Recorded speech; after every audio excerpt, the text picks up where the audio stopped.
All right. All right. We are here. We are Hotep. And we about to get into it because it seems that I have ruffled the feathers of some people out there over the past 24 hours. And I think we need to get into it. So, we got to do the preliminaries. We got to do all of the stuff in the beginning. That's necessary, of course. Let's get this out there for the first time tonight. You dig? Oh, what a day. What a day. Can't wait to tell y'all how my day went. You know what I'm saying? Hopefully y'all are having a good day.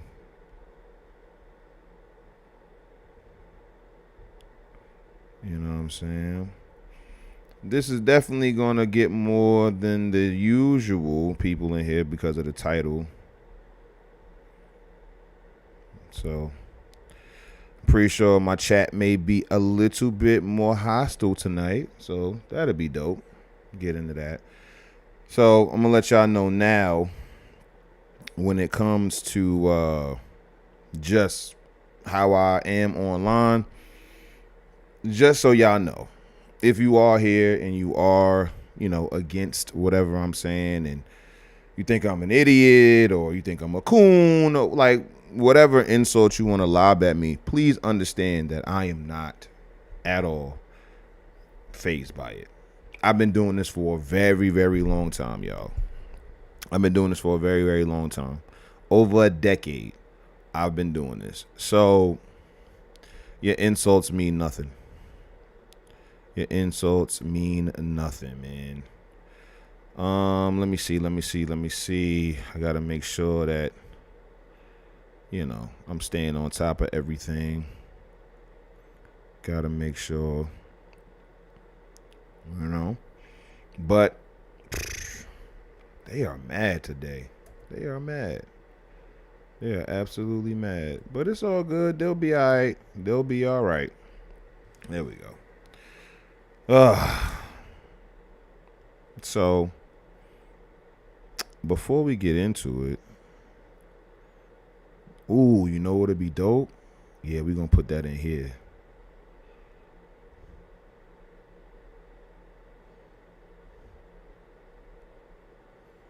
We're going to do it just like that. We're going to put it in the thread.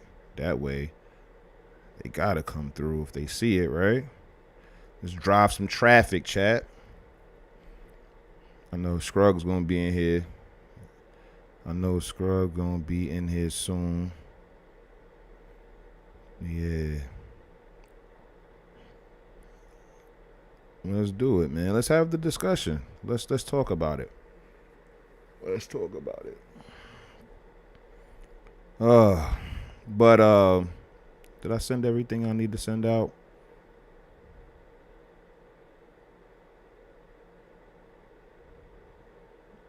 All right. Let me put it in the. Let me put it in the chat. Hotep content.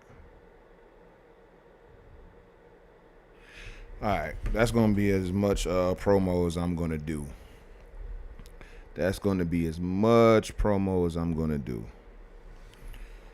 All right. Let's go right to the mentions. We don't even gotta go nowhere today. We going right to the mentions. The mentions are on fire. I recently just had somebody with like, what was it, 200,000, 25,000? Let me see. This person has 27,000. Excuse me, 27,000. 27,000. So I'm pretty sure that person's following is gonna be tapping in and all of that. Make yourself known in the chat for sure. So today's proceedings is this. But before we start, how you guys doing? Good evening. This is and welcome to Hotep History Live. I'm your host, President Hotep Dubes. Hope you guys are interested in history or interested in the things I like to talk about. And today we are going to be talking about how you cannot and I'll say it right here at the top of the show, you cannot be pro-Black American and anti-American. Now, I'm going to be totally honest with y'all. I did not know that this was a hot take. Now, I'm not saying that everybody was going to agree with me. I understand that there are Black people in this country who have anti-American sentiment and all that other stuff. But to gauge that this type of reaction that I got, I wasn't expecting that.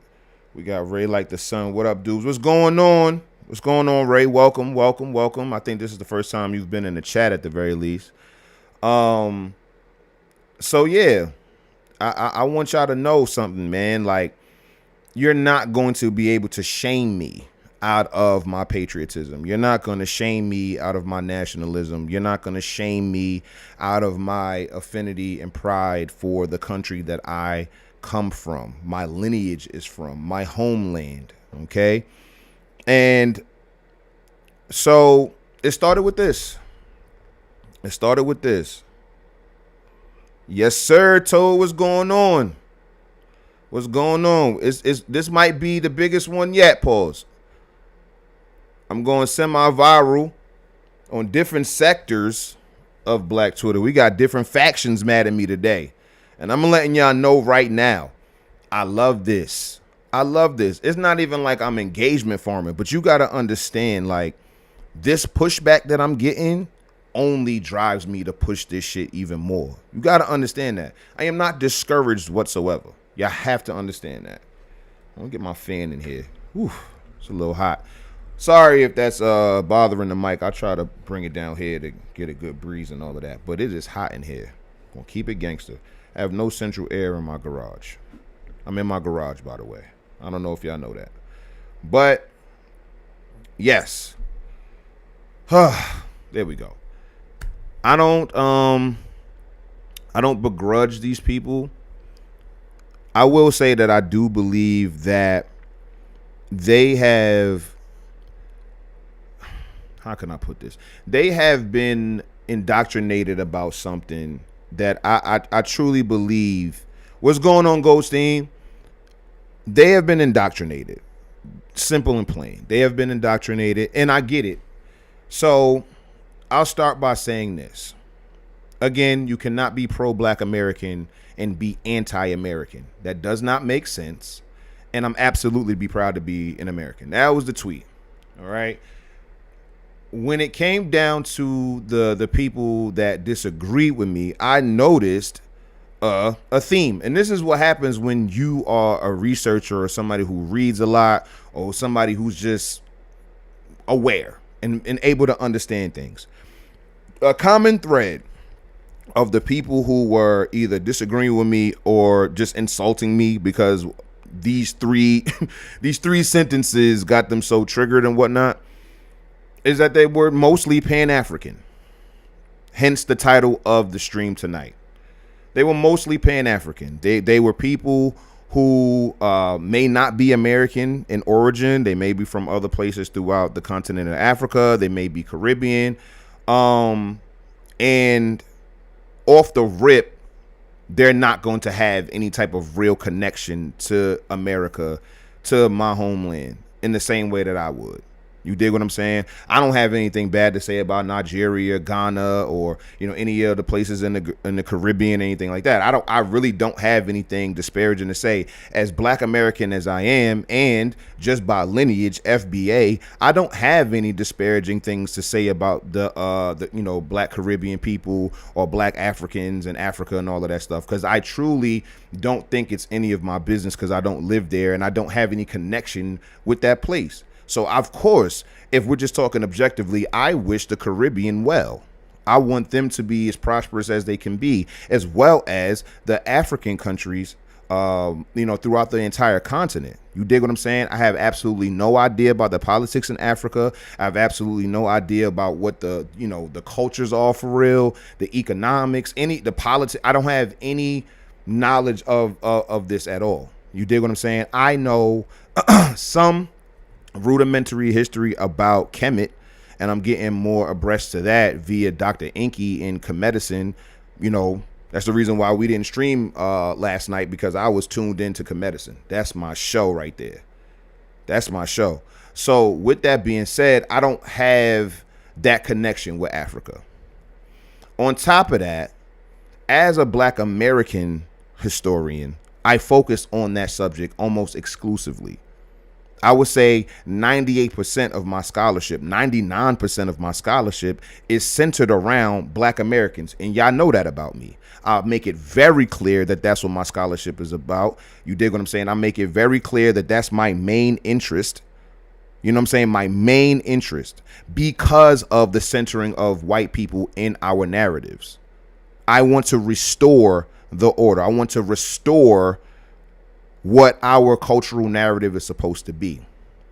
And one of the things that I noticed, as far as the people that were disagreeing with me with scholarship, all of their scholarship starts after 1964. The earliest their scholarship begins is 1964. As far as the books that they're citing and stuff like that. I had a young man who had to block and unblock just because I didn't like the way he was bombarding my mentions. You got to have etiquette in my mentions. And if you behave a particular way that I don't appreciate, you're going to get the block. I unblocked him because he never disrespected me. The blocks are going for people who are consistently disrespectful. You dig what I'm saying? Let's see. Ray says, I used to romanticize the Pan-African ideology until I gained more understanding of why it's important for me not to denounce my American heritage. Yes, I know where we come from, but why trick myself? And yes, that's also true. That's also true.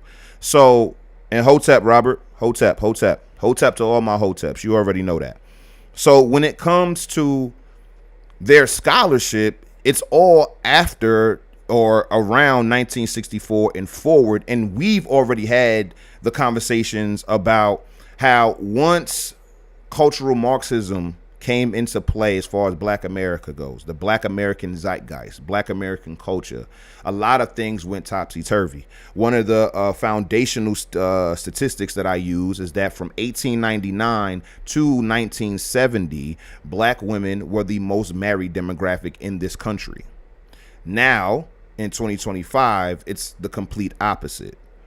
That doesn't happen for no reason. That does not happen because, just of happenstance. That's something that deliberately happened within the Black American zeitgeist, the Black American culture, for Black Americans to not hold marriage in the regard that they needed to historically, or they have been historically. So one of the things, and I said this too, we can go to my page. I was saying a lot of dope shit. I was cooking. Gained a few followers, lost a few, gained a few, you know how it goes when you say some controversial shit. Shout out to Ghosteen. But what we got? Cause I said this last night. It was in the middle of the night. Yeah, we getting into all of this stuff right here. Let's go. Whoa, yeah, I was cooking. But here's the thing: when you start your Black American historical research at 1964 and going forward, you really don't even have an authentic or full view of what Black American culture is even about. So many different external elements have come into Black America by that time, especially that time moving forward in time, that you don't know what the ancestors is talking about. These people have been almost wholly antithetical to what the ancestors even stood for. I've said that before. So understand that I understood that these days are going to come. The more and more popular that I become, the larger my profile becomes, and the more I keep talking this Black American shit, you feel me, from a Black American perspective, through the Black American lens of our ancestors and shit, I already know that this is going to happen more and more. And this is the reason why I told y'all we gonna be sticking to this whole cultural Marxist shit that happened from the 60s forward. So I just want to let everybody know who runs around with this cultural Marxist ideology, this super leftist socialist ideology, is that You're not insulting me. You're not insulting me. You're not insulting Hotep Dubes. You're insulting the ancestors. I study the ancestors directly. I don't get it second party. I don't get the gems that our ancestors left via somebody else. I go read their books. Most of the books that I'm ever going to suggest people to read, people always asking me, yo, Hotep, what should I read? What should I start reading? And all of that. And for me, that's a whole different topic. But just to stay on the topic, if I were to give you a book or suggest a book to read, it's going to be from the era that these people are talking about. I'm not going to give you a book that was published in 2005 about 1880.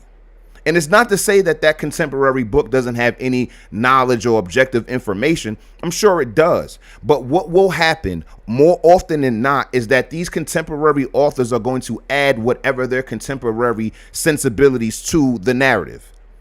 And it has to stay in line with whatever political or economic or social ideology that they have for them to even write about it. So one of the examples that I always bring up is Evelyn Higginbottom. I don't have anything personally against this woman. She's a Black American historian and scholar.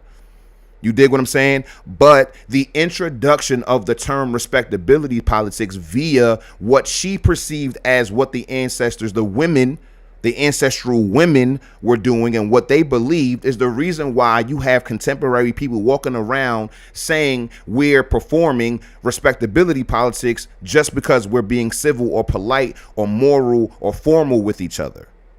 This is somebody's interpretation in 1993 about the behaviors of people in 1880 to 1920, and then the author was born in the 1940s. So understand, I'm not disparaging wholesale interpretations or being able to retell stories. I'm a historian. That's exactly what I'm doing. And there are going to be particular narratives that I add or whatever. But what I do in my renditions or my interpretations is try to get as close, not even try, to get as close to what the ancestors actually meant.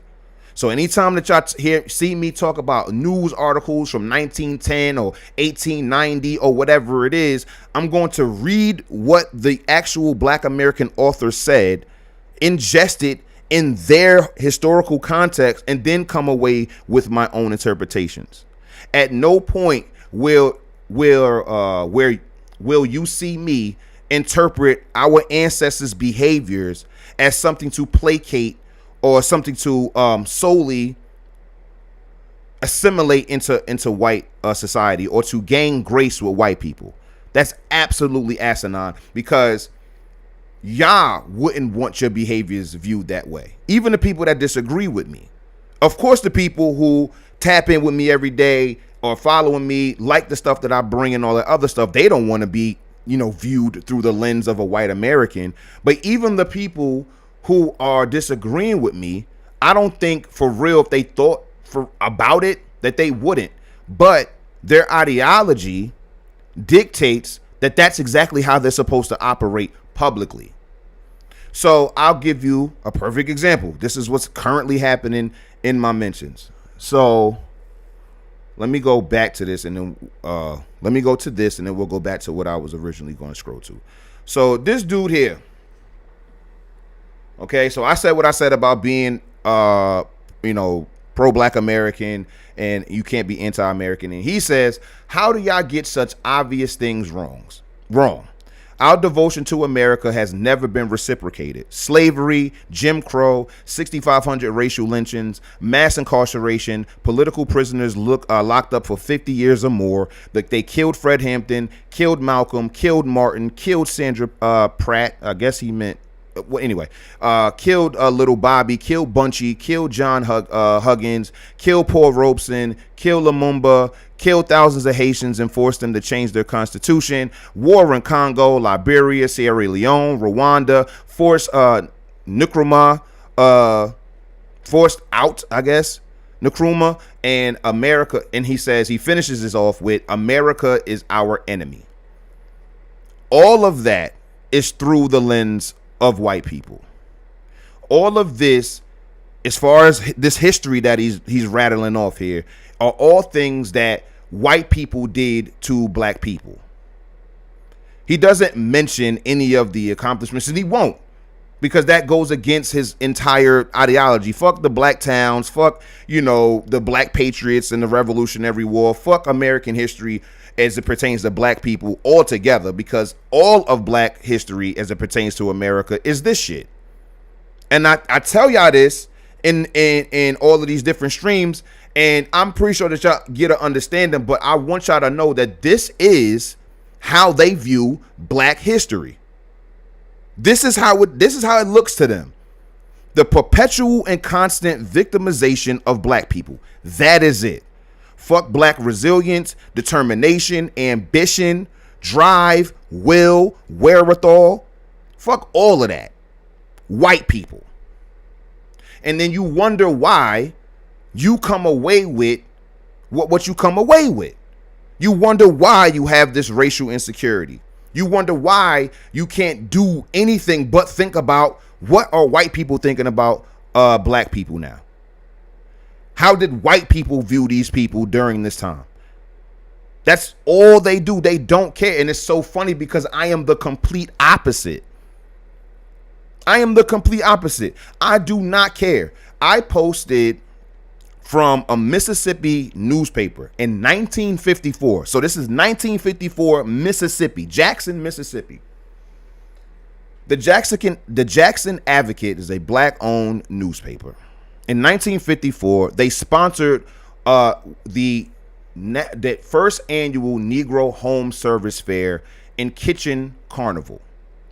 Okay, it was a weekend celebrating homemaking among black wives.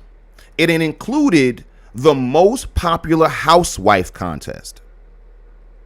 Okay, you see how that shit has nothing to do with white people? Even though there were lynchings going on, I'm sure. Even though there was racism and discrimination going on, I'm sure. I'm sure of it. But you think because of how you view history, because you only view history this fucking way, you only think about death, destruction, and murder, oppression, racism. That's all you think about when you hear the year 1954. You have absolutely zero reverence for the ancestors who lived during that time, survived, and thrived. He even says here, doesn't even understand that there were 6,500 racial lynchings. Terrible. It's a terrible thing that happened. How many black people actually lived during this time that these 6,500 lynchings happened? For you to make that the focal point of black American history. Were there not millions of black Americans who lived throughout the South and throughout the United States during this time when these lynchings were happening?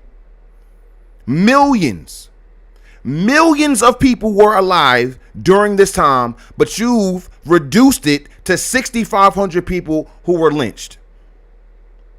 And y'all don't think y'all are being psyoped. Y'all don't think that y'all are being indoctrinated. Y'all don't think that you're actually being set up for the okie doke against yourself.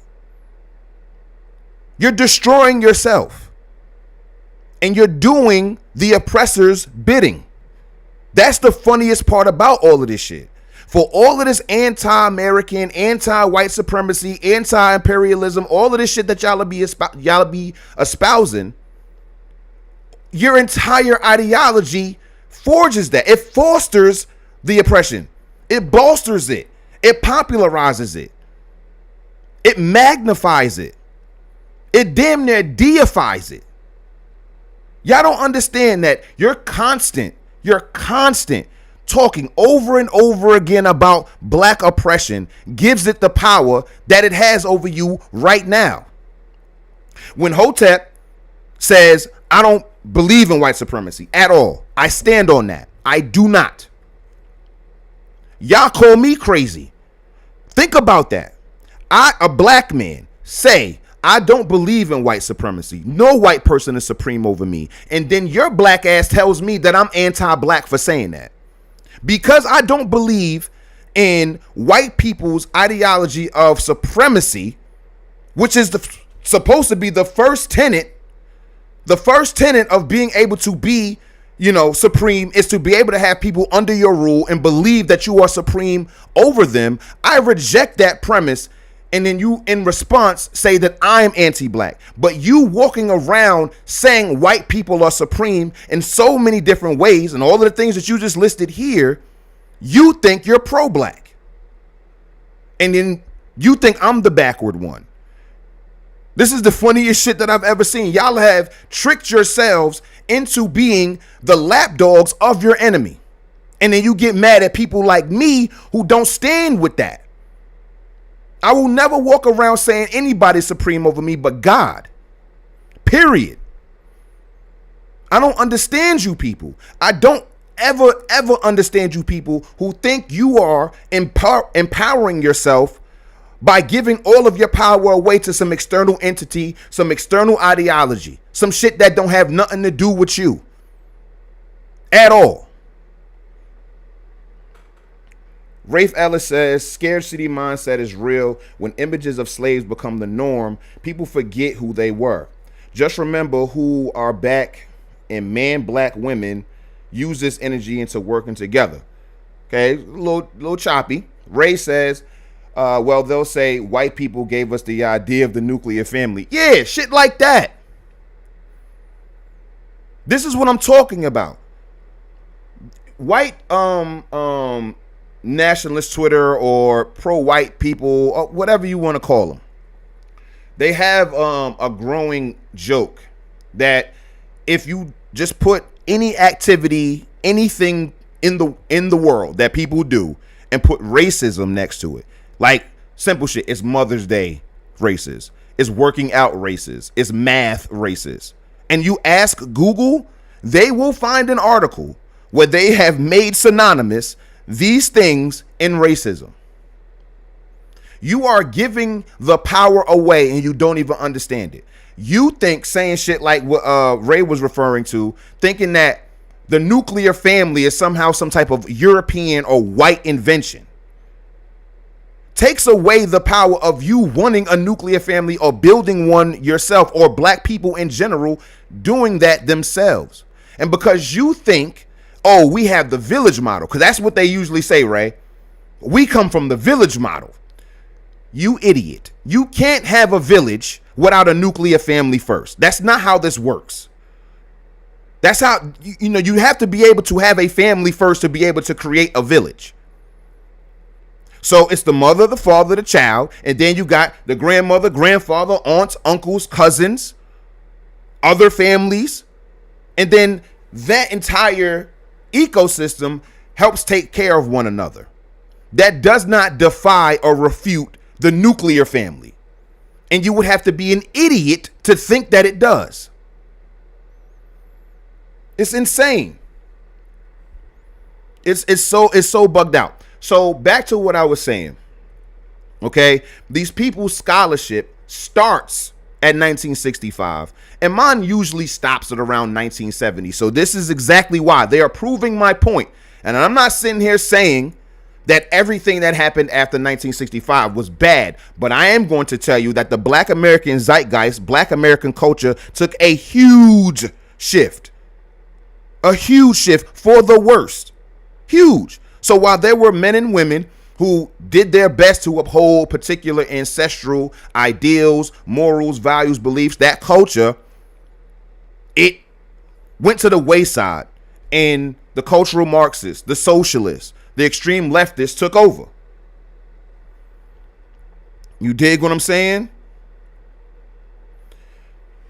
Let's see, the chat is getting a little active tonight already. So Ray also says, as if we don't have models of the nuclear mindset since the beginning of time. Like, facts.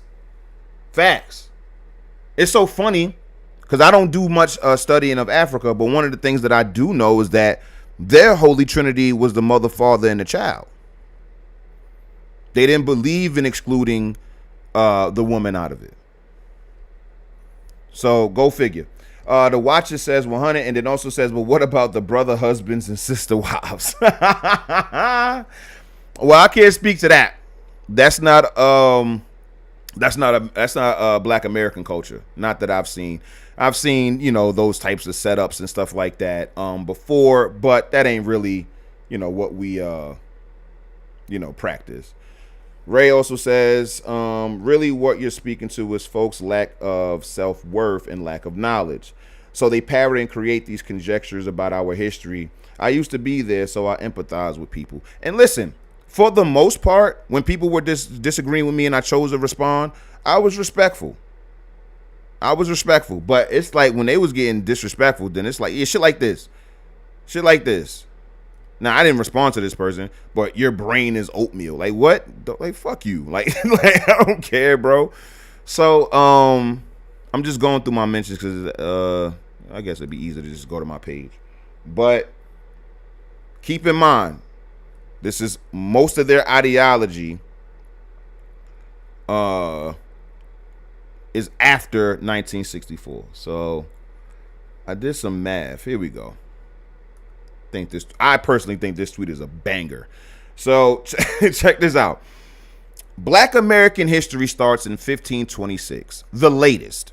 Okay, because I've seen other documents from like Spanish and Portuguese sailors and all this other stuff from back in the 1490s that are talking about the Africans that were sailing with them, navigating and stuff like that. And like we talked about, Leo Weiner, his books about the African discovery of America and stuff like that. That goes back even further than the 1490s. But as far as America goes, we can stick into this time frame. So Black American history starts in 1526, the latest. Some say 1490s.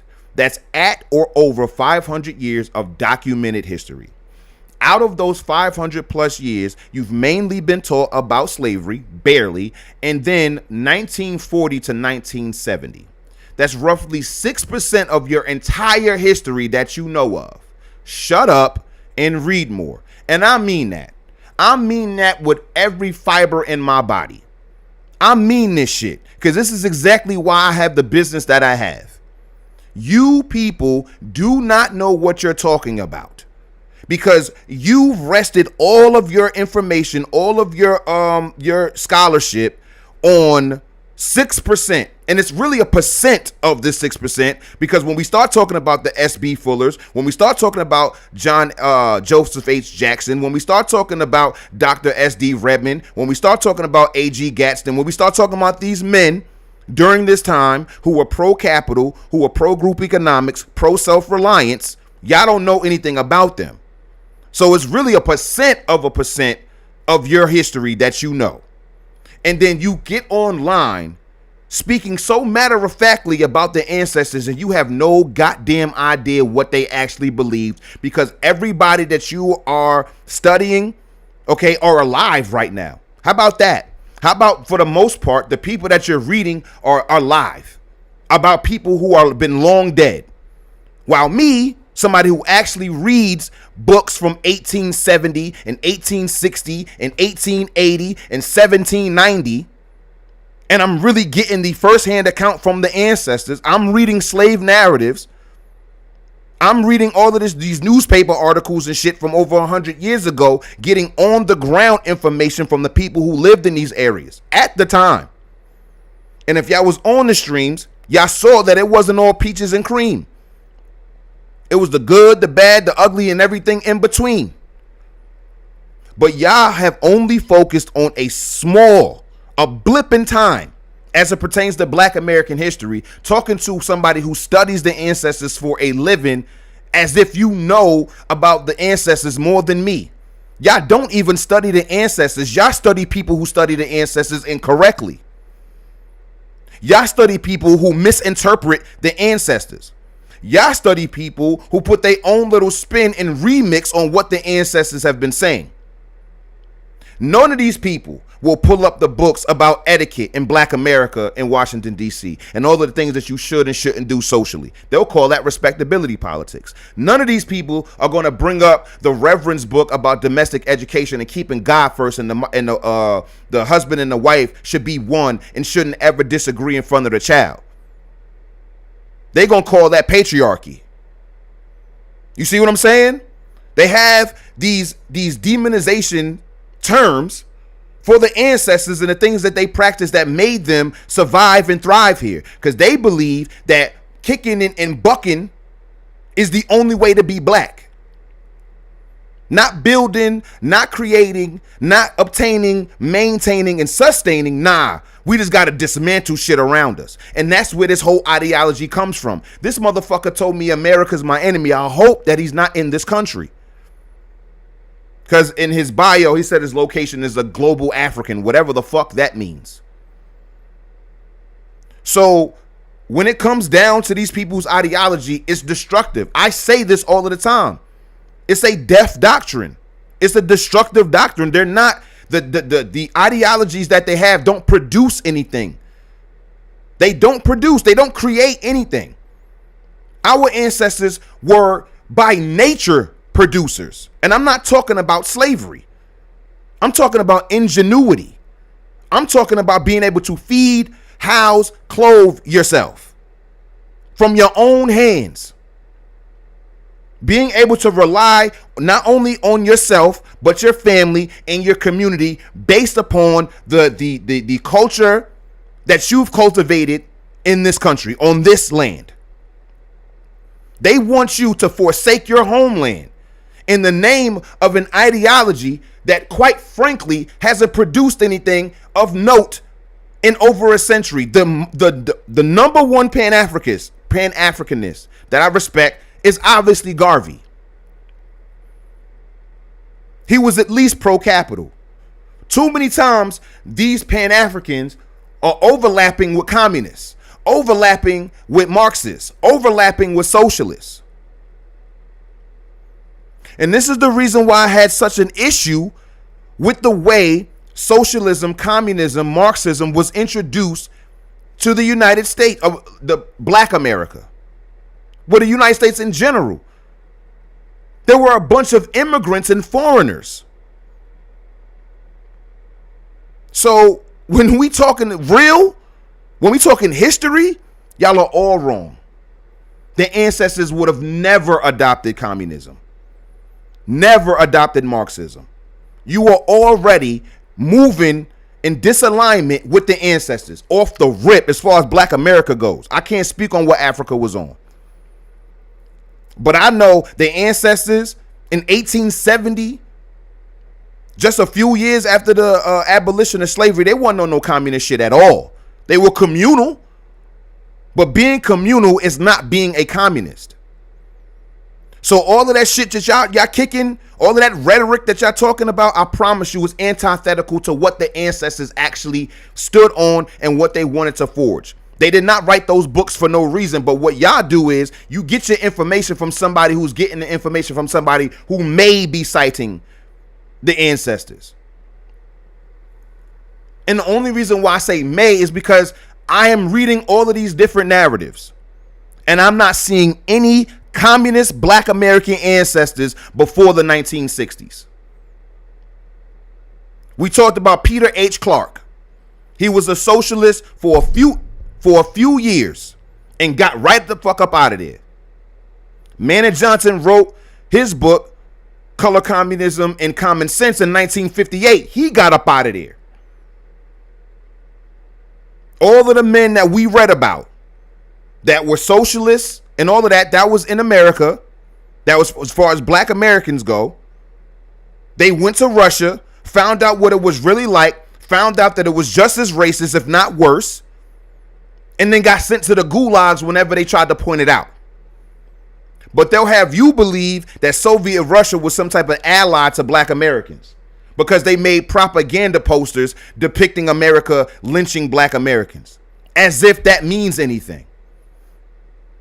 It doesn't. It has absolutely no bearing on us whatsoever. Russia, who was currently starving their people, who was currently in a civil war, killing their own people, wagging their finger at America, talking about, or at least we don't lynch, is insane, especially when you'll have people say that police killings are lynching and there was no rope at all. State violence, right? The police killing Fred Hampton is also not only considered an assassination, but also a lynching. So you can list off, the dude can list off all of these different times that the state or the government or people brutally or brutalized black Americans. But when it's time to bring this up to the USSR, they're sending you to the gulag. So what are we adopting this ideology for? They have nothing to offer you except lip service. And because you are only talkers, because producers have to produce, it's a requirement. It's a foundational requirement for producers to actually build something. So because you don't want to, or you can't, or you choose not to produce or build something, you would rather be the person who runs his mouth and say what things should be, how people should be behaving, the political ideologies that they should have. And it's all new gobbledygook. Nothing. Hogwash. Nothing burger ideologies that only bring on more destruction and death. Show me anything that black American or black immigrant communists have built in this country. Show me. Show me an institution. Show me the lives they've helped. Show me anything that they've produced in this country that I should even give them a second look. Likewise, the pan-Africanists, because I said the number one was Garvey. Right now, the number one, they would say, as far as the pan-African circles, is Dr. Umar. And no disrespect to Dr. Umar, but look how long it's been taking him to build his institution. You know how many black capitalists in Philadelphia, where he's from, built schools? I went to Sankofa. I interviewed Issa Clarke. Early, 10 years ago, I interviewed him. School is still up. The Sankofa Academy. Look him up. Black school. Teaching black stuff. Black curriculum. When I interviewed him, he told me every morning at the school, they give honor to the ancestors and pour libations. The babies. In Philly. In the middle of the ghetto, by the way. They ain't somewhere in the burbs. They on Kensington. And if you from Philly, you know exactly what Kensington is about. Been running his school. So again, when you are somebody in the middle and you may not know where you want to go, who are you going to go to? The black men and women who are building institutions, who are actually building businesses, building establishments, employing people, helping the community through their goods and services, or the motherfucker running his mouth telling you what should be going down? How external forces are stopping them from doing what they want to do while other people on the other side of the street are actually building. Who are you going to be gravitating towards? Now, if you're an industrious person who is about solutions, you're going to go over there. But if you're somebody who is a bum and want to sit down and complain all day, you're going to go with the communists, with the socialists, with the pan-Africanists. And again, this is not to disparage Africa. This is disparaging this backward ideology that I'm supposed to be the enemy of the state in order to prosper in the state. Let me let y'all know something. If y'all haven't peeped it, you're never overthrowing the United States government. It's not happening. It's not happening. It's not because you're weak. It's not because of any of that shit. It's because our government has made it very motherfucking clear that they're willing to go scorched earth on the shit that we believe as a country. I'm not for the wars and all of that other shit, but listen, I'm not going to sit here and act like there aren't certain necessary things that we need to have done.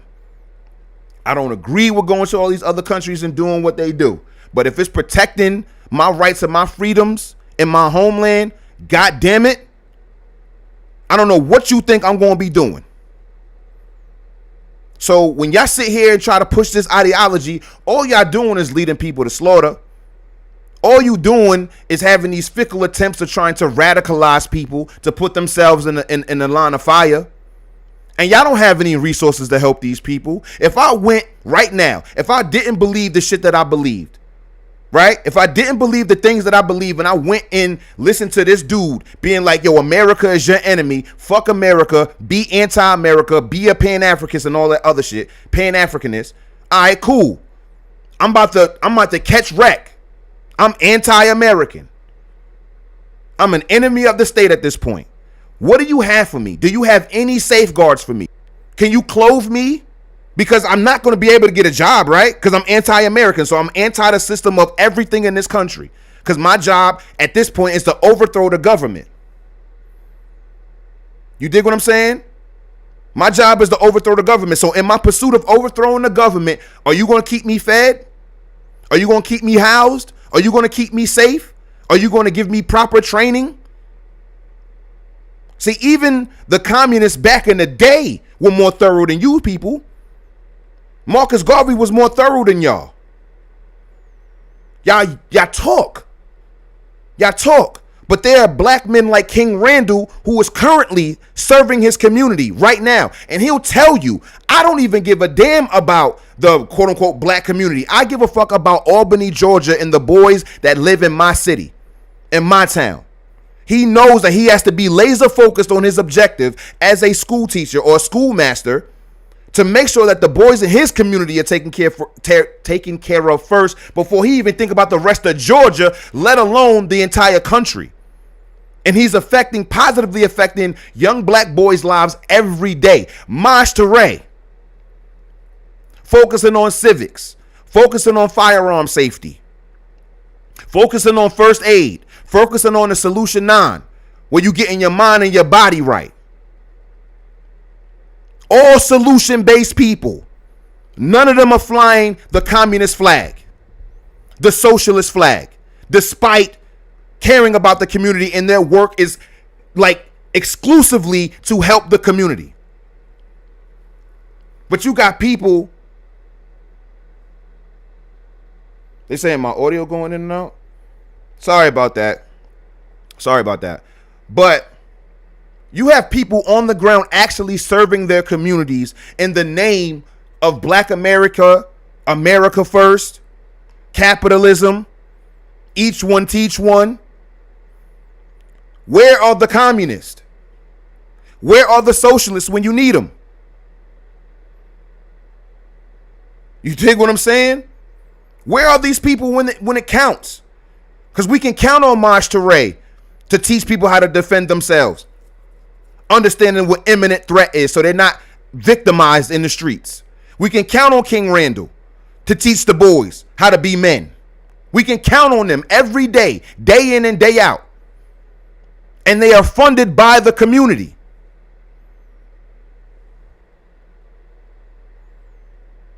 They were funded by the community. So please tell me, where are the communists? Where are the socialists? Where are the pan-Africanists? Where they at? Where the solutions at? Because all I see right now is y'all complaining. That's all I see is y'all complaining. Y'all not getting nothing done. So let's get back to the mentions.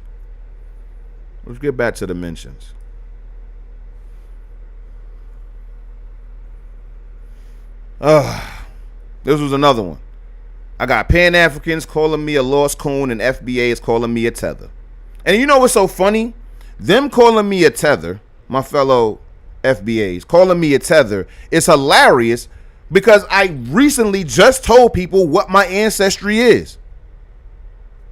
On my mother's side, never enslaved free Black Americans. On my father's side, Gullah Geechee. FBA. But, you know, these people that have you thinking I'm some foreigner. And it's so funny is that the Pan-Africans, mostly foreign, are sitting there calling me a coon. So that's how you know this is Hotep over here. It's Hotep. This is the truth. And what my man Influence say is because you follow the documents and don't blindly follow online campaigns. And that's a fact. I'm getting all of my information from the ancestors, period. Point blank, period. So if you're sitting there calling me an idiot, saying my brain is oatmeal, whatever the fuck that means, you insulting me based upon what I'm saying, understand that you're directly insulting the people that you think that you're exalting. Y'all don't get it because y'all have never read or studied the ancestors.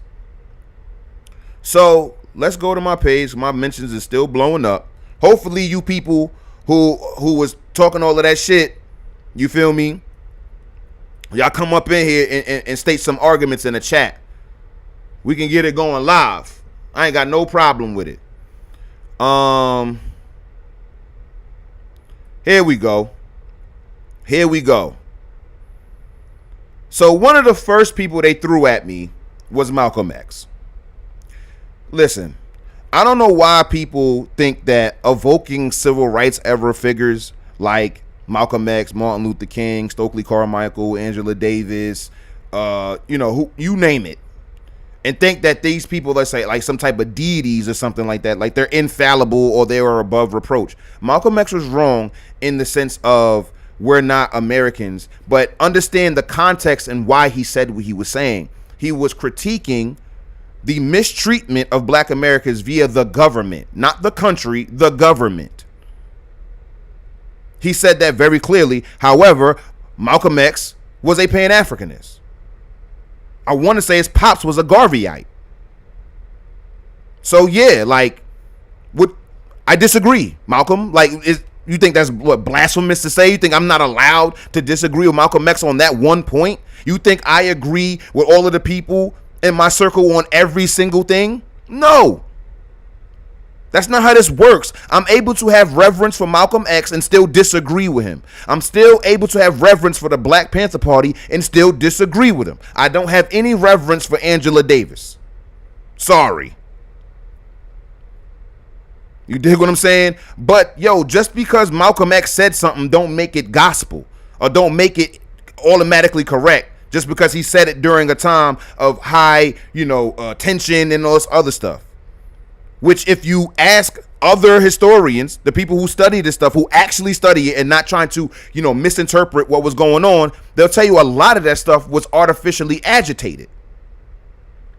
And it makes sense to me because when we look at Cowaliga, Alabama in 70, 80, 90, around that time, the late 19th century, a black town that was created.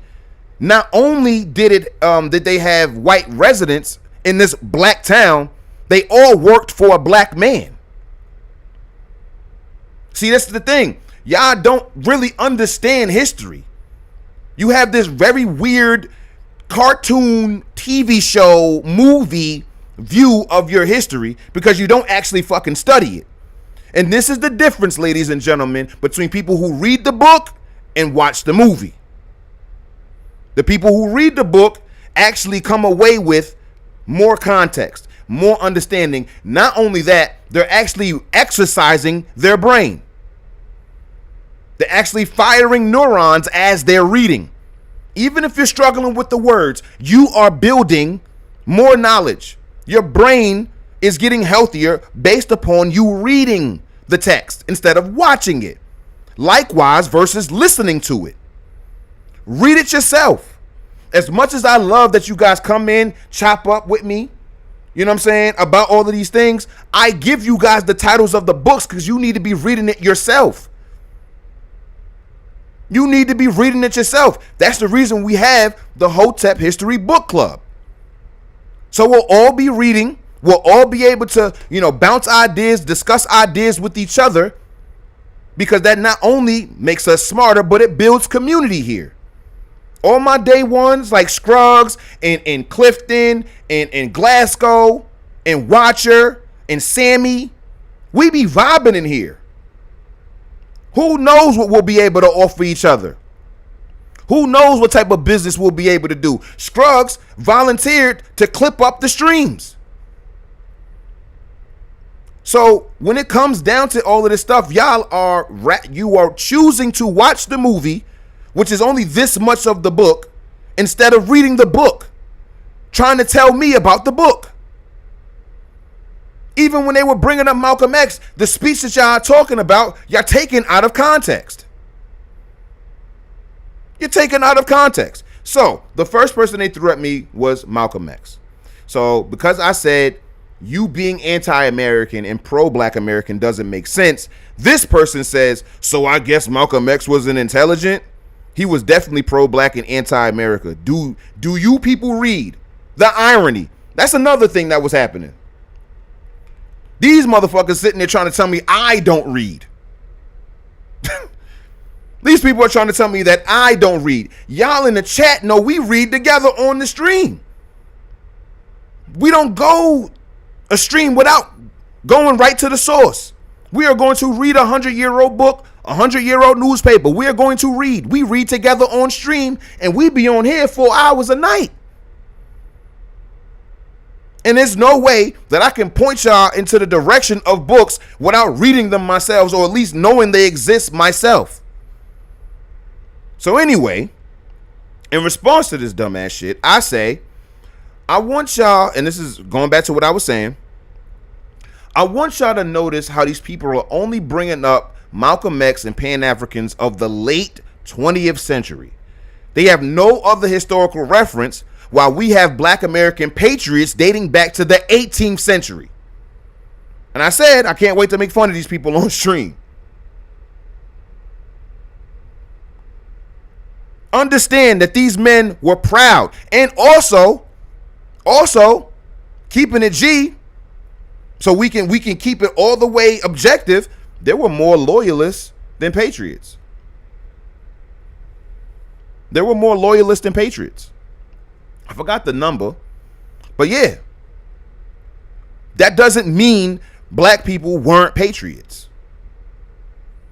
And I can't see like what's so much better with siding with Britain, to be totally honest, because motherfucker, like, you gotta pay to have a TV. You pay a TV bill every month.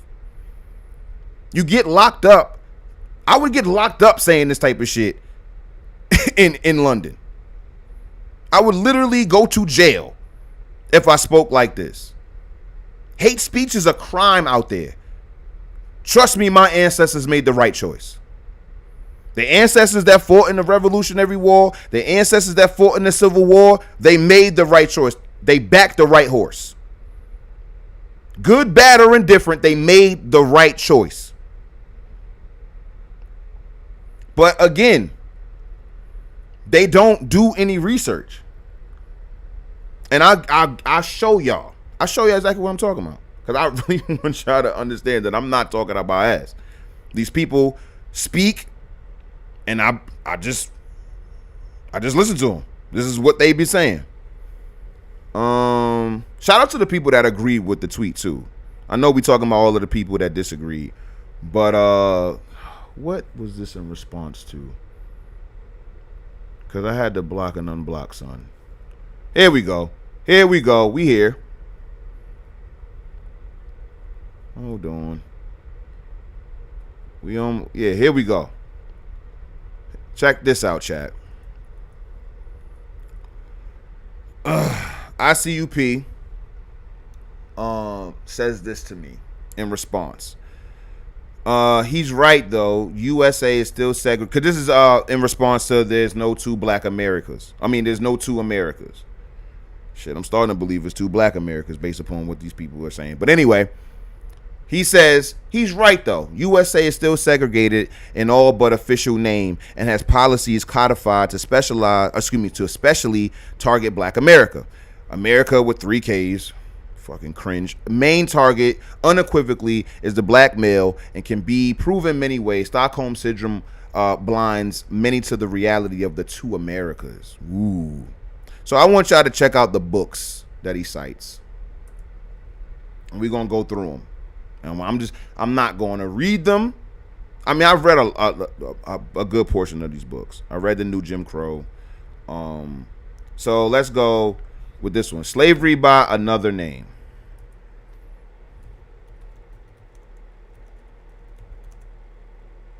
Come on, hurry up and catch up to me. I knew that was backwards. Yo, I ain't gonna hold you. I think I got like typing dyslexia a little bit. All right, Slavery by Another Name. When was this book published? Originally published March 25th, 2008. Contemporary. All right, let's look up the next one. Obama was in office. The new Jim Crow. When was that written?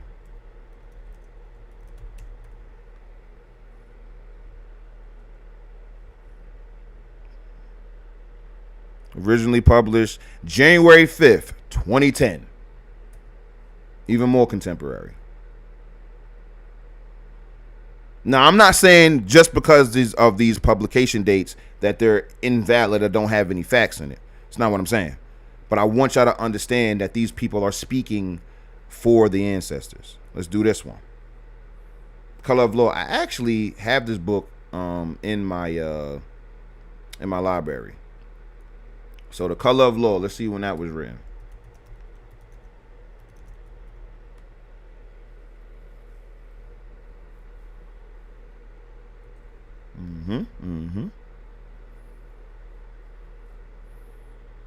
When was this book published? Originally published 2017. We getting more and more contemporary as we go along with these books. Dying of Whiteness. Never heard of this book. Never heard of this book. Have y'all ever heard of the book Dying of Whiteness?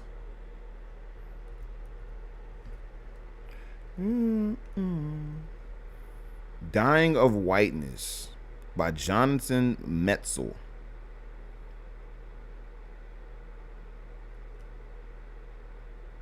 (2019). So that wasn't even on purpose. We went through all of the major covers that he suggested I read, and they start in 2008 and end in 2019. And all of these books, you feel me, are supposed to be speaking about Black America in a historical manner. Let me hit y'all up with something. Even with The Color of Law, I read this book. The maps that they're showing right here were not the maps that they used to redline. Surprise. Surprise, they were not. I remember I looked this up. Let's see.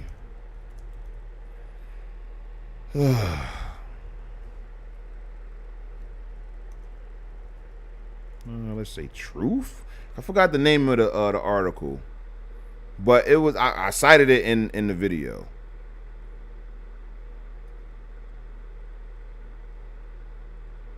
Yeah, here we go. Shelter Force. That's the source that I use. Contemporary.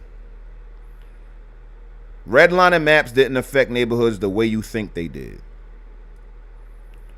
Homeowners Loan Corporation maps have long been blamed for racial inequalities in today's black neighborhoods, but recent research shows that's misleading.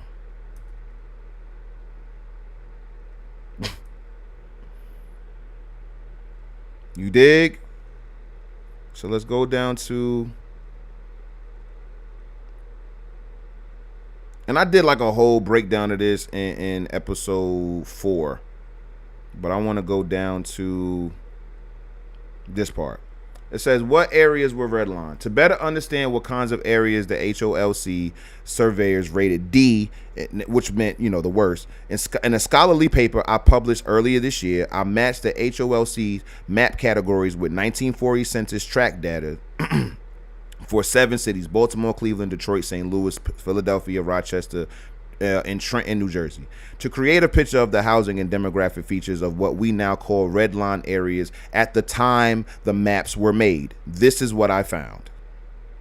The great majority, more than 4 out of 5 of the people who lived in the rated D areas are in the 7 cities let's read this again.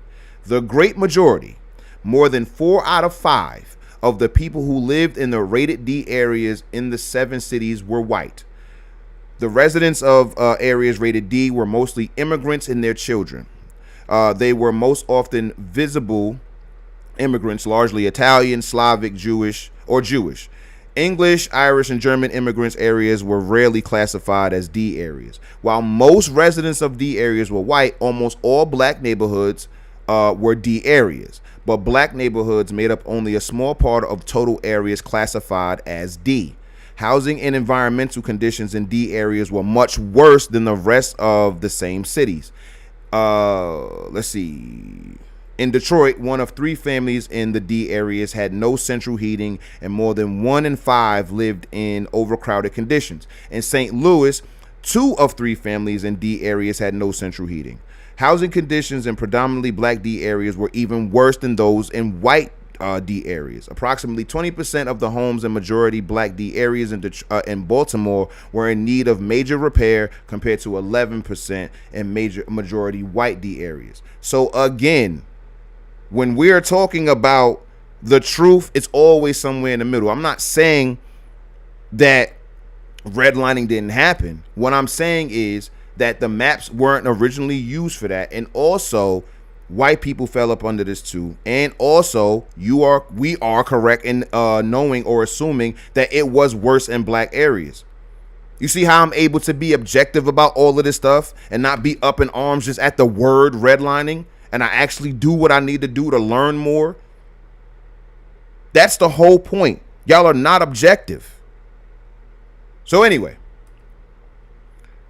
when it comes down to all of these different books and all of that, listen, knowledge is power. I would never tell you to not read a book. There's not too many books that are detrimental to you. So read all of these books. And he got a whole list or whatever. So check them out. But also understand that these are interpretations in large part of the social, economic, cultural, and political behaviors of black Americans. It's better to go to the source. It's better to have the primary source yourself. Do it yourself.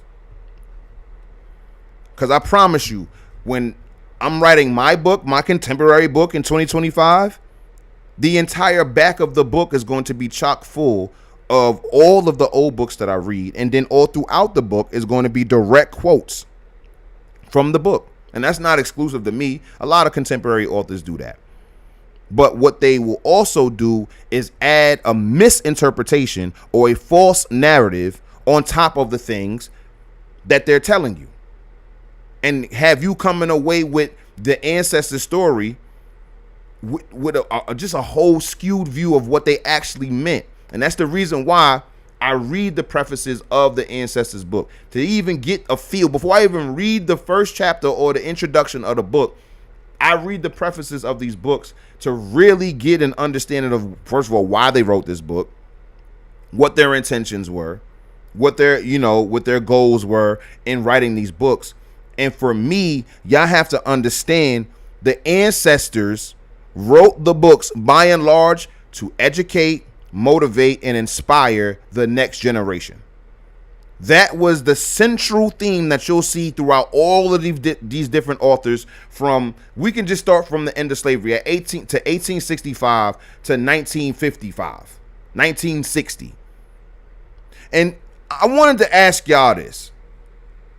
If contemporary black Americans have only been taught largely about slavery and then the civil rights movement, mainly the civil rights movement, the eras of 1940 to 1970, what were the children learning before that time as it pertained to black American history? Do you think children in the 1950s, children in the 1940s, before the civil rights movement started, so there is no Martin Luther King, there's no Malcolm X, there's no Black Panther Party, there's no, Geronimo, none of that. It's Soledad Brothers and all of that, Soledad Brothers. It's none of that happening.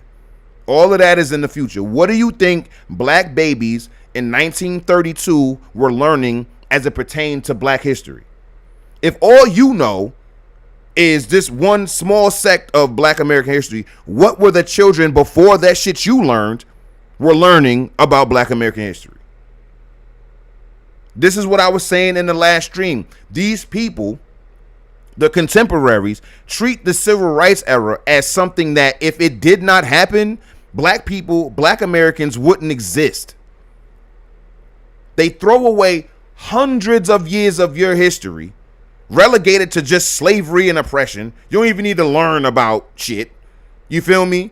You don't need to learn about Cowaliga, Alabama. And if you do, if I were to bring Cowaliga up as far as these people and they find out that Cowaliga, Alabama was flooded due to a dam being built, you know that's what they're going to harp on. You know, oh, well, it was flooded anyway. Just like Lake Lanier. That's what they're going to do. They're going to focus on what the white people did. Every single time. My only endeavor with Hotep history is to remind you guys of your lineage. Remind you guys of your history. To motivate, to educate, and inspire you in the same ways the ancestors intended it to. I'm not trying to add no extra sauce, and if I do, it's tongue-in-cheek and playful. You know, when we were talking about, you know, different scenarios or whatever, and I'm making light of it or trying to, you know, bring it into the, you know, 21st century, you know, framing and all of that other stuff to make it funny. But when it comes down to reporting this stuff, y'all read my tweets. Y'all watch my videos. Y'all know I'm not sitting here adding a whole bunch of false sauce on the ancestors to try to make my point what it is. I'm telling you what the ancestors said directly. Let's see. Watcher says, bro, can you make a Google spreadsheet of your sources? Something we can access and reference and also add to. Okay. Okay. I will do that. But when it comes to that, I ain't going to hold you, Watcher. You're going to have to subscribe to the Patreon, brother. You're going to have to subscribe to the Patreon. Because now, because I know what you're saying. Because if we do the Google spreadsheet, I can make a list of emails that are able to, you know, add to it or contribute to it and all of that. And I would love to be able to just share it that way and just have it on the Patreon. But I just got to figure it out. But yeah, that makes sense. I'm going to let y'all know, though, like, it's going to take me a little bit just because I do have, now, I think we've reached 300 books. That's another thing that I do. Like, every day I'm copping dozens of books. Like, just today, I think I sent myself 14 books. Just today. Yo, son, I aggregate this information because I know what Daniel Murray was on. That's what he did. He went around the country. If you were an author of any kind, you dig what I'm saying? If you were an author of any kind, then, yo, I need a copy of your book so I could put into the Library of Congress. They need to be able to read your book 50, 60, 70, 100 years from now. Give me a copy of your book so I can put it in the Library of Congress. And that's what he did. He went around the entire country collecting hundreds and hundreds of titles and pamphlets and everything that they were creating. That's exactly what he aggregated. You feel me? So while I'm hugely inspired by Booker T. Washington, I'm more of a Daniel Murray. You dig? And trust and believe. Yeah. Yeah, I got y'all. We need Hotep. We need a Hotep LLM. You know what I'm saying? But it's important, y'all. It's really, it's like, for me, if it wasn't so damn, like I say it all the time, like it would be funny if it wasn't so sad. See, black foreigners, black immigrants and all that other shit, I'm not really too worried. I'm really not. Like, I have to make sure that I'm vigilant because I'm a black American, and I have to make sure black American ideals and interests are put first and foremost in whatever I'm doing or saying. But yo, I'm focused on black Americans, man. I'm focused on the babies. So trust and believe. I told Goldstein yesterday in his space, because he asked me, you know, how do I positively influence people? And I've been positively influencing people online in real life for the greater part of a decade. I started caring about, for real, outside of myself, or wanting to help other people in my 20s. Now, even in my teenage and stuff like that, I was helping out, but it wasn't as, you know, concerted, deliberate, and intentional as I'm doing now. You know, I tell y'all about how I had the cleanup initiative in Philadelphia, CUTC, clean up the city. And are y'all familiar with Phil Lewis, the guy from Detroit, the journalist from Detroit? So back in the day when he was, you know, just getting, you know, his start as somebody that's making a presence online, he had, I think he still does have it. He has had a website, or has a website called Black Bottom Archives. Now, Black Bottom is an area in Detroit, a historically black area in Detroit, which in my view, like, Detroit is a historically black area, but, you know, it was a historically black neighborhood. And he was very community driven, boots on the ground type of guy. Always had respect for Phil. I know that we may not align politically and a lot of stuff, but he's a solid dude. I respect him. I respect his work. And when I started CUTC in Philadelphia, he started CUTC in Detroit. Like, yo, I see what Hotep Dubes is doing. I respect that. Let me do it too.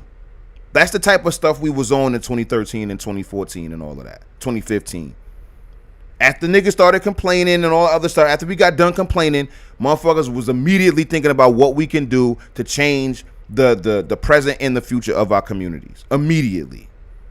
You feel me? So I started CUTC, clean up the city, and then he did it in Detroit. Then I was talking to people about doing it in New York and doing it in Ohio, like all these different things. That's what I wanted. I wanted to make it cool to have a clean neighborhood.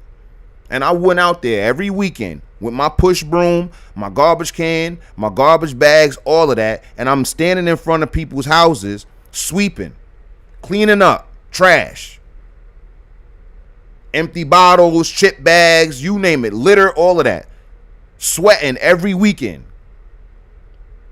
I had local politicians telling me, I had local politicians from New Jersey and Philadelphia telling me, like, yeah, we're going to back you, we're going to donate supplies, we're going to do this, that, and the third, and never showed up.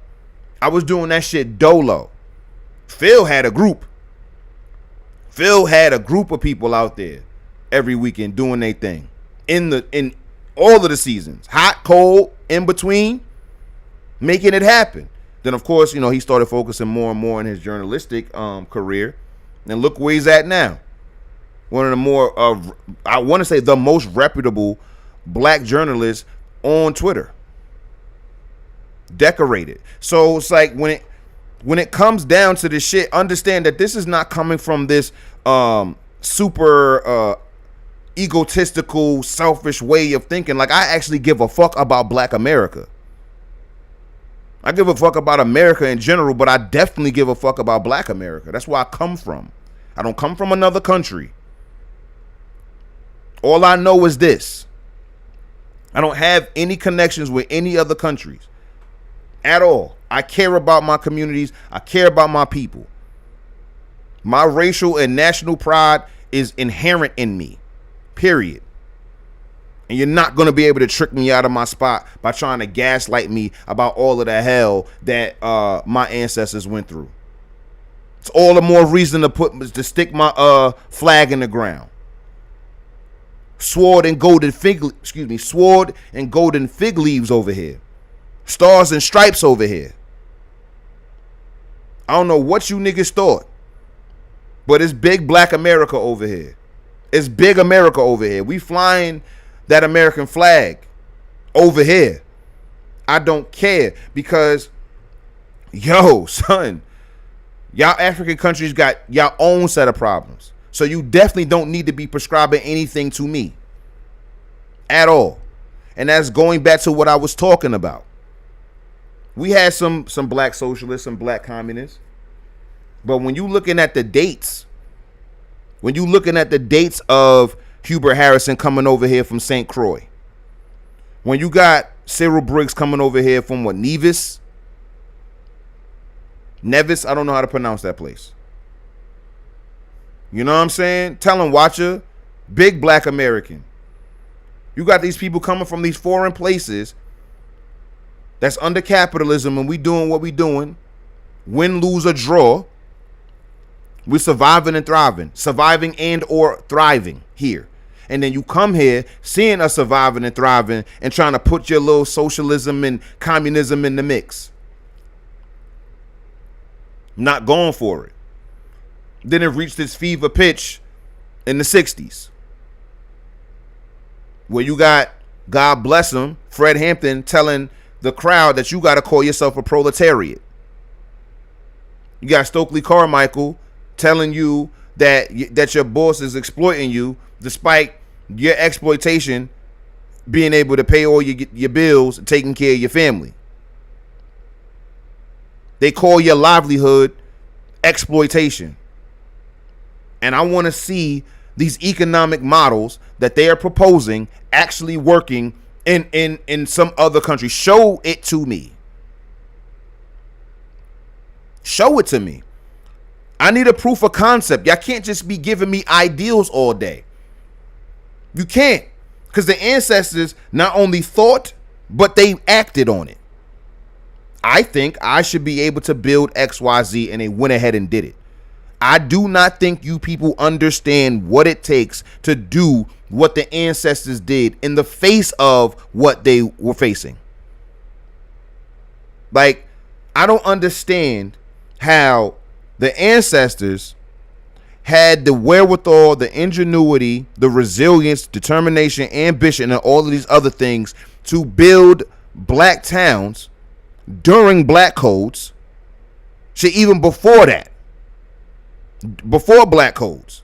But anyway, black codes, slavery, Jim Crow, they were building towns.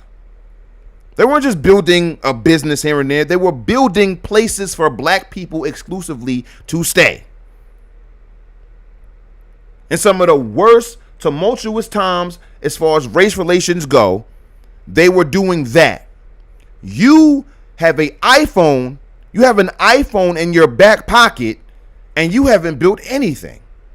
You haven't constructed anything. You haven't produced anything. You haven't grown anything. Most of y'all don't even have home gardens telling me about economics. Like, it don't make no sense. So this is why I stick to the script and I stick to what the ancestors is telling me every single time. But back to what I was saying about these immigrants, yo. Listen, I don't agree with the diaspora war as it plays out in a lot of ways on the timeline. But I do agree with nationalism. I do agree with having pride about where you are from, where your ancestors are from, your lineage on the land. No different than I will be agreeing with a Nigerian who's proud of his lineage in Nigeria. Like, I would 100% salute that. There's nothing wrong with that. You're not forsaking anything. You're not forsaking other African countries because you're proud of where you from on the continent. I'm not taking anything away from Africans or Caribbean people by being proud of where I come from. And just think about it like this. How the fuck can you be proud of being an American but not proud to be an American? So it's only by virtue of your race that you're proud to be here.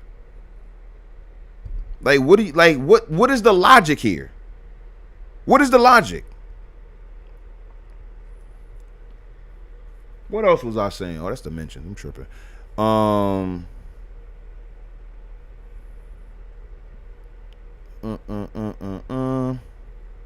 But yeah, son, I don't like that shit, man. I don't like that these people come over to my country and start espousing anti-my country shit and expecting me to rock with it just because they black.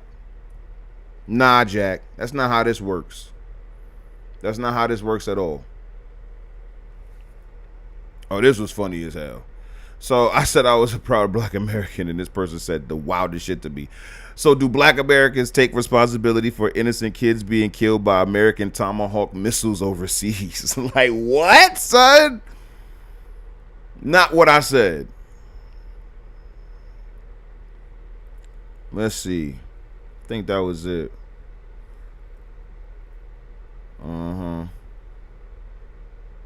Yep.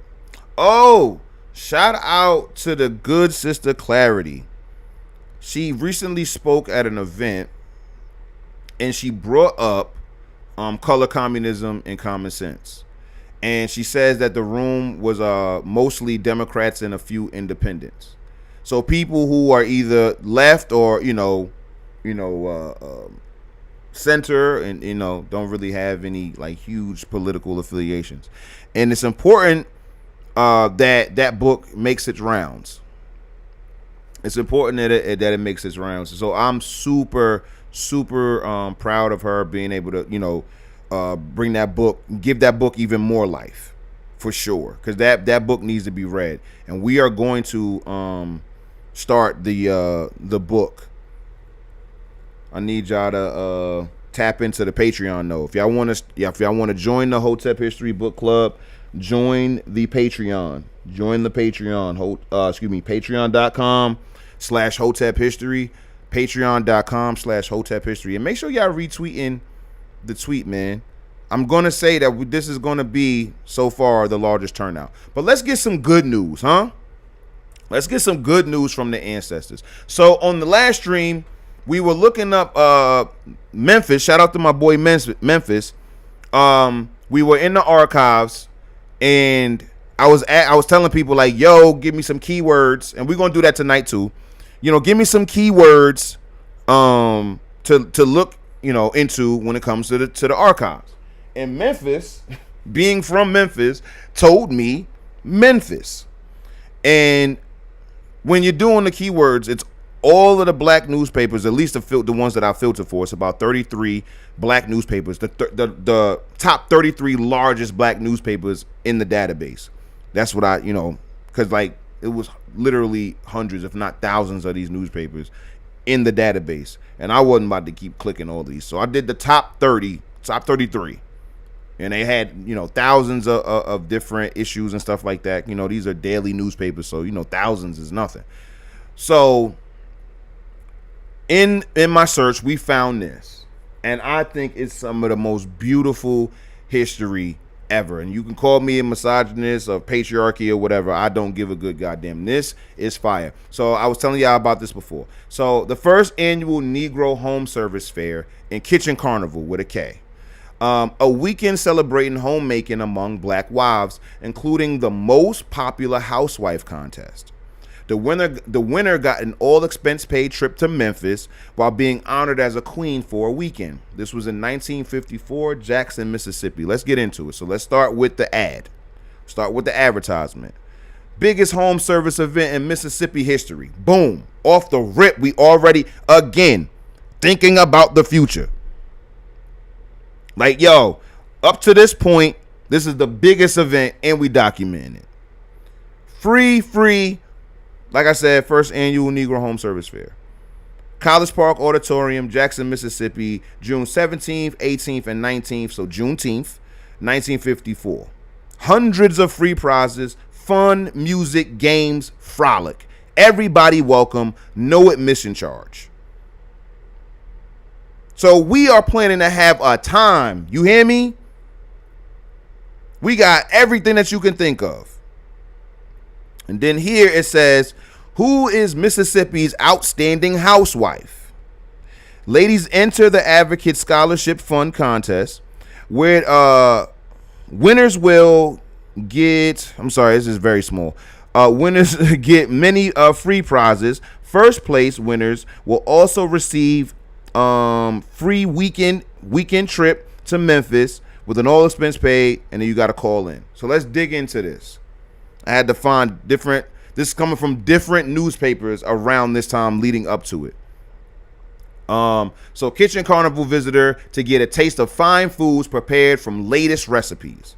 So not only did we have the contest, but again, it's fun. Yeah, for sure. Thank you, Scruggs. That's a fact. So the carnival is about just showcasing the foods. The wives in the community, the wives in the city, they're showcasing their top meals, their signature dishes. Miss Ethel got this dish, Miss Sarah got this, Ella Mae got this, dish, all of that. So Everybody who attends the first annual home service fair and kitchen carnival with a K, Thursday, Friday, and Saturday night will get a taste of fine foods prepared from the latest and most famous recipes. The food preparation and cooking will be under the direction of Miss Mary Lou Davis of Memphis, food preparation and cooking expert assisted by Miss Fannie Luckett, former home economic teacher at Lanier High School. The fine foods which will be given away for free include baked ham with fruit garnish, chicken in casserole, sausage and sauerkraut, barbecue ribs with garlic sauce, strawberry cheese pie, lemon perfection pie, pecan pie, angel food delight, coconut dream with ice cream, baked ice cream pie, fancy birthday cake, fancy canape, salad dressing made with beer. Interesting, never heard of that. Foods cooked with cola drinks and stir and roll biscuits. That one hell of a lineup, one hell of a menu, and you already know that they're not giving you every single dish that's on the menu there. I'm pretty sure they had some fish there as well. So that's just some of the highlights of what you're gonna be able to expect to enjoy. Boom. Under that it says first 100 women get beauty kits. The first 100 women on opening night to enter the home service fair and kitchen carnival with a K at the College Park Auditorium this week will be given a lovely beauty kit. This beauty kit will contain a number of beauty items made by well-known makers of fine beauty preparations. Okay, the fair will open Thursday night and run through Saturday night with many other gifts to be given away each night. Each night. This is amazing. This is amazing. Chat, wouldn't y'all want to go to this? Wouldn't y'all want to go to this? A bunch of black women, okay, who love homemaking, who love taking care of their family, who love their husband and children, who love their community, are throwing an event via the black press and via a fund that, people aggregated their funds to make this happen. To make sure that it was free. Socialists, communists, this is a free event. No profit, at least for the event itself. Come one, come all. Everybody is welcome. Okay? What else we got? So, we can go to it. Because I got to stop saying that. I got to stop saying that we will do something, because sometimes I go down different rabbit holes and stuff like that, and we may not get to it. So we may get to it, or we can get to it. These are three. You can't really see Miss Christine, but these are three of the contestants. There were about 12 in total, from what the article told me. So here we go. The winner will receive many valuable prizes, among them a trip to Memphis with an all-expense paid, where she will be the guest of Mrs. Mary Lou Davis, director of the home service show. She will be greeted by the mayor of Beale Street and given the key to the city. She will be entertained at a reception given in her honor by the Housewives League of Memphis. First of all, the Housewives League of Memphis, that is fire. And we can look that up. The Housewives League of Memphis. So y'all know I talk about Booker T. Washington and the National Negro Business League and all of the different National Negro Associations, the National Negro Realtors Association, the National Negro Bankers Association, the National Negro Bowling Association, the National Negro, you name it, association. It existed. And then they also had these other leagues, the Housewives League of Memphis. So again, think about it like this. I told y'all that from 1899 to 1970, black women were the most married demographic in this country. They led the league of housewives. They led the league in housewives. They led the league in wives. So wouldn't it make sense to create events around this? Wouldn't it make sense to honor women who take pride in taking care of their families? Wouldn't it make sense to have the community show out for these women? that Miss Nettie Harris and Miss Betsy McElroy and Miss Christine Mayweather get some shine for all of the work that they do for their family, for their community, for their church, etc., etc.? Shouldn't they have a day where they're honored? Because even if you lost, you still won prizes. You had consolation prizes. You have runner-up prizes. They were all honored. It was an honor to them for them to serve the community, and it was an honor for the community to serve them and honor them. That's what this was about, yo. And you mean to tell me that you want me to trade this shit? You want me to trade the most popular housewife contest in a black American community for your communism? For your socialism? For your pan-Africanism? No, sir. No, ma'am. It's not happening. This is black American culture right here. I don't know what the pan-African views on wives are. I don't know what the communist views on wives are. I know that they're against the nuclear family. I know they're against God. I know that they're against private ownership. I'm not celebrating our black moms and our black wives in the community for whatever ideology you got going on that hasn't succeeded anywhere else. When these women voluntarily signed up for this contest, being good sports. Somebody was going to lose, but everybody won. Here we go. The first entry in most popular housewife contest. Let me show y'all what I'm talking about and why I appreciate this. I gotta move it over, chat, to the bigger screen. Hold on.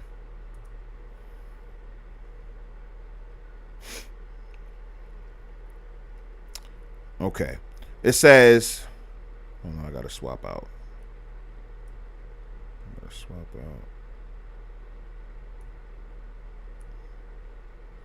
Make sure that I can still see what I'm doing. Okay. Maybe I should do it like this anyway. That would make more sense. But then y'all won't be, whatever. I'll read the article. It's like right under the picture. Matter of fact, all I gotta do is this. Just moving on up to the east side. There we go, y'all. That way y'all can read along if you so choose. All right. So it says Mrs. Ethel Williams, 2538 Prosperity Street, is the first contestant to enter the most popular housewife contest, which is being sponsored by the Jackson Advocate Home Service Fair and Kitchen Carnival. She is the wife of Mr. McCain Williams and is well known throughout the city for her love and expert knowledge of flowers and plants. Her lovely home and garden was one of those visited during the recent garden pilgrimage made by the Garden Club Council, and her greenhouse, which is her hobby, was the envy of many of the ladies making the interesting trip. So off the rip, she likes the garden. She has a green thumb. And not only does she have a green thumb, apparently she's extremely passionate about it and skilled at it. But that's not all. She got more. Mrs. Williams is a member of the Pearl Street AME Church, where she sings in the choir. She is president of the Homestead Heights Garden Club and a member of the Up-to-Daters and the Dressmakers Club. Now, I'm going to keep it totally honest with y'all. When I read Up-to-Daters, I read that's the neighborhood gossip. That's the neighborhood gossip circuit. Those are the women that get around and keep everybody up to date. You understand? You got to know what's going on. Who's leaving, who's moving in, who got a new job, who got fired, who's getting married, who's having a baby, who opened up a business, how successful it is. They going to keep you up to date in the town on what's going on. Not only that, she was a part of the church, and she was a part of a garden club, and she was a part of a dressmakers club. Okay, so this is the culture. Again, we are talking about black American culture. This is where we come from. This is what I'm trying to tell the people. This is where we come from. And I ain't gonna lie, I don't like the stats. We only got 8 retweets on this and 21 likes and 814 views. I don't understand why this didn't perform. I don't understand why this didn't perform the way it, like I thought it was going to get at least 50 to 100 retweets. I thought this was fire. I thought this was amazing. I really don't get it. But anyway, though she works at a gainful occupation each day, except weekends, Mrs. Williams finds time to make her own slip covers, curtains, draperies, and designs of her own clothes. To visit her home and see the beautiful garden and lawn, to see and admire the wonderful taste which has been shown with her selection of furnishings and colorful accessories, makes one realize why Mrs. Williams is a good choice for the most popular housewife. In the picture above, she is shown by her beautiful red range, which was purchased at McKay Plumbing Company. So a red range, I think that's the stove. From what I picked up on the context, the range is a stove. It's a type of stove. Okay. And I'm gonna have to assume that the McKay Plumbing Company was a black-owned company. Okay. Her deluxe refrigerator matches the stove in color and is a delightful contrast to her green and white kitchen walls. So she has a, like, y'all know about, let's go to 1950s kitchen.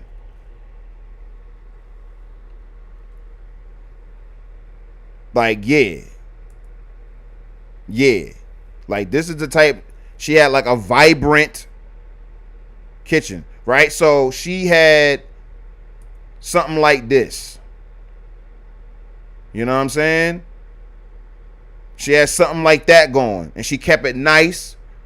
She took pride in it, in her homemaking. And what her husband do? Making sure she got the latest and greatest. Now, she got her own bread too, but I'm pretty sure that they, pooled their resources together. That only makes sense. So she gets the new refrigerator, the new stove, and then has, the decorations and all of that. They giving her props for her decorating and accessorizing the home.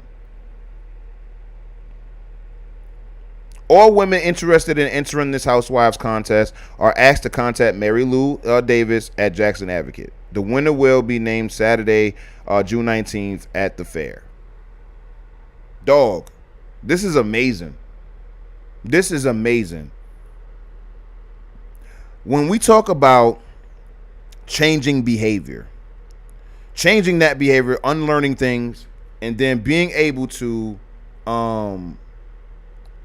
sustain it, it has to be some type of incentive there. Now, while we are celebrating the housewives and stuff like that, the more immediate incentive would be the welfare of your husband, your children, your wife, your children. That's the immediate incentive. That's the reason why you get up and go to work every day. That's the reason why you cook. That's the reason why you clean. It's the reason why you function the way you function, because you have a husband and a wife that's and or wife. Well, not and or. You have a husband or a wife and children depending on you. So that's the reason why you do what you do. That's your first incentive. Right? And then once a year, maybe, the whole city comes together to honor you. Because it's not just the winner of the most popular housewife. It's to honor all of the home services that you do. All of the things that you do. The way you decorate. The way you cook every day. The way you clean. The way you make our babies' clothes. The way that you stand in the gap for your husband when necessary. The way that you are complimentary to your husband and you are approaching this whole thing selflessly. That you love your family. It's only right that the town incentivizes that behavior by holding these types of contests. That little girls in the crowd can see that, if Miss Ethel Williams won, that you can be gainfully employed and a housewife, if you so choose. Now, I would have to assume that most of the contestants weren't working, but that's not the issue. Now, there are going to be some men who would rather their wives stay home while they brought home the bacon and all that other stuff, which is totally fine too. But in Mrs. Ethel's circumstance or situation, she was able to do both. And now you have people today, women and men, mostly women obviously, but people today complaining about this, calling this exploitation, calling this a full-time job. How am I supposed to be expected to work Monday through Friday and then have to take care of my family and all this other stuff? That's 2 full-time jobs and all this other stuff. Like somebody gave you a family. Like you woke up one day and you had a bill and it was a man and 3 kids and it was like, here, this is what you got to take care of. You created this family. You created this responsibility. And it's like, yo, this wasn't Mother's Day. This was something that Black Americans did for an entire weekend. And whoever won that shit got treated like a queen. Did we go? Hold on. I don't think I read the whole thing. Yeah, I didn't read this whole thing. We gotta go back.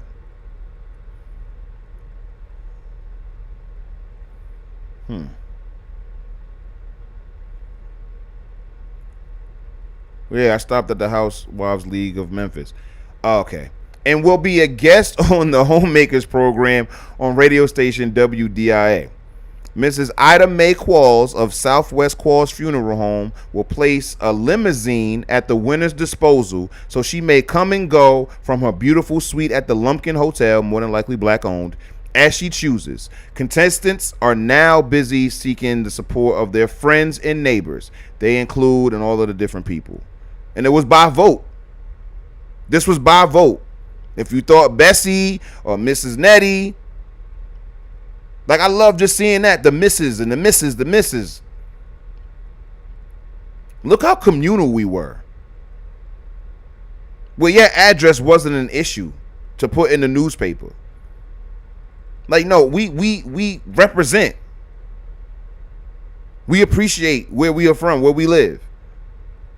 Like, dog, Mrs. Ethel lived on Prosperity Street, a fire name, by the way. A fire name. But yeah, you got, people today talking about why, how am I to be expected to work Monday through Friday and then take care of these kids and take care of my husband and all this other stuff, or take care of her husband. It's like, yo, this woman was working Monday through Friday and making dresses, gardening, keeping up to date, going to church. Like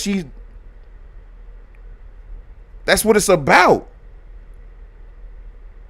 That's what her husband was doing. He was working every day, going to church, doing all of the things that he needed to do, buying refrigerators and stoves, taking care of his family.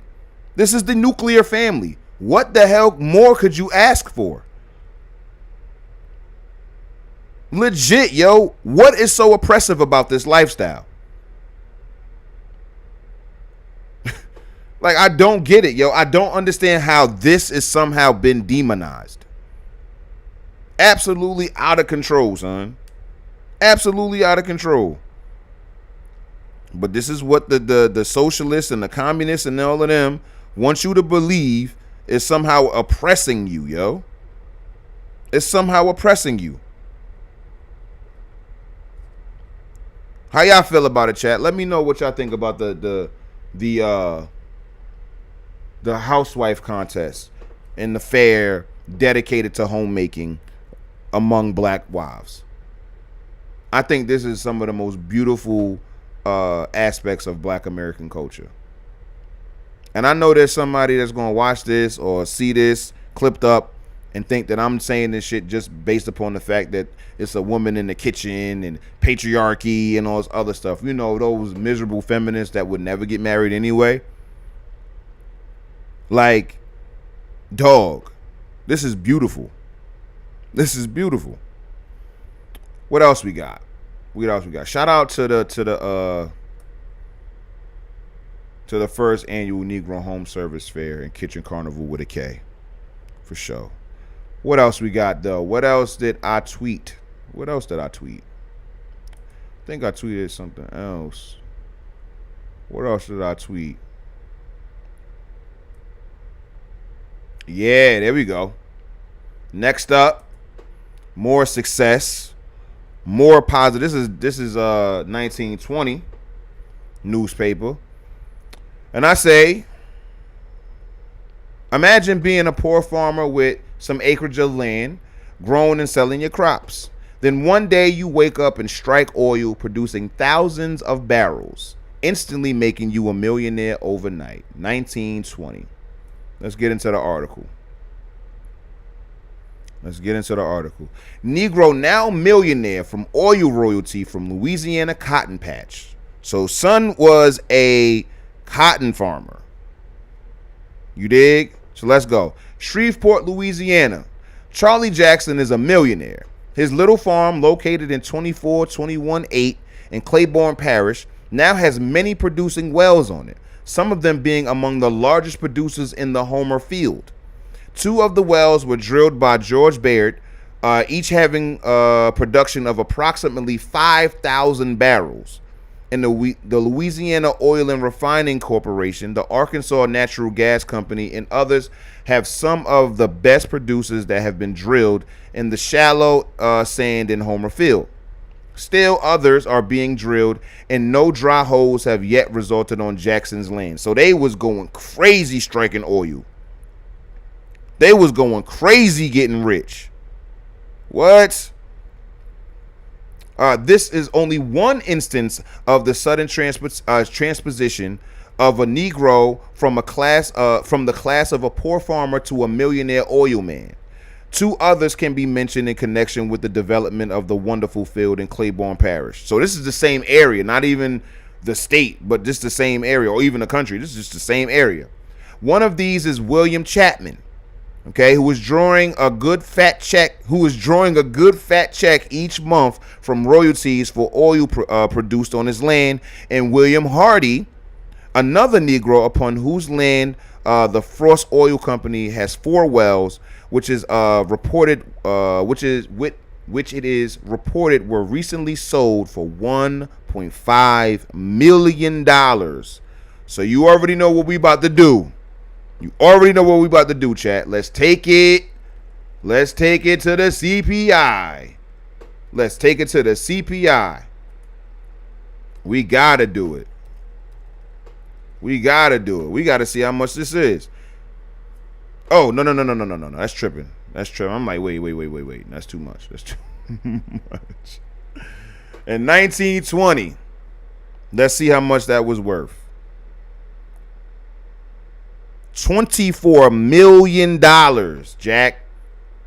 Jackpot. $24 million adjusted for inflation. But they wanna tell you about all of the hell that black people went through. I don't get it, son. I don't get it. I don't know why they do this.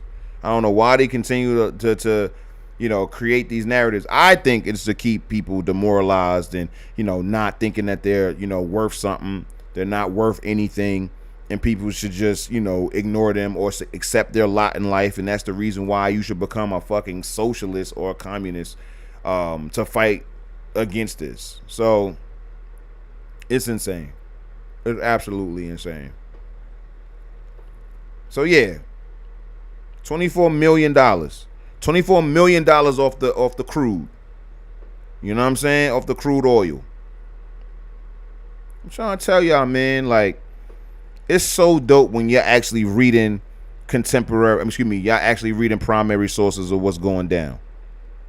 You dig what I'm saying? If y'all actually, learn from the ancestors directly, they would tell you. There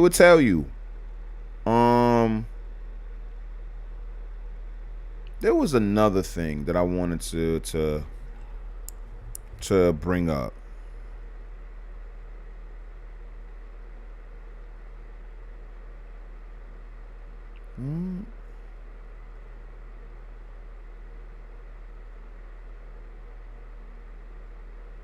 What you mean, Watcher? You said 1.5 million divided by 2026. We're not talking about gold, bro. Why are you talking about gold? We talking about oil.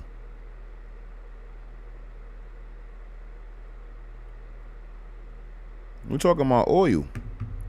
We're not talking about gold.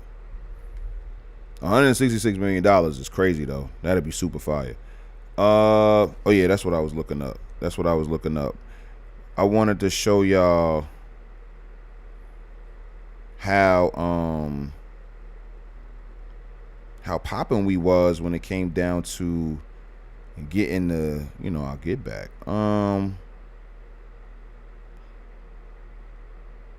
Let's see. Cause I ain't about to. Yeah. Ooh, first tweet. There we go. First tweet.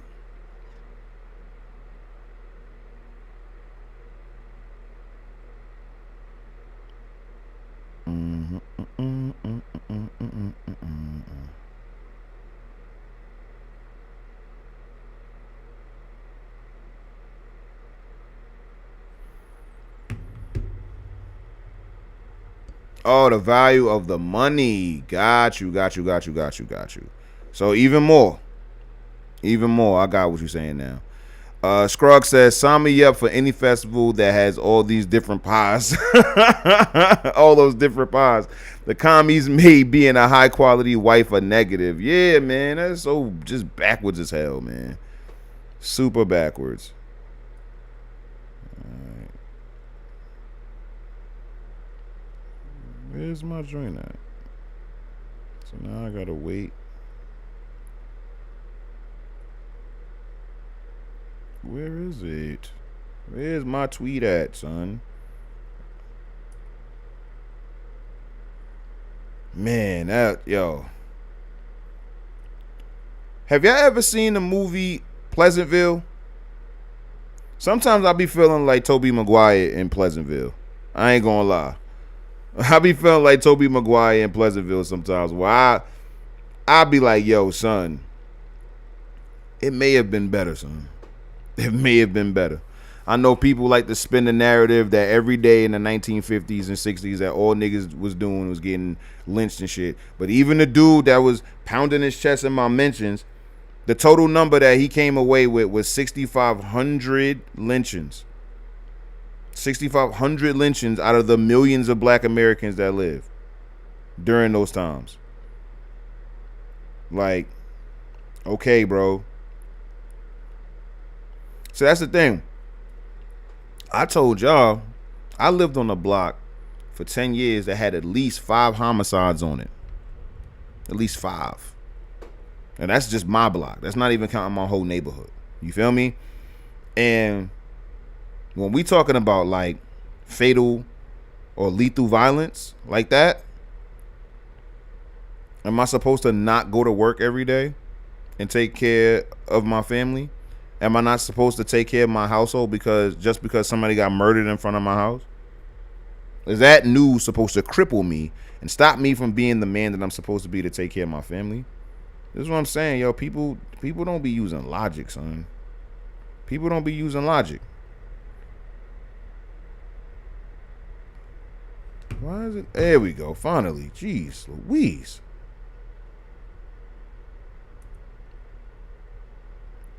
Found it. There we go. So, this is another one. Let me show y'all what I'll be talking about. All right. So, I say, and I wrote this last March. Yo, last March, I was cooking. I ain't gonna lie. It was like the 3rd or 4th tweet from last March where I was cooking. But anyway, when you know true black American history, it's impossible to have an inferiority. Jesus, y'all. When you know true black American history, it is impossible to have an inferiority complex. For every story you've been told about racist terrorism, there's at least 2 telling you how we fought back and defended ourselves. We were never defenseless victims ever. Fucking ever. Ever. So let's go through these headlines real quick. Let's go. First one, Wednesday, August 30th, 1950. Klansman killed in hoary gunfight. Okay? Had his boots smoked. Boots smoked. These are all black newspapers, I believe, too. Little town of Herron, Illinois, again scene of Klan and anti-Klan insurrection. 6 men meet, tragic death, machine gun fire. So they had the autos outside. They had the switchies on the Klan. They put the switches on the Klan. They fully autoed the Klan.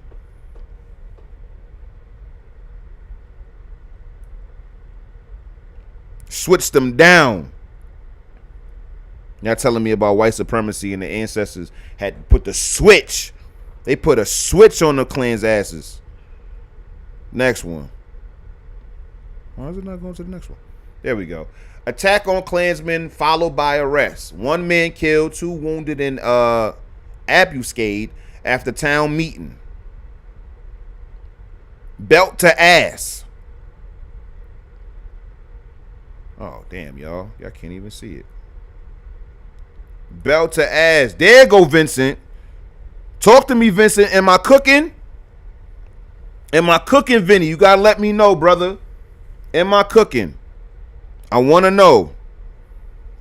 I don't know if you've been here for how long you been here. You dig? What the hell is going on? Why is it? See, I'm fairly new to this. Okay, let's get that back. And is it this? There we go.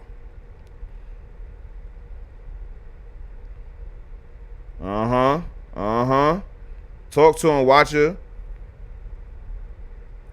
We was kicking ass and taking names. Why they ain't never tell y'all this? How come they only tell you about the oppression? How come they don't tell y'all when we was bunning up the Klansmen? We was bunning them up. Booming them to hell.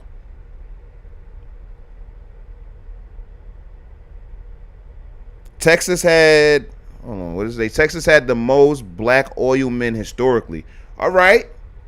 Okay. You know what? That's what I want to know. I think we're going to hit the archives.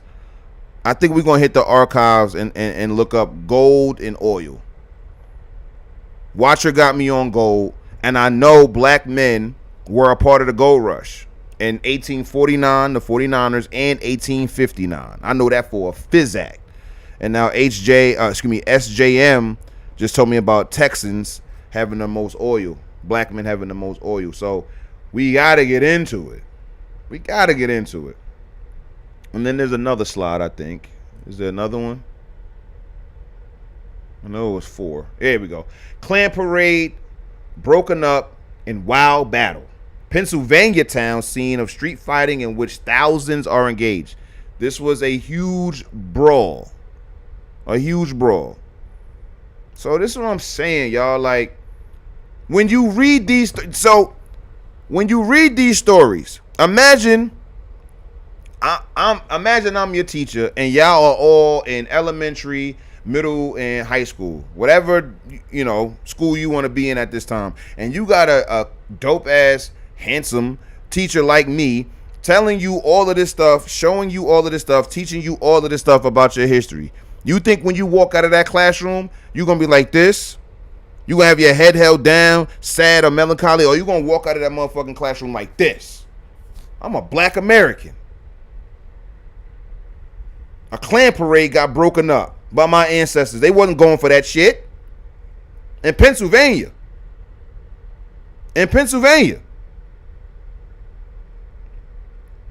You dig what I'm saying? Yo, shout out to all of the new people in the chat. Reggie Jackson, welcome. I'm glad you guys are, tapping in. This is going to be the most viewed one yet. So is that what we got to do? We got to stir up some Hotep controversy every day to get the streams popping? I ain't got no problem. Yo, listen, I had reformed my ways, y'all. I wanted to stay non-inflammatory, you feel me? I wanted to be an antioxidant. You feel me? I wanted to be non-inflammatory. And I ain't gonna lie, the tweet that got everybody up in arms wasn't even some shit that I thought was gonna be so offensive to these idiots, but common sense ain't so common. So that's what we're gonna do. We're gonna stir shit up. You feel me? But first of all, I don't be engagement farming. You feel me? Like, don't get me wrong. I'm a farm that engagement once it get there, but I'm not going out of my way, you feel me, to stir up some shit on things or by saying things that I don't believe. I don't do all of that dumb shit. But if what I believe stirs some shit up, oh, we gonna farm that engagement. You hear me? I told those bums to come in my man. All you communists, all you socialists, all you pan-Africanists, why they ain't come in here? It's in the shit. It's in the thread. How come they ain't come in here, hopped in the chat? How come they didn't hop in the chat and tell me just how dumb I am to my grill? How come they couldn't come up here and espouse their best arguments? You heard? You dig? Made it very, very clear. Very, very clear. It's big black America over here. You see what Watcher's saying in the chat? Big black America. You dig? So let's see. Damn, what was I say we was about to do next?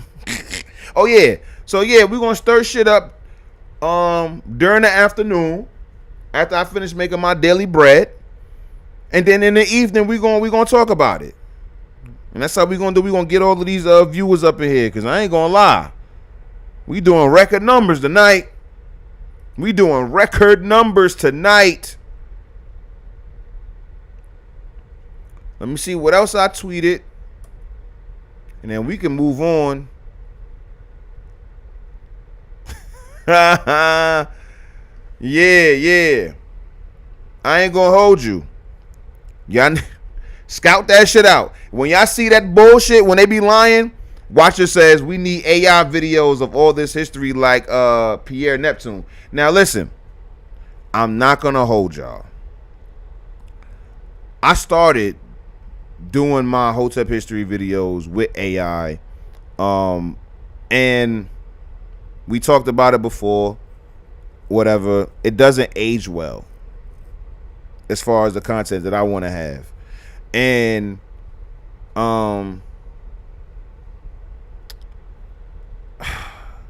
I see it, growing in popularity.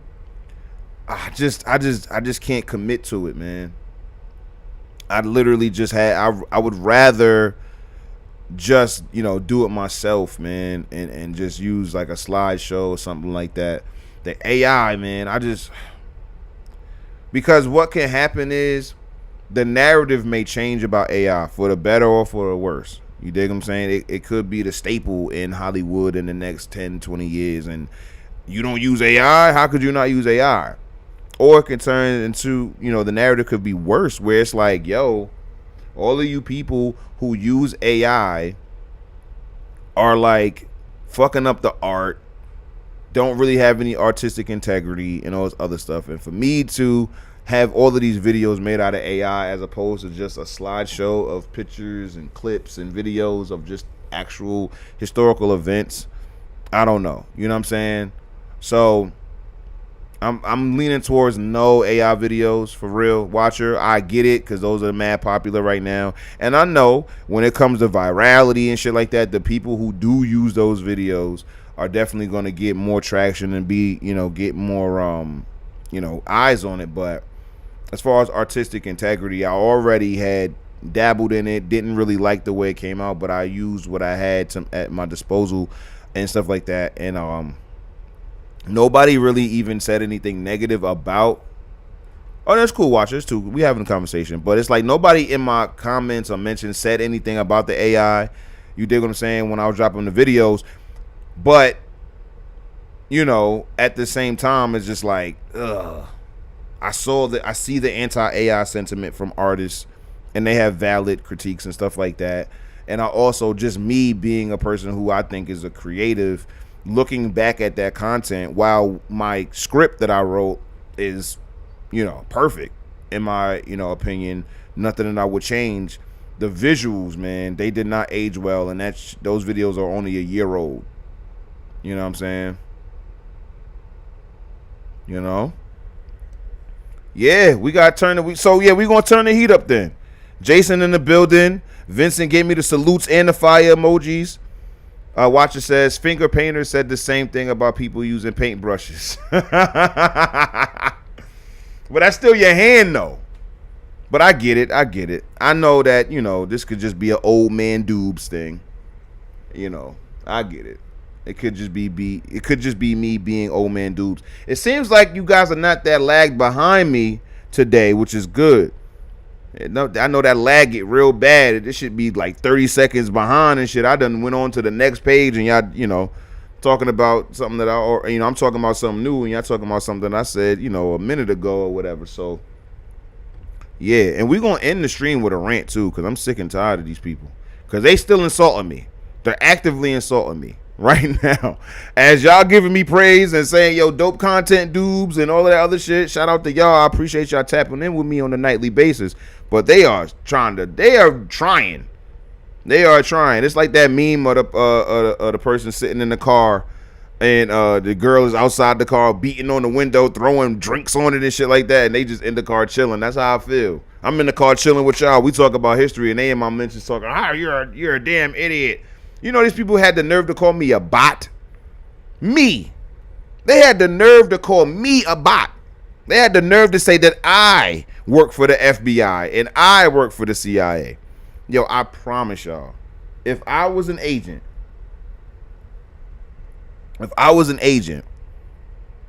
y'all would know. Not the masses, but y'all would know. Y'all would know. The more discerning, keen, intelligent people, like I knew Sean King was a fraud from day one. I almost believed D-Ray. And the only reason why I believe D-Ray, if y'all was there when Black Lives Matter, before Black Lives Matter started popping on the timeline, and then Ferguson happened and all of that, y'all remember D-Ray's original profile picture, his original Avi. It was a black and white picture of him looking sternly into the camera. So we got a dark-skinned nigga looking serious in the camera. I'm like, oh shit, this nigga might be serious. And then I heard that nigga speak. Have y'all heard D-Ray speak before? Do y'all remember D-Ray McKesson? Yo, son, the first time I heard D-Ray speak, son, I was like, oh, hell nah. And I ain't gonna hold you. I know that that's not the end-all be-all to judge somebody. I get it. But what I thought he would sound like versus what he actually sounded like, oh, it was night and day. And I was like, yo, there's no way that you are that. Nope, fraud. And then before y'all knew it, his posts were being sponsored by fucking Dove soap and Doritos. Y'all remember that? Y'all remember when his posts were literally being sponsored? His videos were being sponsored by Dorito and Dove? Fucking Unilever? You dig what I'm saying? How is the revolution being sponsored by Doritos? How is the revolution being sponsored by Unilever, Black Lives Matter, D-Ray McKesson? How is that possible? How are y'all bringing in the revolution being backed by companies who use slave labor, prison labor, all types of crazy shit? But these are the people that are sponsoring you, and you think you for the people. You bought and paid for. You know that, though. It's the people. It's the people that are dumb. But if I was an agent, dog, y'all wouldn't know what to do with me. Y'all wouldn't know what to do with me if I was an agent. If I was really an agent, y'all wouldn't know what to do with me. I'd be fucking shit up. You shitting me? I'd really be shaking shit up. It wouldn't be all of this emotional shit. Nah, I'm turning shit up. I would get the YNs. I would get the young niggas on the block to turn shit up. Y'all already being destructive. So now y'all need to turn it up a notch. Y'all need to start shooting at police. Y'all need to get real. Darren Sales, talk about it, Watcher. Tell him about Darren Sales in the chat. Give him a couple sentences about Darren Sales, and I'll back you up. Give him a couple sentences about Darren Sales, and I'll back you up. Because that's the man. That's the real man that was up in Ferguson, boots on the ground in St. Louis. You dig? We talk about Darren Sales here. Yeah, they killed him. There we go. They killed him. Burnt him up in a car. Did him in the worst way. Then they try to say, oh, he had some beef with niggas in the hood. He was in the middle with some shit. Likely story. Likely story. A nigga that's actually from the trenches. A nigga that's actually giving a fuck about his community. Get burnt up in a car. Get shot and burnt in his car. I think he got burnt first, then shot. Now, I've seen niggas in the hood get barbaric. Don't get me wrong. I've seen it. But it don't. Nah. A cracker did that. That was white people. That's what they do. That's police shit. That was Fed shit. And he said that. He said he's being followed by the police everywhere he went. After he started exposing Black Lives Matter. Because remember, I don't know if y'all remember, Darren slapped the shit out of D-Ray. People don't remember that. Darren slapped the shit out of D-Ray when he was in Ferguson.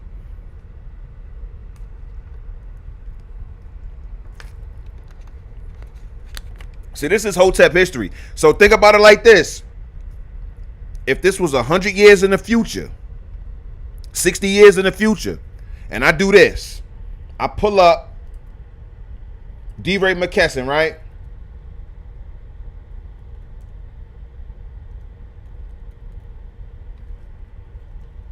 And that arrest photo. Y'all remember that clearly staged arrest photo, right? Clearly staged. This shit right here. Y'all remember this? Y'all remember this? This photo op shit right here? Y'all remember this?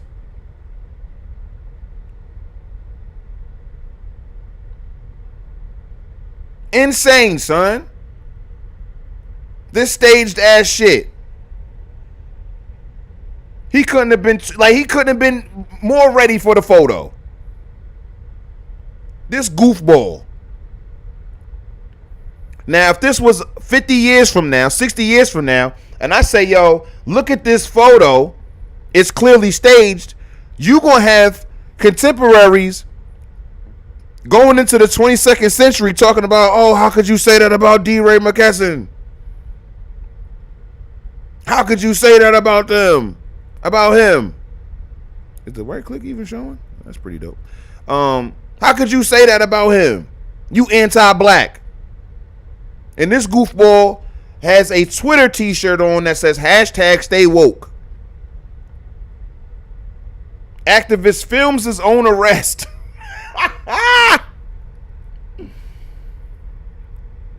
This is nuts, man. This is insanity.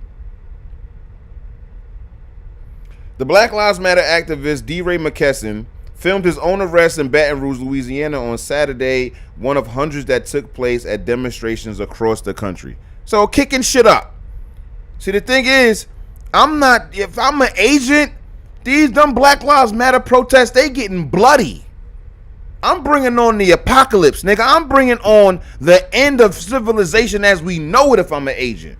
I'm going all out. The FBI and the CIA would have to tell me, dudes, please calm down.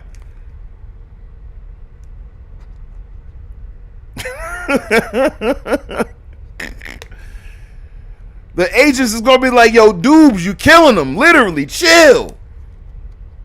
You going hard. Like, are you kidding me?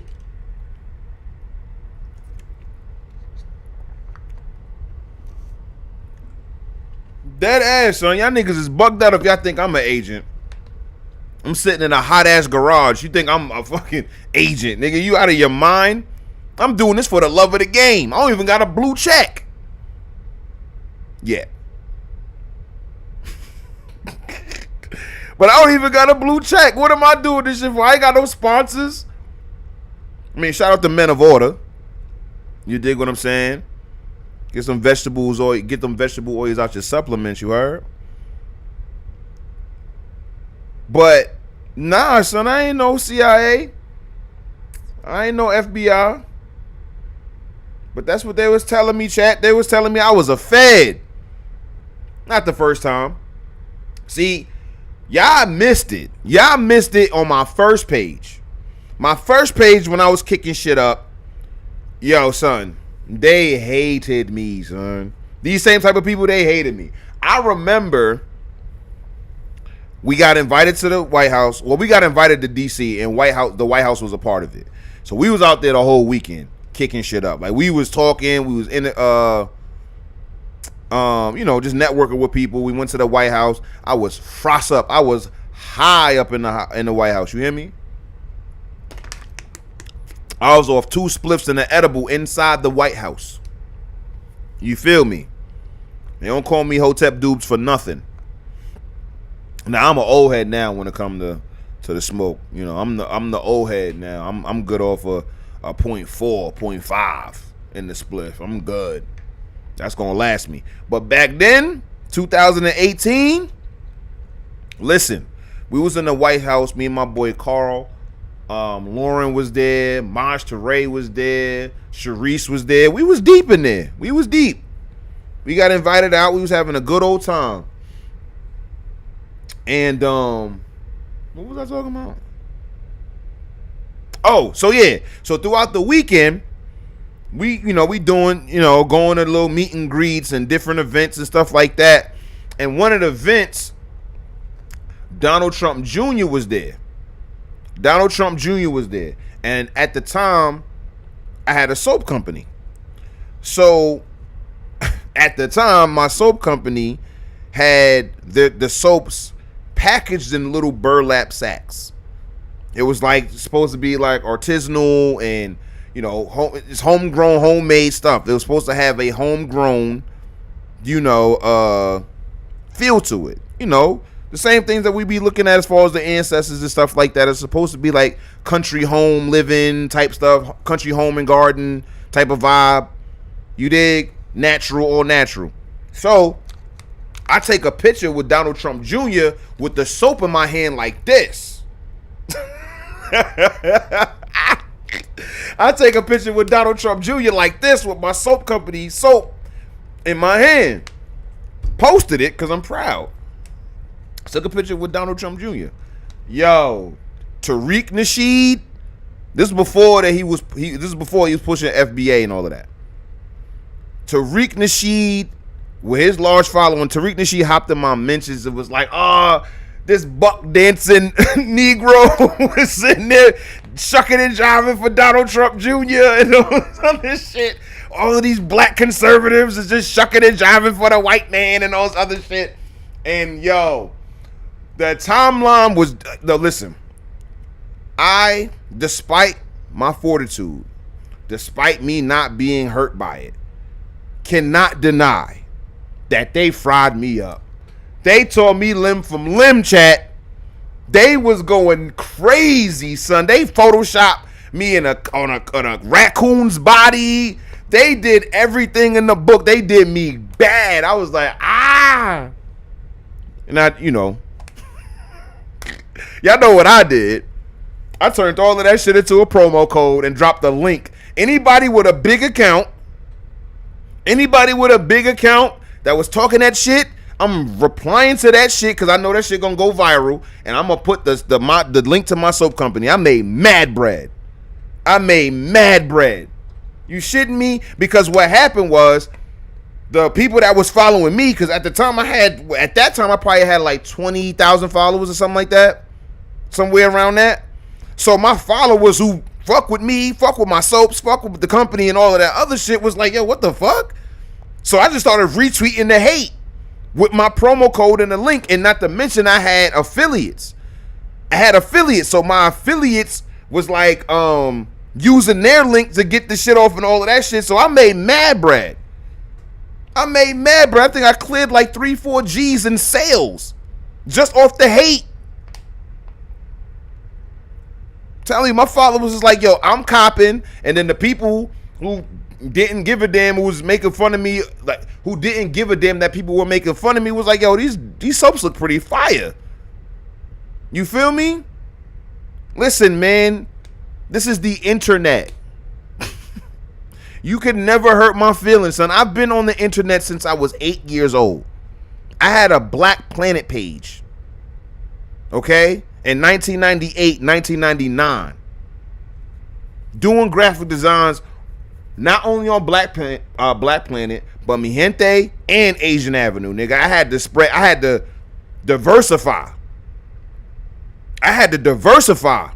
I was on Black Planet, Mi Gente, and Asian Avenue at the same time.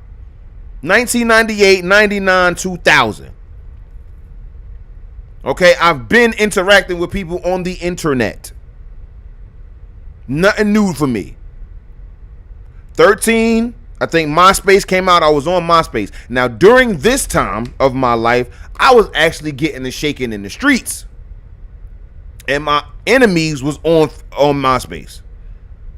I remember one time I was beefing with these dudes in my city. I was beefing with them. And I literally gave them directions to my house on the internet. Y'all popping all of that shit. Take this exit, go ahead, take that. I gave them direct coordinates to my crib. Let's get it shaking at my front door. So even fighting off of the internet, like words on the internet turned into physical violence. I already did that. So a weirdo dude in Nevada or Nebraska or New York or Florida or wherever talking that shit, calling me all types of names and all this other shit, it's like, dog, you don't understand that I actually got a shaking off of the internet before. I don't do that shit anymore. But I actually got a shaking off of somebody's comments to me. Real shit. Shout out to my brother Cooley. I done watched Cooley beat several asses off of the timeline. This is Twitter days. Motherfuckers get to talking to Cooley all type of crazy and shit like that, and he see that they in the same city. He's like, oh yeah, let's link. We don't need to even be doing all of this jaw jacking. We don't need to do none of this talking. Let's meet. This is meet and get it shaking. And I've watched at least 3 or 4 different videos of Cooley beating on somebody's ass for talking that shit on the timeline. And me and him mad cool. You feel me? Real recognize real when it comes to that shit. Like, so please believe, like, getting this shaking and all that other shit, that shit is in the past now, because now I'm booming you. I'm going to the gym every day and all that other shit, but I'm not doing that to fight you motherfuckers. If you come this way, you're going to be fighting for your life. You ain't going to be fighting me. I promise you. Getting this training from March to Ray and all that other shit. What? Don't come over here thinking you about to have a fist fight with me, nigga. We ain't doing that. I remember the last fight I was in 2023. Yeah, I want to say 2023. I had to beat this dude ass because he was drunk in front of my crib. I told y'all all that rowdiness and shit like that. Motherfucker was drunk in front of my crib. And I almost didn't fight him because I thought he was about to go get the blick. And I ain't have my gun on me at the time. Cause I came out there just wanting to quiet niggas down. He get to talking that shit, talking about niggas ain't about to do shit, all this other shit. Older dude. So I'm like, yo, son, like, watch how you talk to me and all that other shit. And he was like, oh, I'll be right back. So I was like, okay, let me go get my grip. And so when I go turn around and get my shit, I see him coming back with a stick. I beat his ass just off of the strength of that. I beat his ass. You come back with a big stick. That's it. I beat his ass in the middle of the street.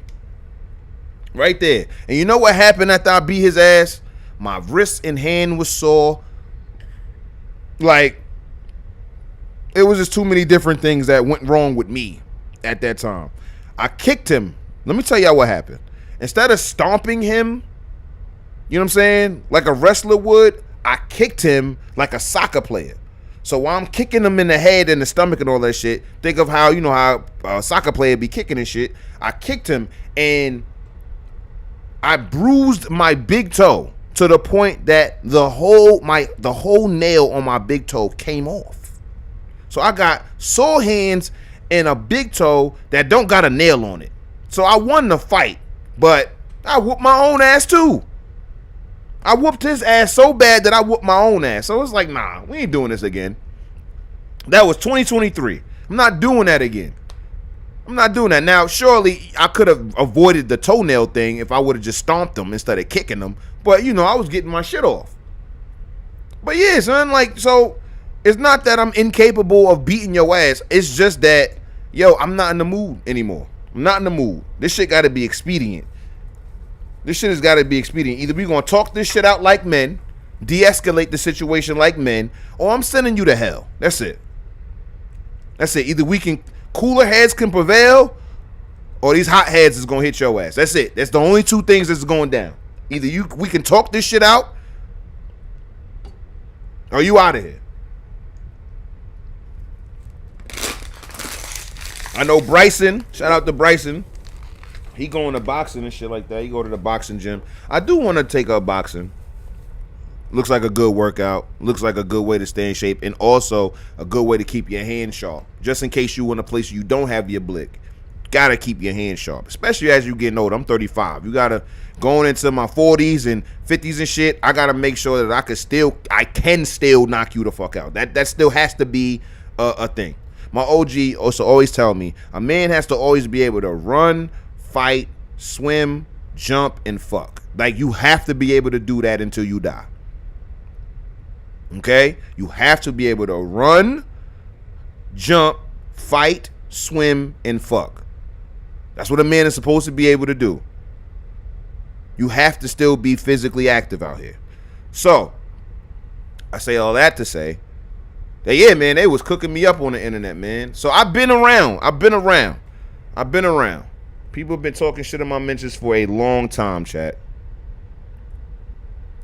Let's see what the mentions is saying. I'm anti-Ku Klux Klan. Since there are Americans that have been American politicians for centuries, does that make me anti-American? See, where are you from? RBG. Let me guess. You're a pan-Africanist. Let's see. I don't even know what this is. See, this is what I'm saying, son. What are you talking to me for? Talk to your fellow pan-Africanists.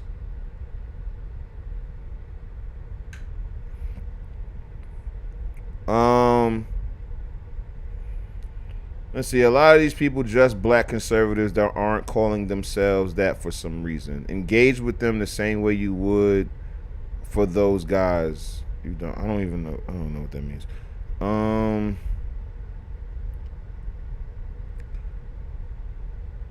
Just gotta block these pages and go. Did he block me? Let's see if he blocked me. A Liberian. Ain't that the Liberian flag? Chat. Oh, he did block me. All right, cool.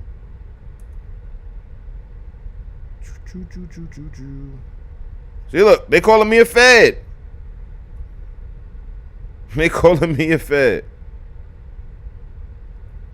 Look at my mentions. They're absolutely in shambles. What we got? Hurts my soul genuinely that we see black Americans be treated like cattle by the state that enslaved and ghettoized them, only to see one of them boldly support said state and its imperialism across the world. Let's see what he's talking about. This looks like another African. Let's see. Fan of AC Milan and Man City. I guess that's a soccer. With a soft spot for Atleti. Pan-Africanist with communistic ideals, bisexual, mostly spiritual, but still pessimistic. Why am I caring about these people's opinion? Yo, y'all think I be bullshitting? What am I to learn from this person? An African using Arabic. What am I to learn of a Pan-African communist? See, y'all thought I was bullshitting and saying that these people are two different groups. A lot of these motherfuckers overlap. I only know of Marcus Garvey being somebody who fucked with capital or capitalism. All these other pan-Africanists, they be pushing that communism shit. This is not me making this up. I didn't stage this. This person tweeted me an hour ago. Incredible. How long we been rocking? Oh, only 2.5 hours. All right. Actually, yes, I can. That was the cute one. What else we got?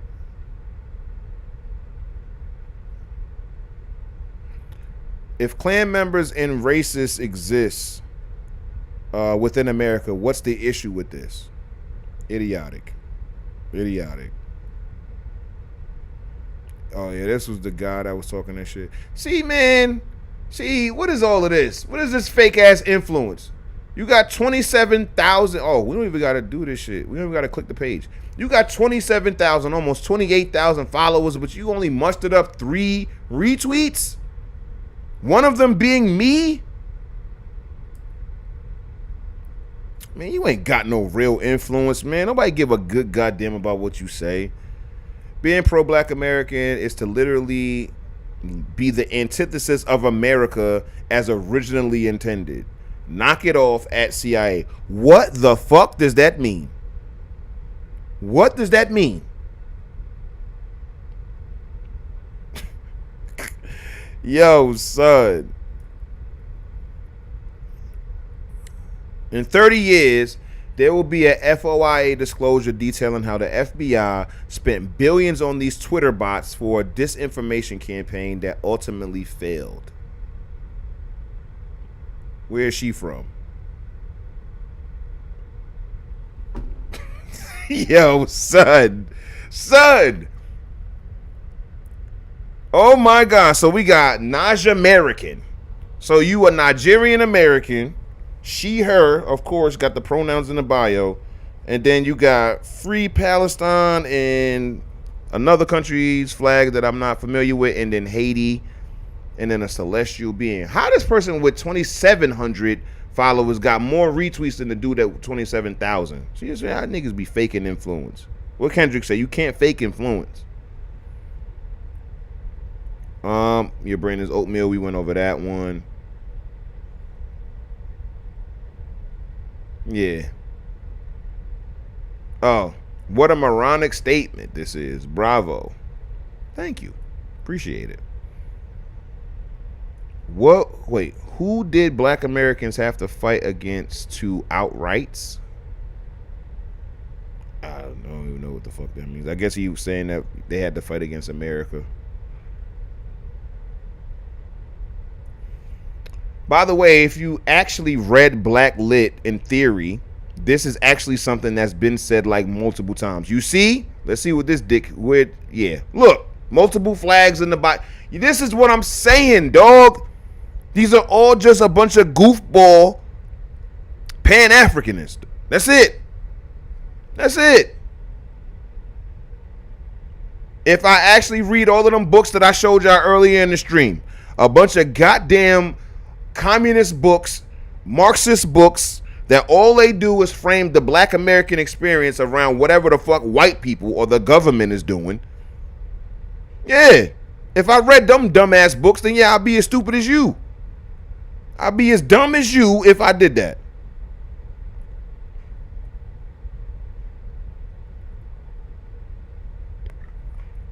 Proud fucking American. May anyone who tries to burn our house down to elevate their own perish in the flames. Hate white people or whoever you want, but this is our home, and we'll have no issue packing you the fuck up if you threaten our existence. I wish you peace and love still. Yeah, I gotta like that one. We gonna put that one. You know what? Fuck it. We gonna put that. I don't even usually repost people in my mentions, but we gonna repost that one. I fuck with that. Y'all not about to get me to hate my country. I don't give a fuck what you niggas is talking about.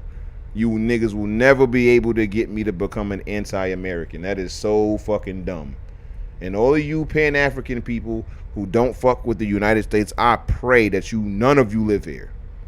I pray none of you live here. Cause you know what's so funny? Since we about that time to start ranting about these motherfuckers. You know what's so funny about these so-called Pan-Africans is that the Pan-African idea is that all melanated peoples, all African people around the world, you're not Black American or you're not African American. I don't consider myself African American, but you know, follow me here. You're not African American. You're African in America. That type of shit, right? We all African. We all African. Every last one of us, from DR to Congo to anywhere in between, we all Africans. And the minute my African quote unquote ass says some shit you don't like, now I'm an idiot. Now I'm the CIA. Now I'm the FBI. Now I'm a coon. Now all of this shit. Is this the Pan-African unity that you dickheads are trying to tell me about? Because I don't see it. I do not see it. Where's that unity at? Where is the one Pan-African in my mentions being like, brother, let me let you know something. You, in my purview, you seem a little misinformed. Let me let you know why. No, they just hurling insults. So this is what I'm saying. These motherfuckers don't really care. Because I tell y'all this. When I see somebody that, first of all, I ain't gonna lie. As a rule, for the most part, I don't do the replying. Motherfuckers reply to me. That's not me trying to flex or, you know, have an ego and shit. But I really be in my own bag, tweet-wise, to even be worrying about what another motherfucker be tweeting. If you go to my timeline, excluding the person I just retweeted, 99% of the tweets that you gonna see on my timeline are from me. Are from me and me only. So I'm not even one of those dudes that be in reply guy mode. I don't do that. Now, if I do, it's usually somebody I fuck with and we talking about some shit that we either agree upon or that we agree upon. Because like we both equally like this or we both equally dislike this or whatever. Because that's how I give it up. You see what I'm saying? So when it comes down to going in like in my mentions and shit like that, like yo, I'm used to that. I'm not used to really being a reply guy. Honestly, when I got my page back, or not my page back, when I just started a new page, luckily my network still maintained their following and shit like that. So HJ, Monsteray, all these different people, even though Monsteray, that was his new page because he got banned too. But Sonny Johnson, Uncle Hotep, all the Cannon Hotep, like my network of people, my nation of people still held the following that they have, and a lot of those people followed me too. So when I came back to Twitter, I immediately came back to like 500 to 1,000 followers. You dig what I'm saying? Which is still the 1% of Twitter users in general. Most people don't have any followers, and they don't have any emotion like that. That's just how it is on social media. Period. So luckily, I was able to regain my following. Not all the way. Obviously, I have a little over 10% of my following or whatnot that I had before, but I was able to get back into the swing of things based upon my network and my community and my nation. You dig what I'm saying? So I was just popping my shit. So, but there was a time in my early times of getting my foot in and shit like that. I had to be on some reply shit to let people know I was back and shit like that. Like, oh, dudes, you back? Because I stayed away for like 2 years. I was on Reddit. I wasn't even doing nothing like important or nothing like that on Reddit, but that's where, I landed or whatever. So I was on Reddit for like a year or two. But I knew I missed Twitter. I knew I wanted to get back out there. I knew I wanted to, spread the gospel. You know what I'm saying? So I had to be a reply guy here and there.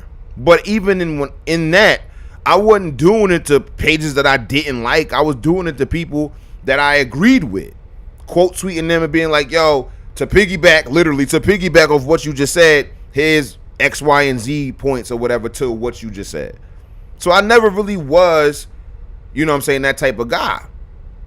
You feel me? And I ain't gonna lie, I participated in dunk tweets for sure. Like quote tweeting people, dunking on them and shit like that. Like, I ain't gonna lie. But for the most part, I always kept it like, yo, y'all come to me. I don't come to y'all. If y'all disagree and all of that shit, then that's fine. But Understand that I'm doing the dictating over here. I speak. This is my page. You came here. And that's how I keep it. So, like, when it comes to this type of shit, son, like, I don't say this shit because I'm being a hypocrite. Like, I really do that shit. I don't be falling up in people's mentions, hurling insults. Now, don't get me wrong. If the tweet is insulting, like, yo, that Hotep Dubes nigga is a cornball or whatever, then yeah, I hop in your quote tweets and troll you a little bit. But even when it come down to that shit, like, if you hop in my mentions being disrespectful, I'm just gonna make an example out of you. I ain't about to really give you any real time a day or no shit like that. You know what I'm saying? So again, how is it that we supposed to be all one big African? Right? That's what pan-Africanism is. We supposed to be all one big African under the umbrella of pan-Africanism. And the minute that one of your so-called African brothers says some shit you don't like, you want to, excuse me, you ready to insult him and say all types of foul shit to him. And I'm supposed to unite with you bums. I'm supposed to unite with you dickheads over my fellow Americans, whether they be black, white, or whatever. You're out of your goddamn mind. You're out of your goddamn mind. Y'all don't get shit done. What is there to get with? Y'all don't get shit done. That's the reason why. That's why y'all need as many recruits as y'all got. It's because y'all don't get shit done anyway. Y'all make nothing happen. That dude had 27,000 followers, called himself a global African. Whatever the fuck that is. And ain't got nothing going on, son. Ain't got nothing going on. Where's this shit at? Hold on. Where's the light clockwork tweet? Because that's what I did. I'm thinking that I'm trolling somebody with some motion. I wouldn't even fucking responded if it wasn't for that. Nigga got 27,000 followers. It's all right. Let's get busy. Here you go. Yo, Ghosting is hilarious. Beat us and kill us and kill us and beat us. I love this video. Dumbass nigga, don't you know they used to kill us and beat us and beat us and kill us and kill us and beat us? Dumbass nigga, don't you know they used to kill us and beat us and beat us and kill us and kill us and beat us? Yo, I love this. Nigga, don't you know they used to kill us and beat us and beat us and kill us and kill us and beat us? Yo, I love this video. Shout out to Hotep Ghosteen, dog. He made this video specifically for me. He made it specifically for me because he know I be dealing with this stupid ass shit in my mentions on a regular basis, yo. Every single time. Ghosteen is a gem. Ghosteen is a gem. I'm so happy to have him a part of Hotep Nation. He is so fire. So yeah, let's go to Ghetto Intellectual, which is already corny. Bozo. Right. Inglewood May. So the nigga is from American. This nigga is FBA apparently. Dubious. Shout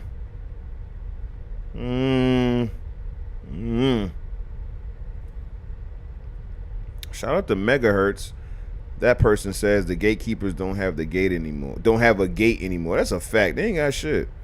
So Inglewood May, New Orleans roots, straight out of Compton College. Ghana Love, Malcolm X disciple, Pan-African, HBCU head, Africana professor, anthropologist, Global Africa, Let's Get Free. Oh my God. Oh, brother. Oh my God. So you an American caring more about Ghana. Look at Joy Reid calling out U.S. imperialism. Oh my God, son. Oh my God. Black fist salute to our Kenyan family and their struggle against the rotten Ruto and the rest of the misleadership class. Like, what? Yo, son, I ain't gonna sit here and I'm not disparaging no African country, bro. But I have no idea what's going on in Kenya, Jack. This is not where I'm from. I am not from this. Shout out to Ghana, but this is not my people, son. They African. Shout out to the Africans. I'm literally president of Hotep Nation. Hotep is an African word. You dig what I'm saying? So 100%, I got reverence for Africa, but you dig? I ain't got no reverence for pan-Africanism. I can tell you that. You can miss me with that shit. You can miss me with that shit altogether. If I didn't think that way, yesterday, I think that way today. You niggas showed your ass today. Y'all did it. Wait, hold on. Am I tripping? Let me go back. Let me see how long this nigga's been on this app. How long has he been here? Okay, 2009. Cause I'm about to say, nigga, you got over 233,000 posts. That shit, you better been here for a long time. All right. Let's go to the archives, man. You can't stop the Exodus. It is divinely ordained.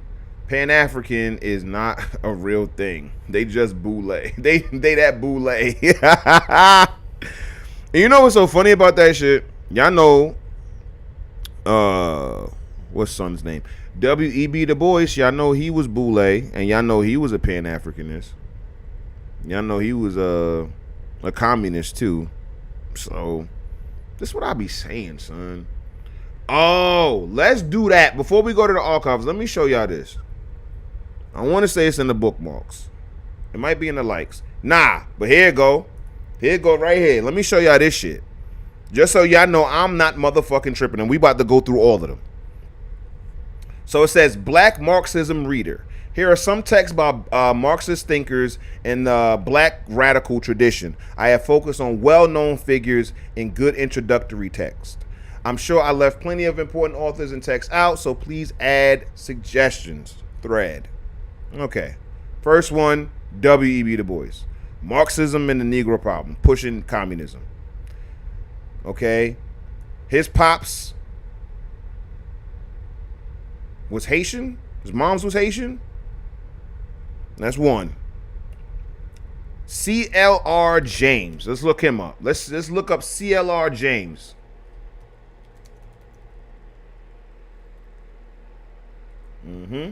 Let's see where he's from.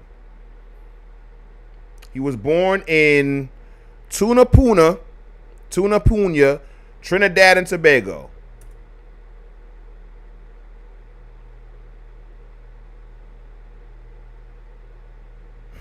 Yo, that person in the chat going crazy. Next person. Claudia Jones. Let's look her up. See where she's from.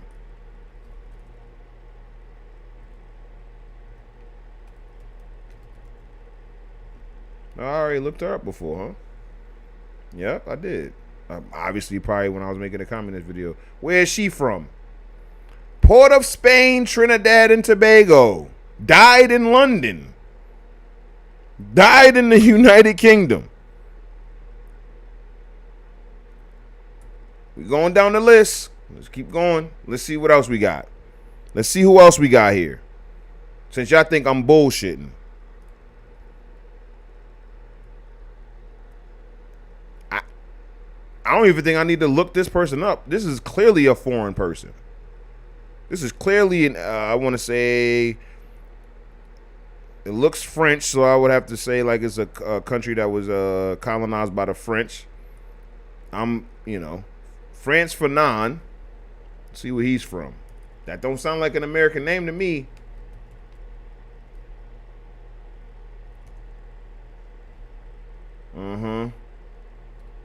Let's see where he's from. Fort de France. Where's this at? Martinique. Not America. These are Marxists, by the way. These are what a white Marxist is telling black people or black Marxists to read. Come on. Africa. Immediately. Stokely Carmichael. Let's see where Stokely Carmichael is from.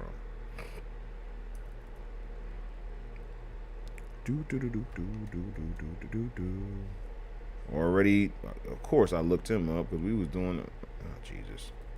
Oh Jesus! Hold on. Come on. Slow ass shit. All right. Historically, Carmichael. Let's go. Where is he from? Port of Spain, Trinidad, and Tobago. We going down the list. We have yet to see an American-born person yet.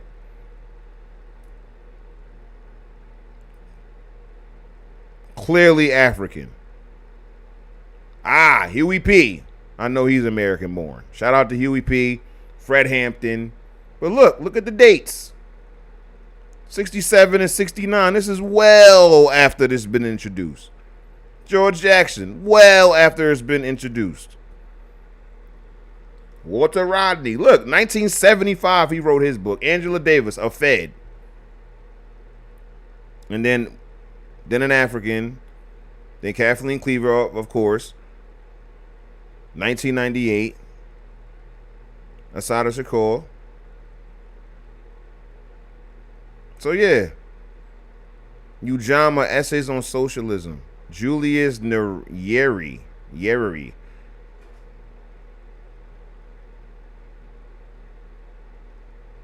Look at this. I have this book. Hammer and Hoe, Alabama Communists During the Great Depression. I got that book too. Just so y'all know I'm not tripping. Yo, I ain't gonna hold y'all. I gotta do some cleaning on my phone because all my books is not coming up. That makes me sad. So I gotta do some cleaning. So yeah, of course they're gonna bring in Harry Haywood and stuff like that. But all I'm saying is that this stuff was ushered in.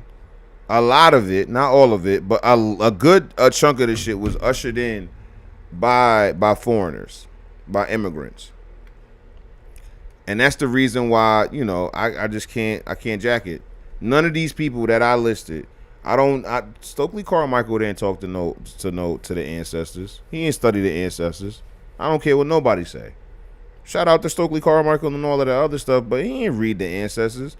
CLR James, he ain't care. Claudia Jones, they did not care about what the fuck was going on, what the ancestors was saying in 1890, 1880, 1910. They ain't care. They was thinking about what fucking Marx and Lenin and all these people was on, son. Oh my goodness. Marxism, reparations, and the black freedom struggle. Most of it is written by black and brown members of Workers' World, such as our first secretary Larry Holmes and leading newspaper editor Monica Moorhead. What's this say?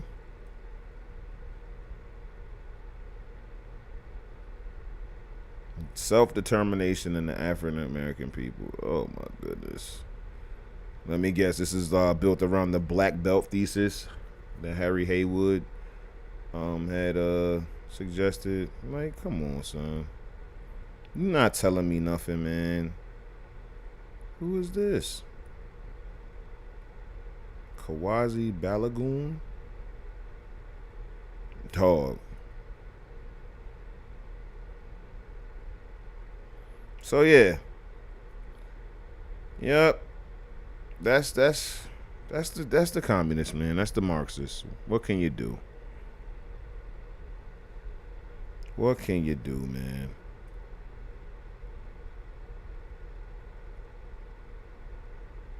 Look, somebody call me a CIA agent. It's so funny, son.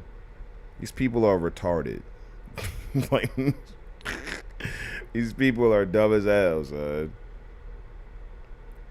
I promise you, if I was working for the CIA, I would have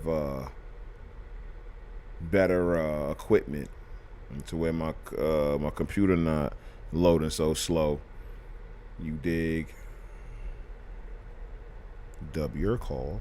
Let's go to the archives, huh? Shall we? Let's go to the archives. Was it this one? Gotta make sure that I'm on point because the one that I had. Wait, no. This might not be the one, chat. This might not be the one. Okay, so I know what to do. We're gonna open up a new window, one that y'all can't see, so y'all can't see what? Oh, name window. I thought it was new window. It's cool. We're gonna open up a new window real quick while I copy and paste something from my email, but I don't want y'all to be all up in my email business. Sure you understand. I wonder how many of y'all have been taking the initiative and doing some of your own independent research on what the ancestors was on.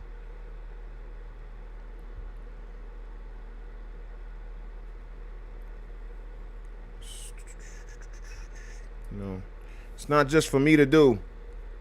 It's not just for me to, aggregate all of this stuff and bring it back.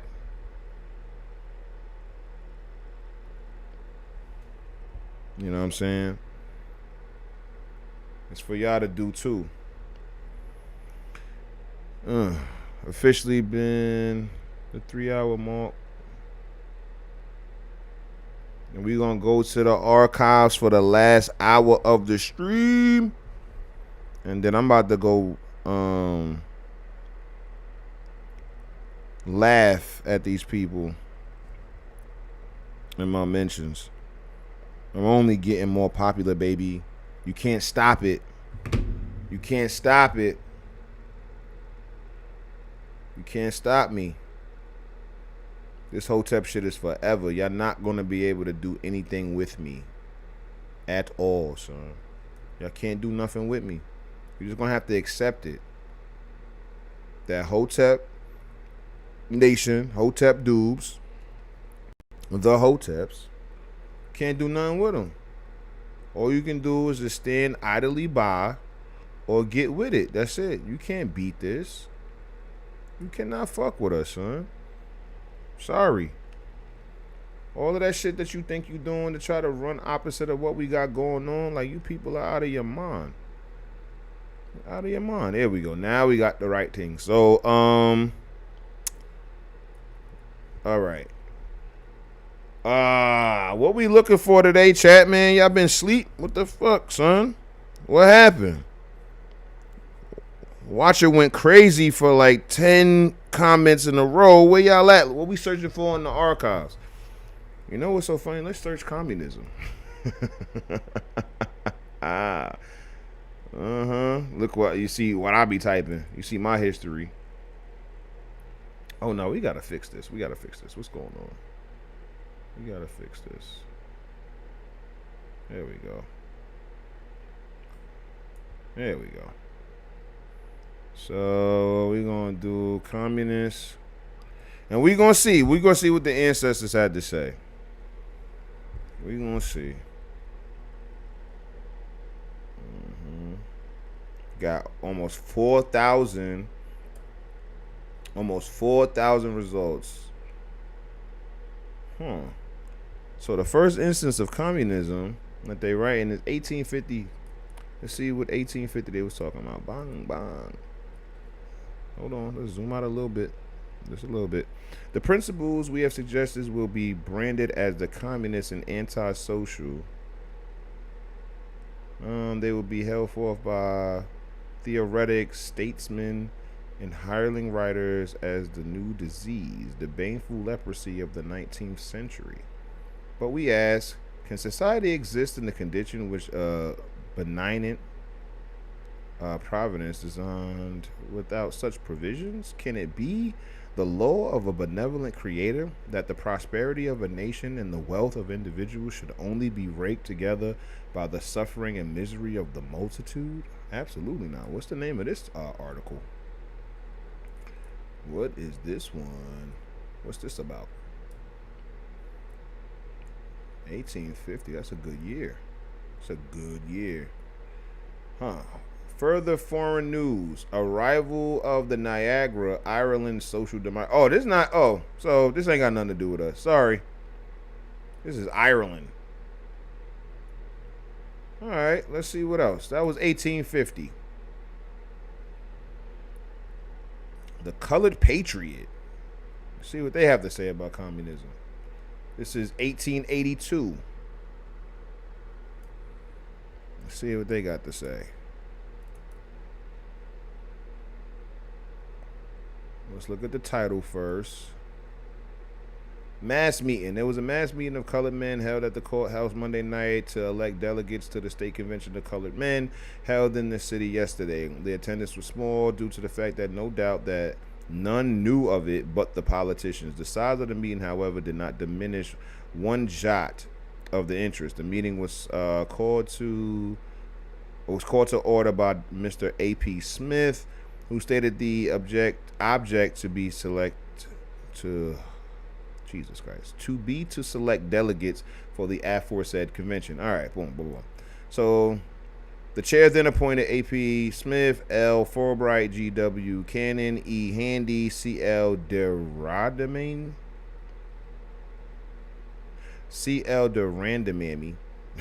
Randomy, W.L. Eagleson, and J.M. Mitchell as a committee to select 14 delegates to the convention. This list seems to have been neatly prepared long beforehand. 2 or 3 changes were found necessary, and after debate and some unseemly bandying,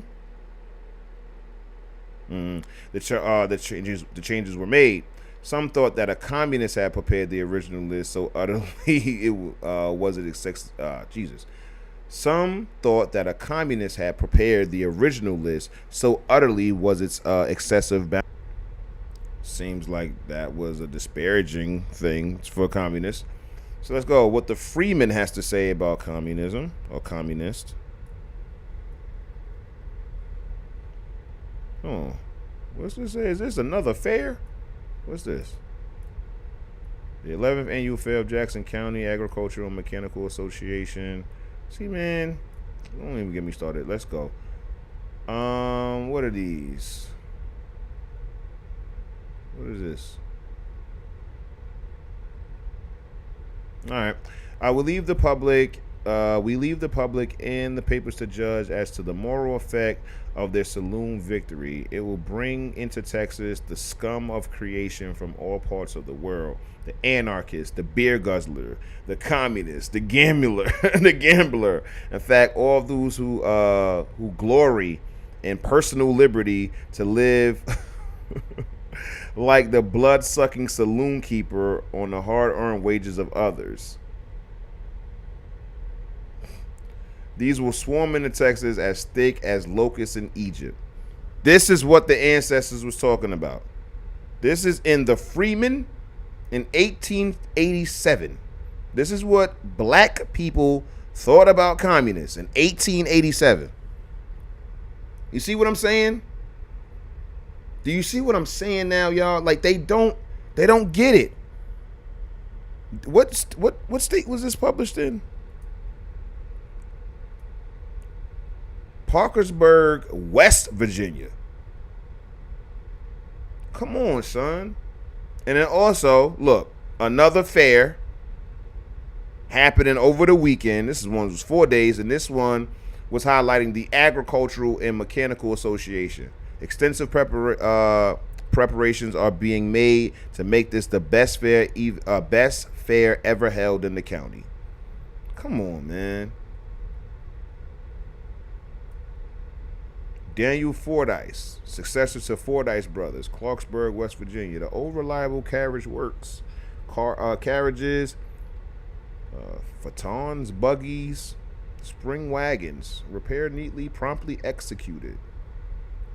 Let's see what else the ancestors had to say about communism. Is this the next page?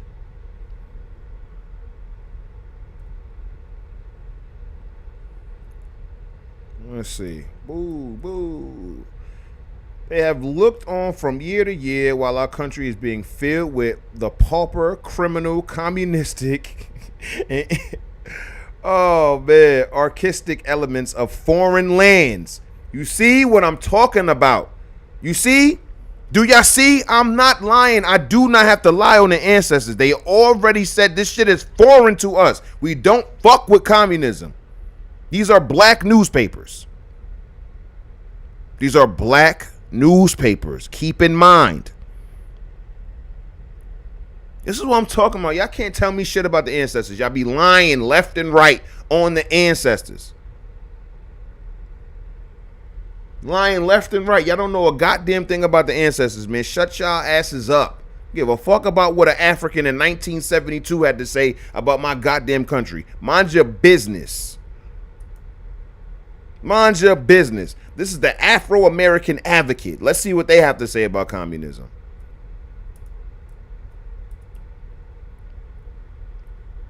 Honorable Jerry Simpson says the Dalton boys were no worse than the national banks and the thousands of other in Kansas who are engaged in pretended lawful pursuits while really the robbing the people. They are to be no more condemned for their acts than the bankers they robbed. Now is there no doubt that the leaders of the People's Party are communists and anarchists. Surely no person who believes in law and order would utter such words, while there are some men in the People's Party who are loyal citizens, yet the man that votes the people's ticket endorses by his act the sentiments of Jerry Simpson and as such of a traitor and an anarchy as he. Come on, Sammy. Come on, Sammy. I knew Sammy was coming through. What the fuck, Sammy? They got me fucked up today. So I went to fuck what they got to say. I went to the ancestors. I had to tap in with the ancestors. I had to see what the ancestors had to say about communism. I had to see what the ancestors had to say about communism. Let's go again. We this is our sixth newspaper that we reading. Let's see what they got to say. What is this? The American aristocracy, blah, blah, blah, blah, blah.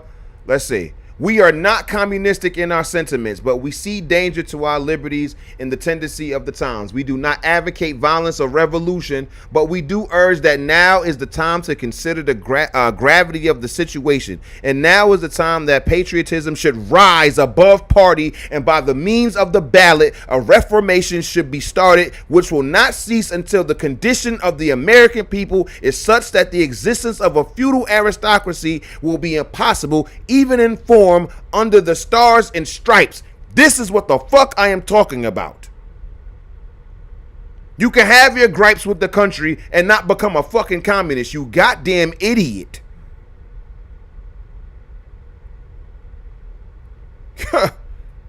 Trying to tell you, son. I went straight to the ancestors, Sammy. I ain't got no goddamn time. I ain't got no time. We listened to somebody in 1993 tell me about what the ancestors meant. Let's see.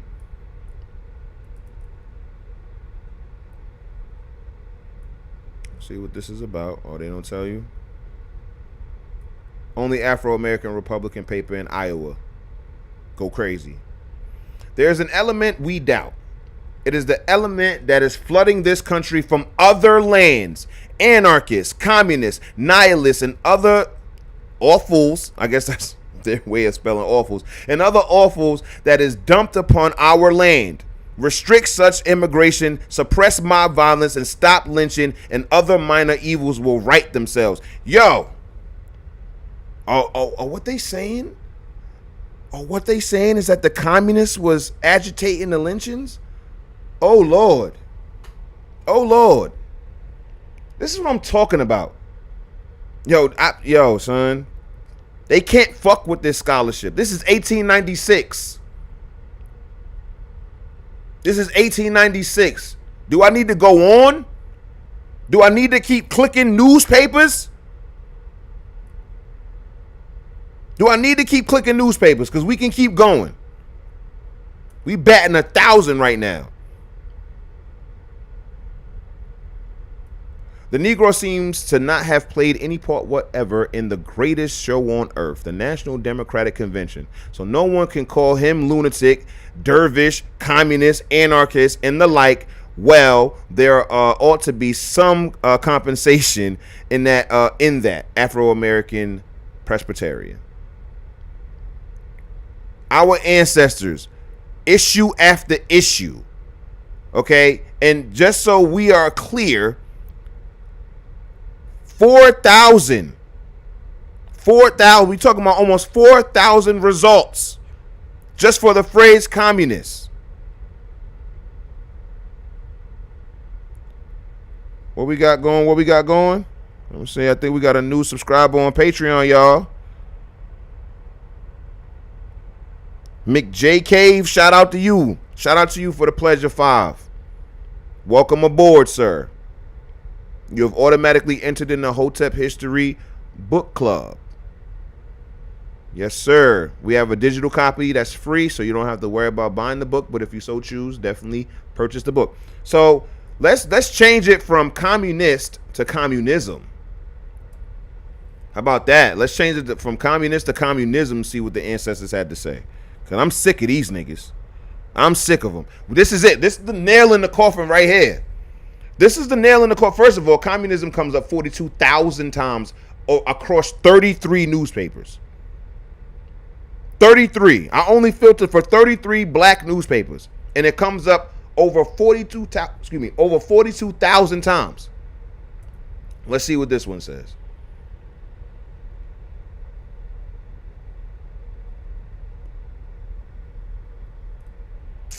Communism, substance versus technique. What year is this? Most Americans are a bit wary of hearing about communism, that is, about the brand of communism which was sold to them in the heyday of McCarthyism. The TV exposed McCarthyism, and most Americans would prefer to forget the hysteria which characterized that period. Today, the mere mention of the word communism to a typical American audience provokes a reaction best described by the expression, well, here we go again. Yeah, that's a fact. Yet it is this frame of mind which is one of the most dangerous and enduring byproducts of McCarthyism. As a way of life, communism is a continuing threat to all free people everywhere, and particularly the United States, because of its role in the world affairs. Yet communism in that scene was never adequately presented to the people of America, for McCarthyism places emphasis almost exclusively on communist subversion, and subversion is a technique of spreading communism.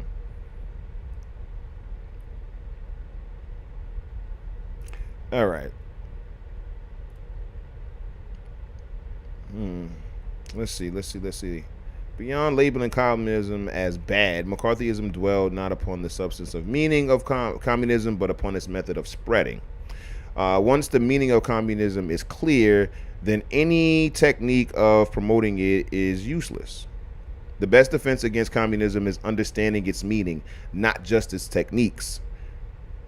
How much, then, do Americans know about the nature of communism as a way of life? What does communism mean to Joe Smith, father of a family, or to Mrs. Smith, his wife? What does it mean to the children? Or to Joe Smith as a wage earner? To free men, the family is a basic unit of society. The family is first, and all other forms of society, including the state, are secondary, but not under communism. Ivan Smith, communist, is not the father of his family. He is the necessary male biological partner in the creation of children. So look, they was doing that fucking birthing person bullshit even back then. What year is this? This looks like the 50s. The Jackson Advocate was in 58. So we getting closer and closer. So look, oh man, Ivan Smith, communist, is not the father of his family. He is the Yo, did they change his name because he's a communist? But anyway, Ivan Smith. So listen, if I'm reading this in the proper context, he changed the name of Joe Smith to Ivan Smith once he became a communist, hinting at foreign. So anyway, he is not the father of his family. He is the necessary male biological partner in the creation of children. As early as 3 years of age, his children are put in nursery schools or creches where their minds can be warped by the state to think of communism as the only way of life. The state, not their father, is the guide to their behavior, and if a father should express ideas not in keeping with those of communism, then the children are taught to denounce the father as an enemy of the state. In nursery schools, the children are surrounded by pictures and told stories to create allegiance to the state and not to the parents. The simple word home has no meaning as it is used by free men. And what of Mrs. Ivan Smith? Yeah, they changed the name. He changed his name to Ivan. Listen, the mother of these children, she too was reduced to a biological partner and deprived of those precious qualities which free people associate with the meaningful word mother. Yo, they've been running this play forever. They have been running this same play forever. This is what I'm telling y'all. You see why we go through the archives, chat.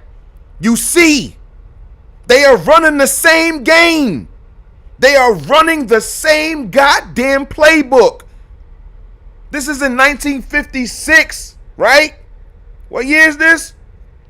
1958. This is the same year that Manning Johnson dropped his book. This is a black newspaper in 1958 cooking you communists. Cooking you.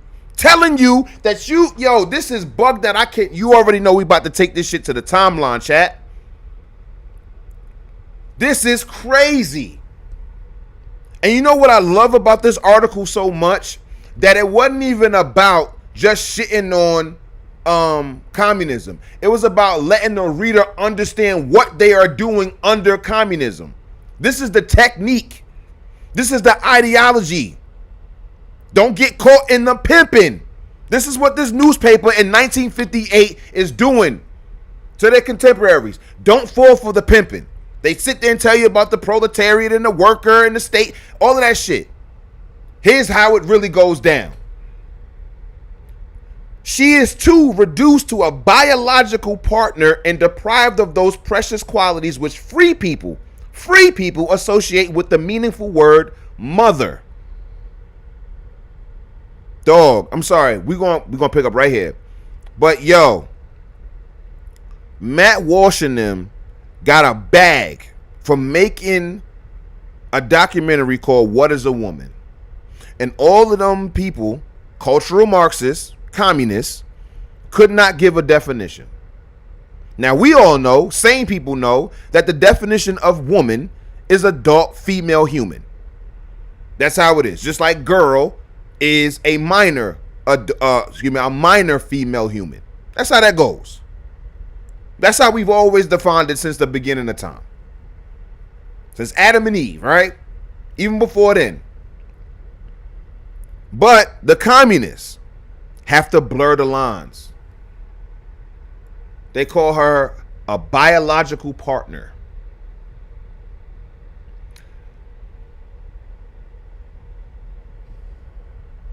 Dang. Damn, Sammy been going crazy in the chat. My fault, Sammy. Listen. I did not plan this. I'm reading all of this stuff for the first time. Sammy says, in indigenous Africa, all the means of production, with possible exception of land, is privately owned.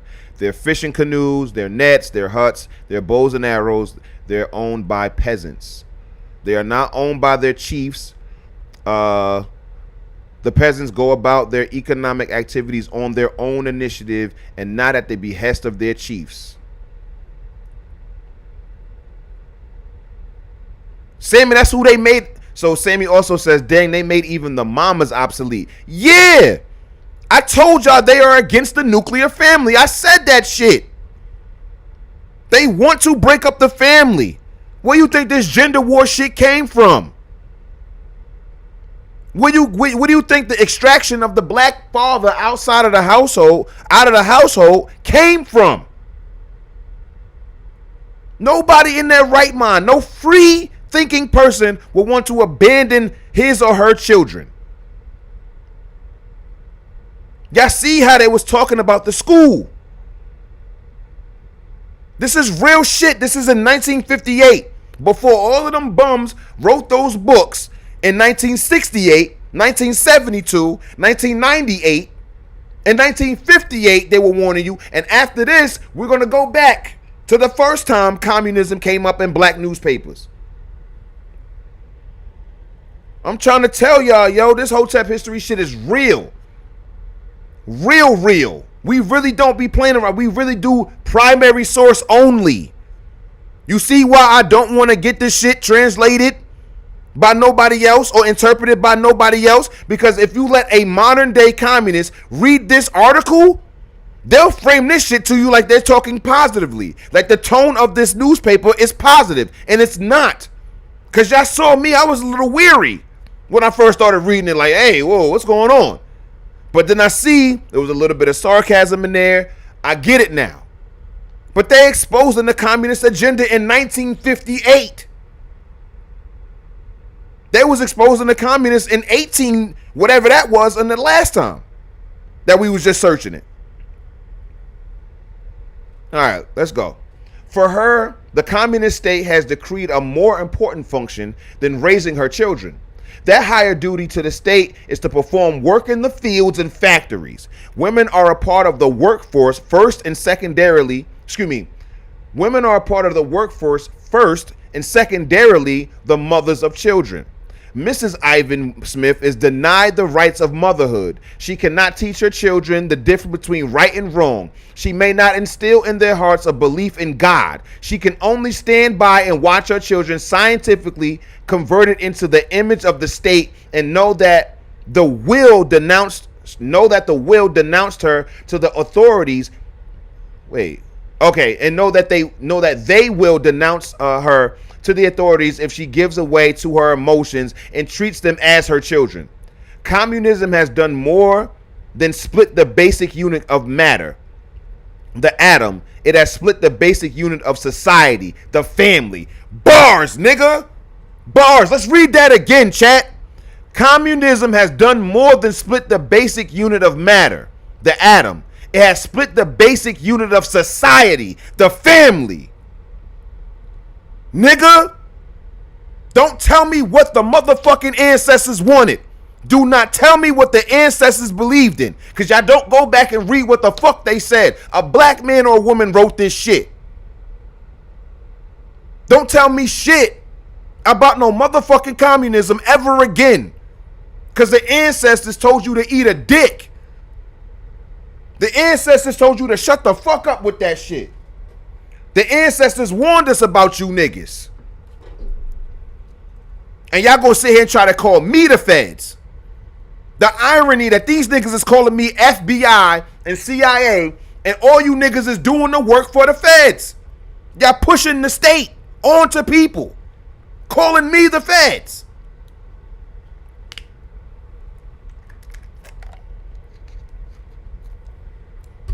I ain't gonna lie. I do remember we were gonna be talking about gold and oil. I don't know about that now, because we going down the rabbit hole with this shit. Jason says, where's my shit at? Hold on. I can't see my cursor. Oh, there we go. Jason says they are against anything that breeds loyalty to someone / something that's not the state. Facts. Sammy says the state is greedy, bro. I thought it was just attacking the men, the fathers. It's actually against any parents outside of Uncle Sam. No relation. That's a fact. That's a fact. Where y'all learning this at? Please tell me. Point me to the live stream. Point me to the video. Point me to the tweet. Point me to anything that's up in 1958 black newspaper articles warning you of communism. I want to read this one more time. Communism has done more than split the basic unit of matter, the atom. It has split the basic unit of society, the family. I need to get a soundboard. Because that's bombs, nigga.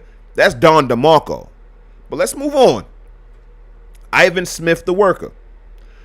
What is life like for Ivan Smith, worker? He is the person for whose benefit communism came into existence. He is one of the proletariat for whom communists, since the days of Karl Marx, supposedly have plotted and set in motion revolutions, mass murders, and worldwide unrest. Ivan Smith is one of the men to whom is addressed the classist slogan of communism. Workers of the world unite, for you have only your chains to lose. Has he under communism lost his chains? Well, he certainly has not if he is one of the faceless inhabitants of the slave labor camps which dot the USSR.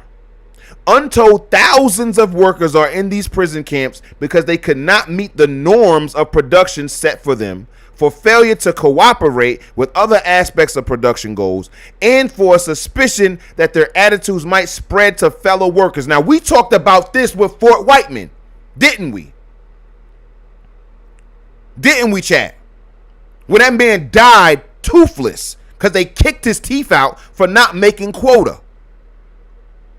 He died starving, malnourished, in a frozen tundra of a gulag because he could not uphold the slave labor. But this is what they want us. Oh, sorry about that, Clifton. I'm sorry. This one ain't for the kids tonight. Sorry about that. This ain't for the babies tonight. You gonna have to translate this for the babies. The communists got me hot. So you know what I do when they get the lion and all that other stuff? I gotta call the ancestors. I gotta call the ancestors and being like, yo, what we jacking communism? I'm calling back in time like, yo, did we jack communism? This like calling my like I'm literally calling my great granny or something. I'm calling their ancestors up like, yo, tell me about communism. He's like, communism? All right, certainly. I'll tell you about it. Let me tell you about the slave labor camps in the USSR.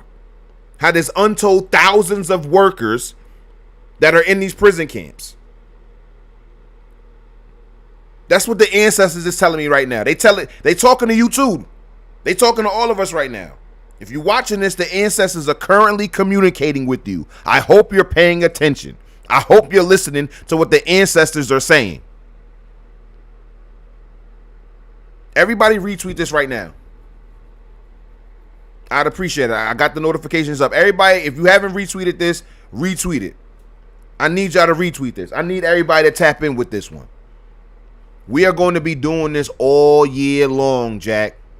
We doing this anti-communism shit for real. Because the more and more I learn, the more and more that this communist shit, I believe, was set to turn this entire country upside down and have all of the shit that we see today fuck us over. For sure. For sure. I'm convinced. I am not, yo, son, I haven't been so sure about something historically than this. Y'all got me, these communists and socialists got me fucked up entirely, son. Entirely. Let's keep reading. Retweet this. I want everybody to see this. I want everybody to see this. Let's see what we got.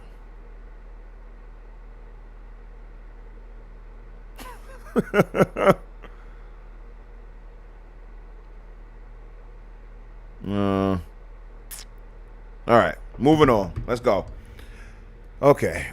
Nor has Ivan Smith lost his chains if he believes that the wage earners can best raise their standard of living through trade union activities, for there are no trade unions in the USSR or in its satellites. To be sure, there is an organization of workers which the Communist Political Party calls a trade union. It is the kind of labor organization established by the party, staffed by the party, and controlled by the party. We love this article, don't we, chat? Where we at? Well, let me read the chat. Jason says, haha, I get it. But sometimes they need to hear the truth, like in church when the preacher is actually speaking from the Bible and not a feel-good sermon. That's a fact, Jason. We don't do that. Shout out to my man Bryson Gray. We go right from the source. You feel me? Yeah, there we go, Sammy. I see you. Good looking, my boy. Shout out to you. I should have said Pan-African communists. That's what I should have said in the chat. That's what matter of fact, can I change it? Am I able to change it while I'm currently on live? Well, it's fine. Because it's chock full of this. I knew we was going 4 hours a night anyway. Pause. But like, yeah, son. All right. Let's keep going, y'all. This is good. I did not know this article exists, but I am not surprised. I am not surprised whatsoever. Everybody retweet this. Come on, y'all. Go to my page. I think it's the last tweet that I even tweet. The last tweet I tweet. Oh, yeah. Come on in. There we go. But yeah, go to my page 3 hours ago. It's right there above Goldstein's video. Retweet that shit. We need to have as many people up in here, Jack. Y'all need to hear this. Y'all need this lesson. For all you commies. Thinking that you know better than the ancestors. Let's get into it. These so-called trade unionists are denied the right to strike, the right to process grievances independently of party officials, and the right to voice political opinions as trade unionists. Moreover, in order to ensure subservience to the party, the so-called labor movement is honeycombed with party spies who make certain that the troublemakers and deviationists do not become prominent. These labor spies make certain that the slave labor camps never have a manpower shortage. Furthermore, Ivan Smith has not lost his chains because he has been told he is the owner of the plant or field in which the works in which they work. You gotta be mindful of the typos too.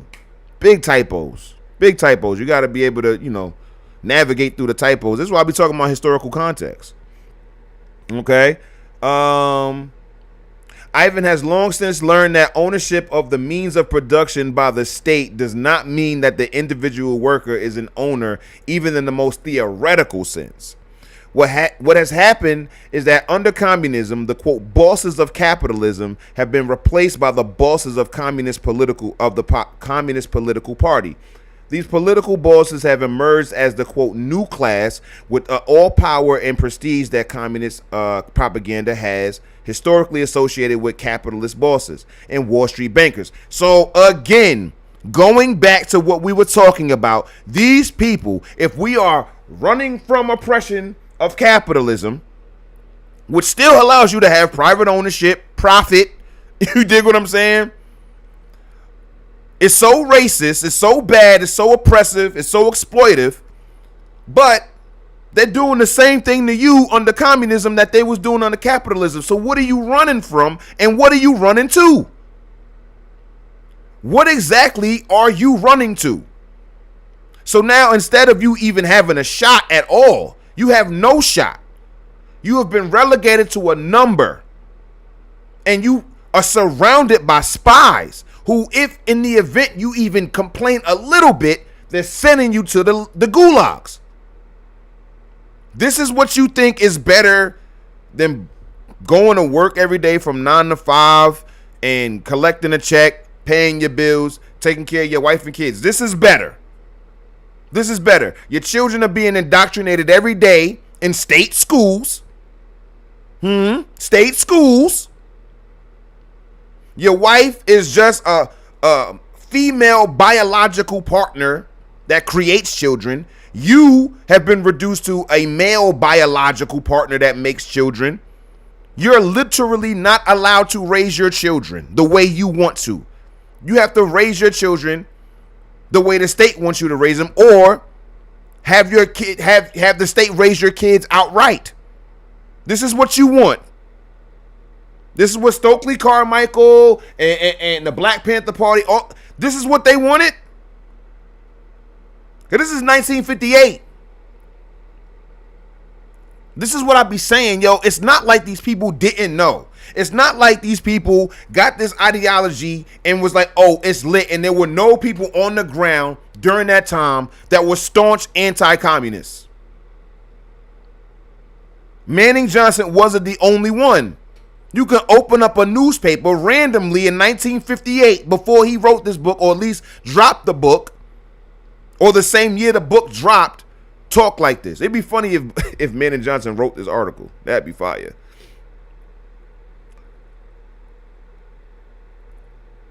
Ivan Smith notices that nothing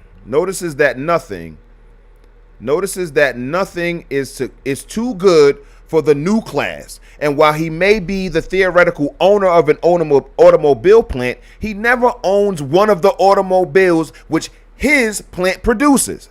Ivan Smith often wonders whether it would not be better to not own the plant if he could exchange it for ownership of a new auto or other much needed consumer goods.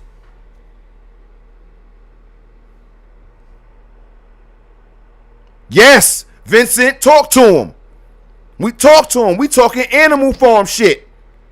Yes.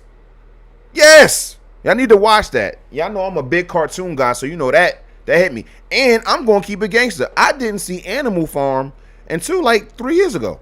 I always knew about it and stuff like that, but I never got around to it. And I watched it, and that's one of my little comfort movies now. Like Akira is a comfort movie. You feel me? Where I just throw that on, background noise, or to go to sleep, or whatever it is. Animal Farm is one of those too. You know what I'm saying? I got a rap lyric where I say doing dirty deals like Napoleon with Mr. Ripper. You know what I'm saying? Deep cut shit. Come on, Vin. You know I was going to hit y'all up with some ill shit tonight, man. Y'all know I don't play around with Hotep history, man. We don't come here to play. We come here to educate, inspire, and motivate the people. Remind you of your greatness. To rise above all of this shit, man. We ain't here to play around. I'm not here to waste y'all time. Let's get into it. Come on. This article is fire. This article is fire. Let's go. The bold truth is, under communism, the workers are the exploited class. Woo! Talk to these niggas. I don't know who wrote this article. I hope they give me a name at the end of this. But they are talking to these people. Talk to them. Let's say it again. The bold truth. Under communism, the workers are the exploited class. They bear the brunt of shortages of consumer goods, high prices, compulsory savings. Nor are they consulted directly through freely elected representatives about whether materials of war or consumer goods shall be given preference in the national production plan. Roughly 90% of the people in the USSR are denied membership in the one political party, the Communist Party, and yet the top officials of the party make all the decisions. 9 out of 10 people can't even participate or vote or anything like that. 9 out of 10 people can't even vote. You don't have a voice. Please, I'm legitimately, as I am reading this, I am legitimately trying to find what was the silver lining that black communists saw. When they saw this big ass black cloud of communism coming to America from other people that may look like them, from Europe, where was the silver lining? Like, what was the sales pitch? This is crazy. 90% of the population don't have a voice. And we can only... The talented 10th. The motherfucking talented 10th. Oh my God, chat. The talented 10th. We know that as it pertains to black America, especially from pretty much the end of slavery, well, during slavery too, but statistically, as far as the dates go, 1900, 90% of black Americans lived in where? The South. And only 10% lived up north and out west, scattered between those two places. W.E.B. Du Bois pushed the what? The talented 10th doctrine. This don't sound like the talented 10th? Let's read it again. Roughly 90% of the people in the USSR are denied membership in the one political party, the Communist Party, and yet the top officials of the party make all of the decisions. That's exactly what W.E.B. Du Bois prescribed for Black America. Yo. Chat. Chat, son. Nah, chat. Y'all gotta let me know something. Y'all gotta talk to me in the chat, man. Y'all gotta talk to me in the chat.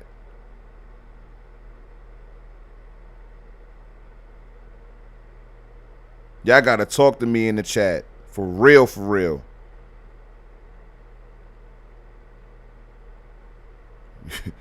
Hold on. Yeah. I'm seeing the retweets. I appreciate the retweets, guys. I do. That's crazy. We're going to finish this article. I think we're almost done. Who would change places? Who would change places? So now I think this is the last paragraph, like the last part of the article. Who would change places?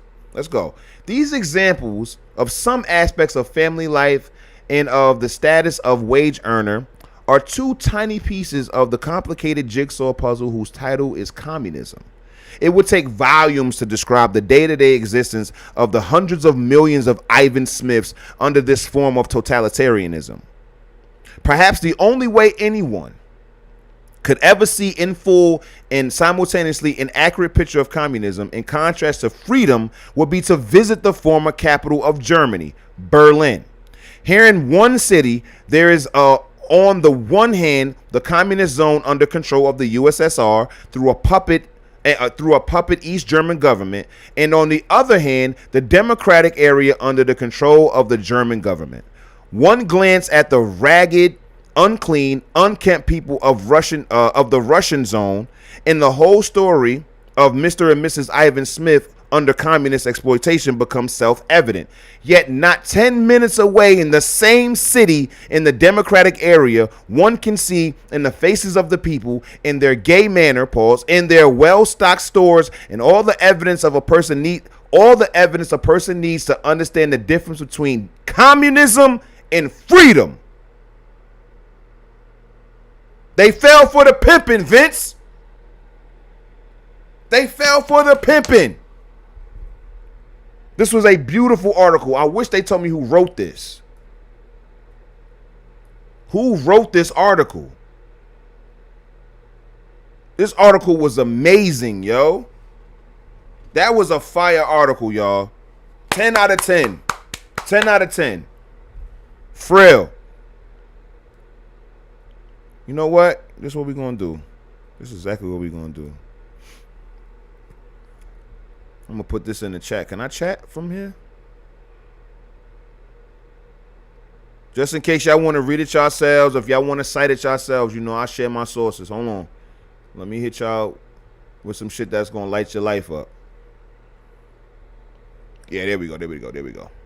I'm about to copy and paste it and put it in the chat. I want y'all to have this. I want y'all to have this. This was good. This was great. That was great. Come on. I'm putting it in the chat right now, y'all. So y'all can tap in and read this on your own time. There y'all go. That's for y'all. Have that. Share that. Just so, and let them know 1958. 1958, we was talking like this. You feel me? 1958. This was an amazing article. Amazing article. Zero complaints. Man. I think we can, I think this is it. I think we bothered the ancestors about communism enough, right? I think we good. So now let's get to the gold and oil. Let's get to the money. Let's get out of communist land, right? Let's get out of the USSR. Let's get out of this commie stuff. Let's get back to the capitalism, to that money, that wealth building. Call a Dottie cab. You know what I mean? Call a Dottie cab. That was great, y'all. That was great. I can't, oh man. Tripping. people was tripped out, man, talking about some communism. Let's see. So oil, and then we'll add in millionaire. No, wealth. See what we get. Jackson Advocate be having the news. You hear me? Jackson Advocate be having all of the get money news and community news. The Detroit Tribune. I don't know if the Detroit Tribune is still being circulated today. Like if they're still dropping issues today.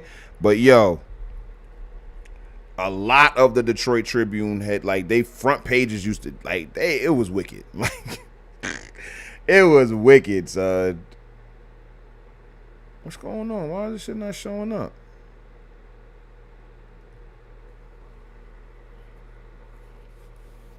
"1955, the Jackson Advocate." Shout out to the Jackson Advocate. Becoming one of my favorite for sure. They gonna try to shut it down. They trying to shut us down. Shit not loading, man. We was having a good time too. We was turned up in here. But it's cool. We on the close out anyway. Let's see.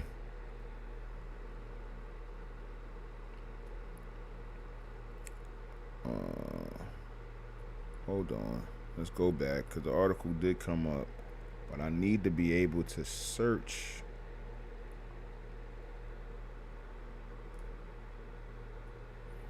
Yeah. There we go.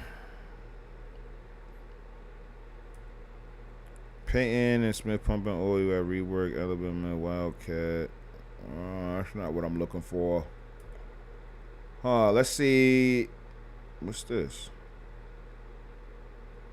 1963, Emancipation Proclamation Centennial. Yeah, 100 years since the freedom of slave. Hotep to the chat, Alchemist. What's going on, brother? Is this a black-owned bank or nah? Is this a black-owned bank or nah? Multi-million-dollar industry. The progress being made in the advancement of the seafood industry on the Mississippi Gulf Coast should be most gratifying to all of us. Our oyster beds, okay. They talking about okay.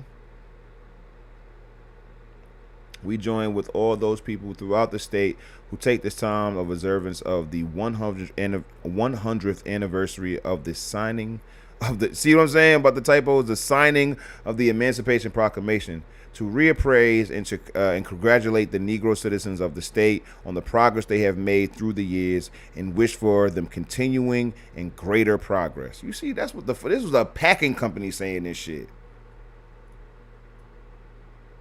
Capital Hams, Capital Franks, Capital Bacon. And look where it's at. Clarksdale, Mississippi. Shout out to Sinners. Shout out to Sinners. So I be trying to tell people, man, how could you niggas possibly ever fucking fix your motherfucking lips to say anything disparaging about the ancestors? You motherfuckers gotta be out of your goddamn mind. Out of your mind. Turned up tonight, y'all. Turned up. We gonna be kicking commie ass. I don't give a fuck what niggas is talking about. And yo, I'm gonna let everybody know, son. The people that follow me but don't want to unfollow me also don't want to argue with me, so they just tweet on their own page. Respect. I respect that. I respect that you don't jack my tweets, but you know I'm not saying nothing wrong. You can disagree and know I'm not saying something wrong. You may think that my anti-communist shit is all fear-mongering and, you know, all of that shit, but you know I'm not telling nothing wrong. And y'all just tweet on y'all own pages. I be seeing the tweets. Nobody else was talking about communism until I was talking about it on the timeline. And I'm not saying that I'm the only person you follow. Pretty sure somebody else could have been talking about it, but because I know that I was specifically talking about it 10 minutes before you tweeted that shit, I'm not mad. That's how it's supposed to be. That's how it's supposed to be. Because, you know, if I was talking out of my ass, then there'll be every reason to come in my mentions and argue with me. But since I'm not, you just like, yo, niggas is hype over this anti-communist shit. Or y'all thinking this communist shit is bigger than what it is. All of that. Like, you think it's not that big of a deal, and I do. We don't really need to have a debate about that now, do we? Because nothing that I'm saying is a lie. You just think that it's not that serious. That's cool. And I won't hop in your mentions when I read the subtweet being like, all of that other shit. Because I know you not pussy or you not, you know, non-confrontational. You just don't want to have that confrontation with me because you actually respect what I do. Or at least respect who I am and what I've been bringing to the table, because you know my body. You know I wouldn't be talking or walking anything that will be in disalignment with Black American progress for real. And I'm not saying that but on some Angela Davis shit, because she believed that. She said, I wouldn't be a communist if I think it was against Black American liberation and advancement. She said that. We already went through that shit. So, listen, that's a level of respect that I respect. Thank you. You know what I'm saying? Y'all know I'm not saying nothing wrong, so there's no need to come in my mentions with the arguing and shit, because y'all have a circle of influence as well. Y'all have people that read y'all tweets and stuff like that as well, so I appreciate that. Now, to all you other niggas that hop on my mentions talking that stupid ass shit, you already know what's up. You know what's up. Fuck out of here. I think I need to, because, like, I don't think I need to say Negro, but I think we need to do that because we do have 38. I'm very disappointed that these two. Wait. We got action. The Richmond Planet, another one of my faves.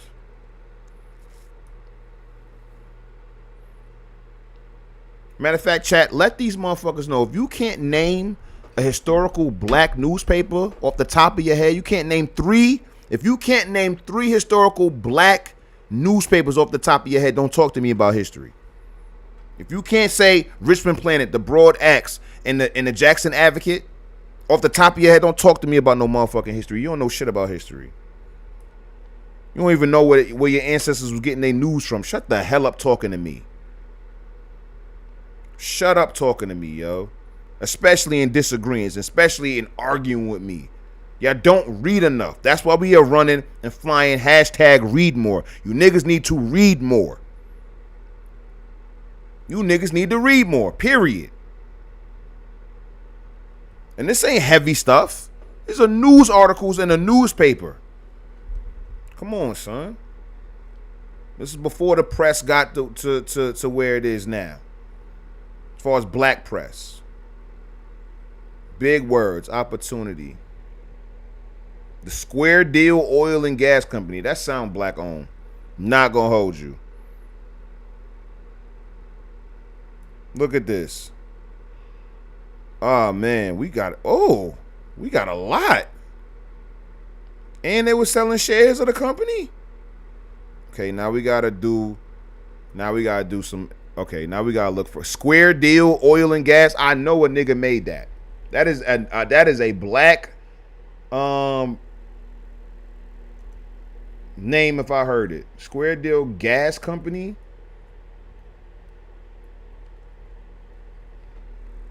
Was it gas? It said gas and oil, right? Oil and gas. Oil and gas.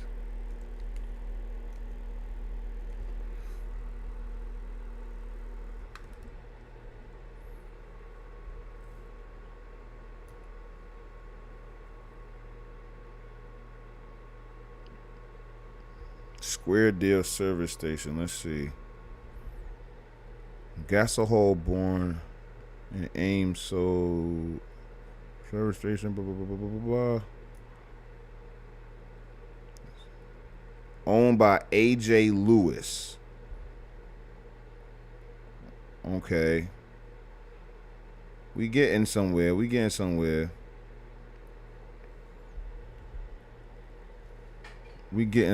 with it.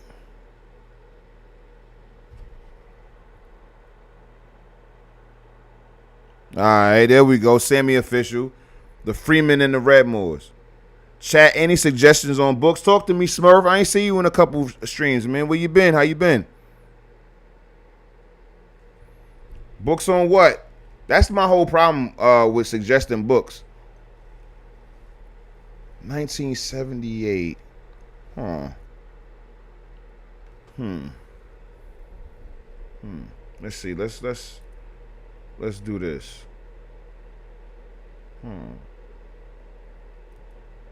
You gotta tell me what subject you into. Okay, so wait, it was a white dude? It was a white dude who created it? Oh, this is the same then. We gotta just go back to the site. We just gotta go back to the site. That's gonna have the most pictures, it looks like. The Ames History Museum. But as that's doing that. Yeah, as that's doing that, let's go back here. Get a little zoom going.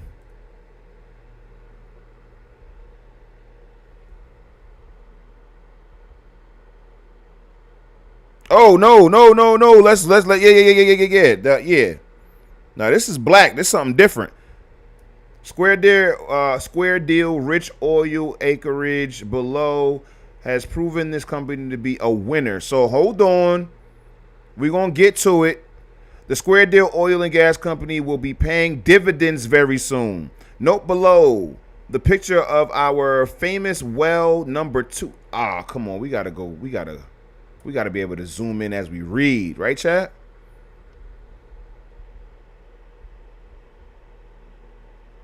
Oh. You on Kick. Is anybody else in there with you? Have I been ignoring my Kick audience? Oh, man. I'm a bad host. Hold on. Oh, Natty been up in here going crazy, too. I appreciate that, Daddy. I appreciate that, bro. Anything I should know as a black male. I'm into African history, African American history. Start with Up from Slavery by Booker T. Washington. Working with the Hands by Booker T. Washington.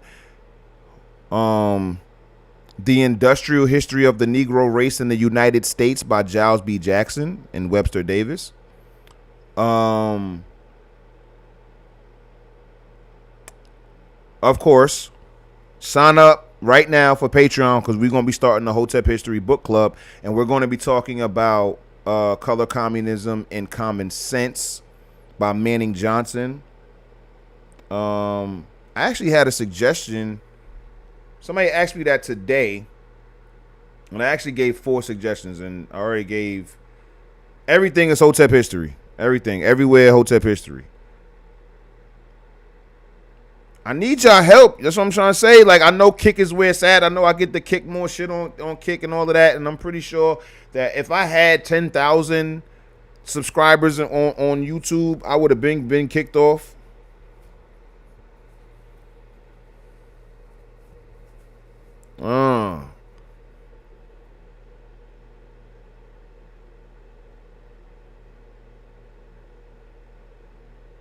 Yeah, son. So let's go to my page real quick. Let's go to my page. We're going to go to the media. Drop my DMs. I'm tired of it just being on camera. There we go. Let's do it like this.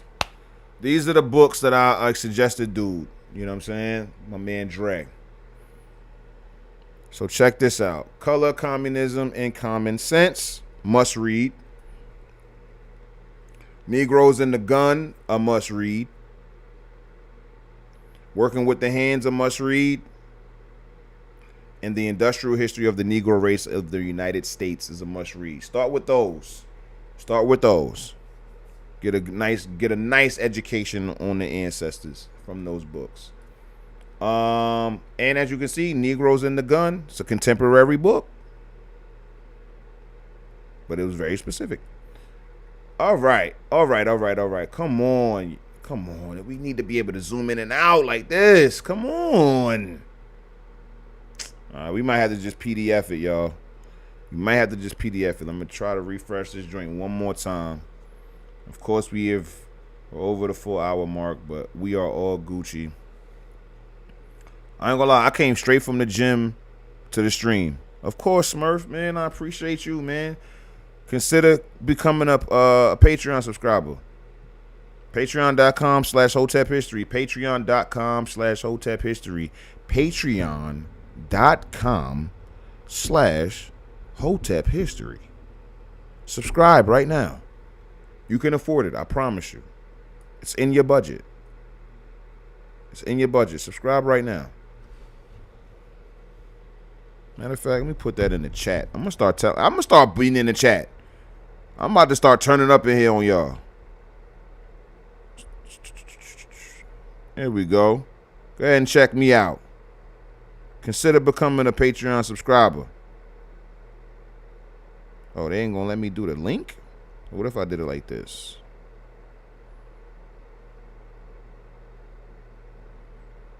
Will they let me do it then?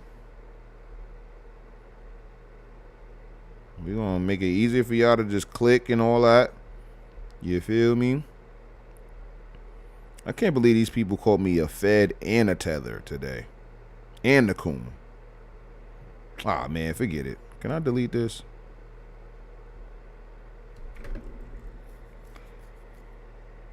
All right. Anyway, whatever. Patreon.com/Hotep History.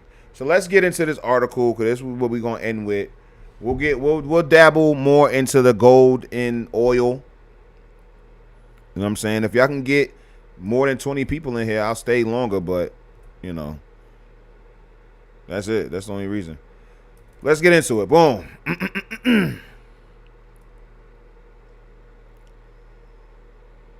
Okay. Square Deal, Rich Oil, blah, blah, blah. The Square Deal Oil and Gas Company will be paying dividends very soon. Note below the picture of our famous well number 2. Also note the picture of one of our great tanks filled with the black liquid gold, ready to be run into the pipeline in a few days as soon as we are connected up, and which will bring back great wealth to our stockholders. Are you one of them? If not, here's probably your last opportunity. Read every word of this ad, as it may mean great wealth for you in the near future. The Square Deal Oil and Gas Company has just finished the drilling of its first 3 wells with a fine production worth $2.25 and up. Oh, excuse me. No. Hold on, I'm skipping lines. With a fine production of approximately 150 to 200 barrels of oil. Oil is now worth $2.25 and up per barrel. One buying stock in this company now is placing his money in a safe and sound investment. Our present production already assures our stockholders a good return for their money.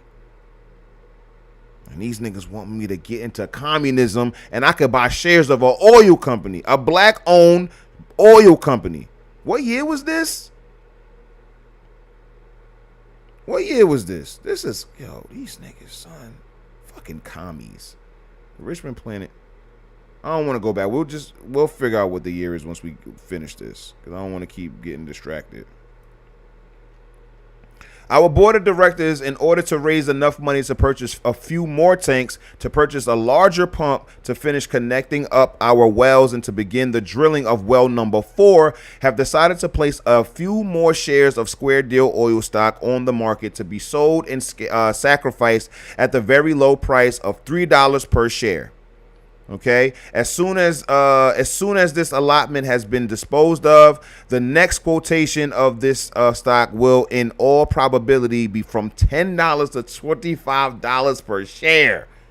So we almost 10x in the bread. Now, don't get me wrong, we are keeping it in perspective that this is an ad. You gotta keep in perspective that this is an ad, and when you're advertising, you gotta put your best foot forward, you gotta put your best numbers forward and all that other stuff.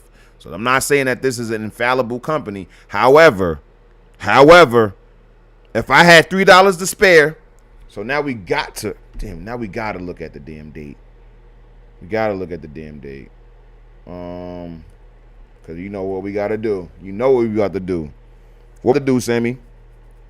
1918, copy. We got to take it to the CPI. There we go. Shout out to Tariq. Thank you. Thank you. Thank you for tapping in, man. I appreciate that. Let's go. That means the world to me, y'all. That means the world to me. Thank y'all for believing in the channel, man. Thank y'all for believing in this work. Thank y'all.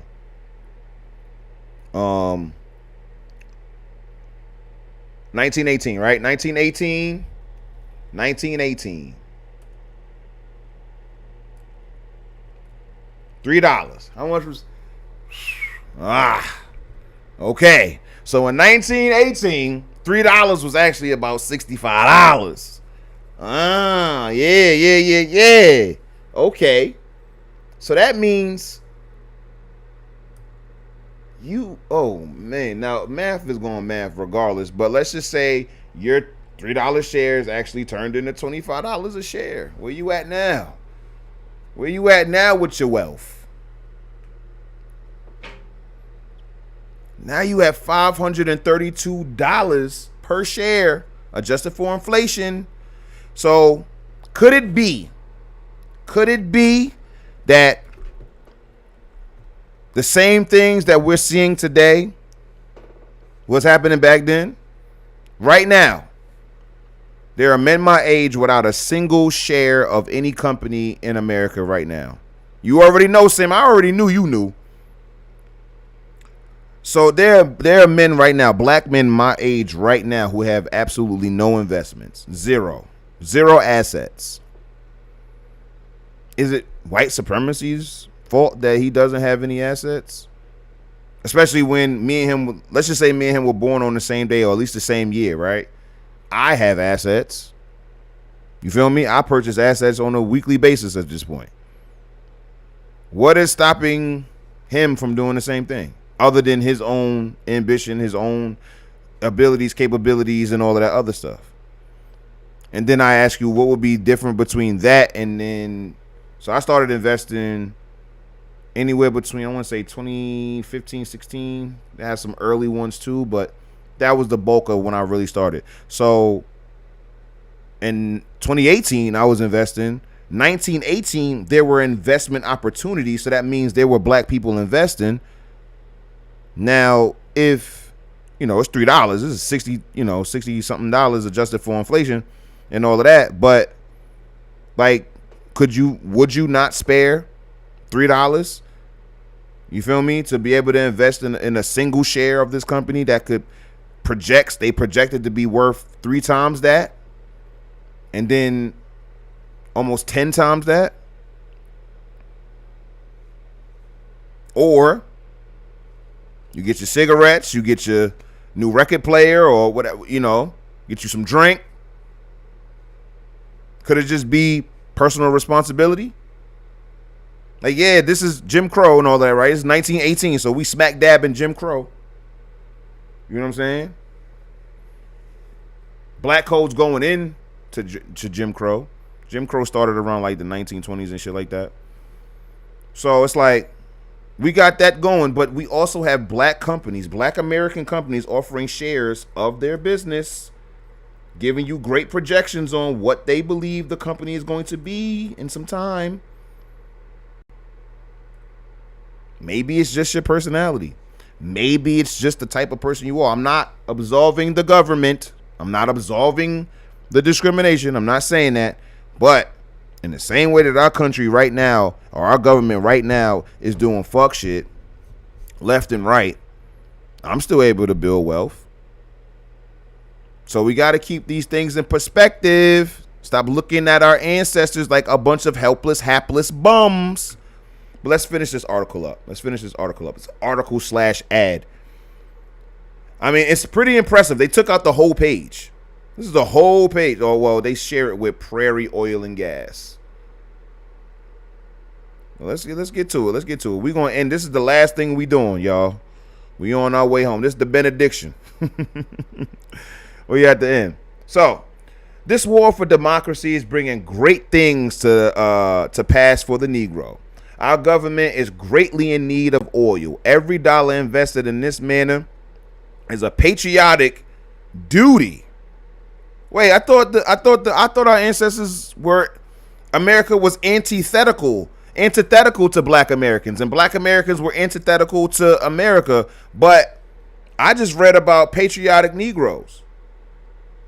Yes, I understand it's just a sales pitch, but sales pitches only work when you're speaking to the ideals of the customer that you're trying to sell to.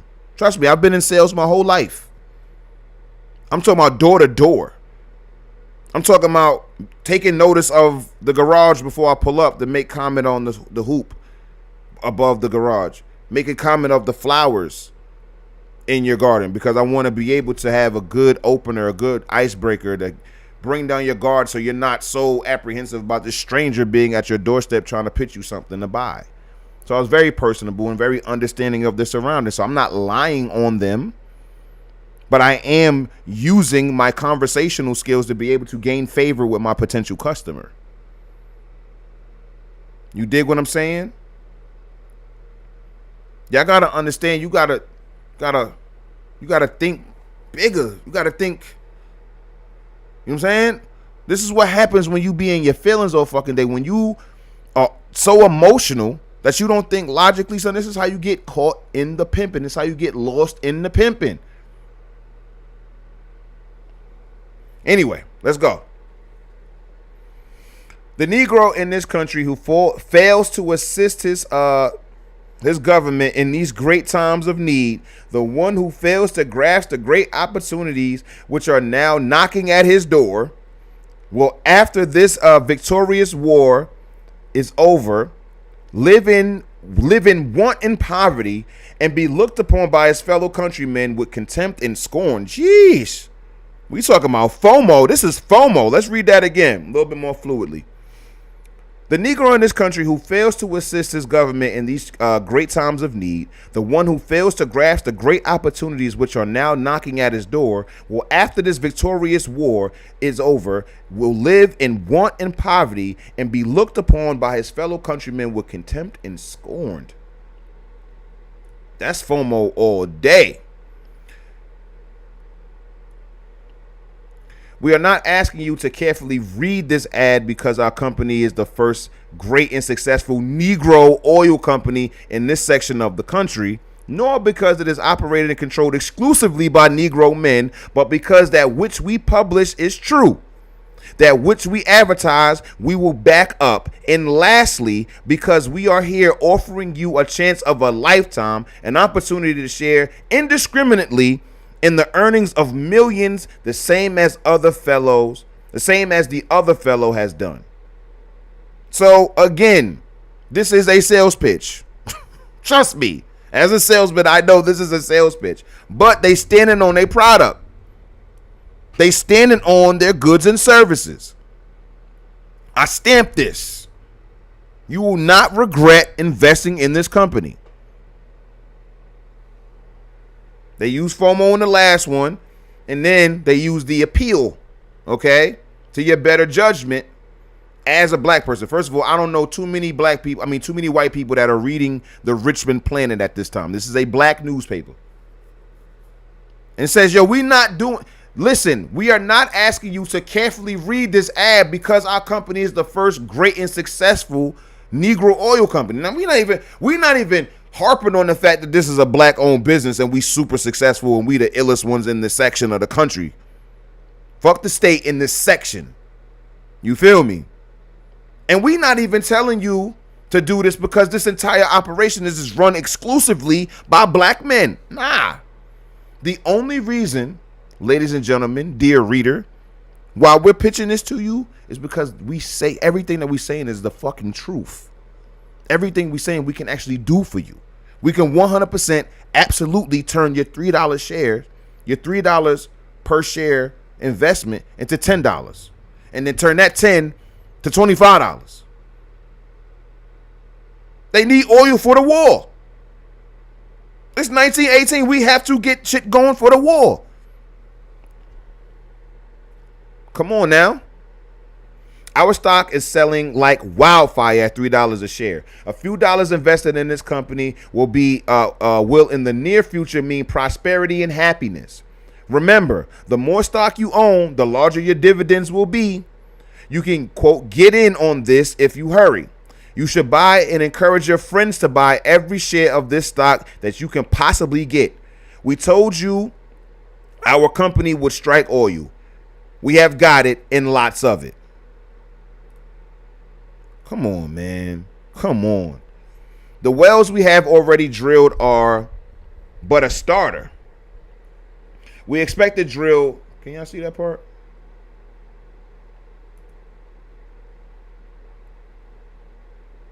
I ain't gonna keep doing this. It's fine. I'm reading it to y'all. Anyway, we expect to drill well after well. We expect to drill well after well until we have a great and enormous production of oil per day, and our stock is worth at least several $100s or more per share. We told you that if you invested in this company, you would not lose. You have not and will not. So this is a follow-up ad.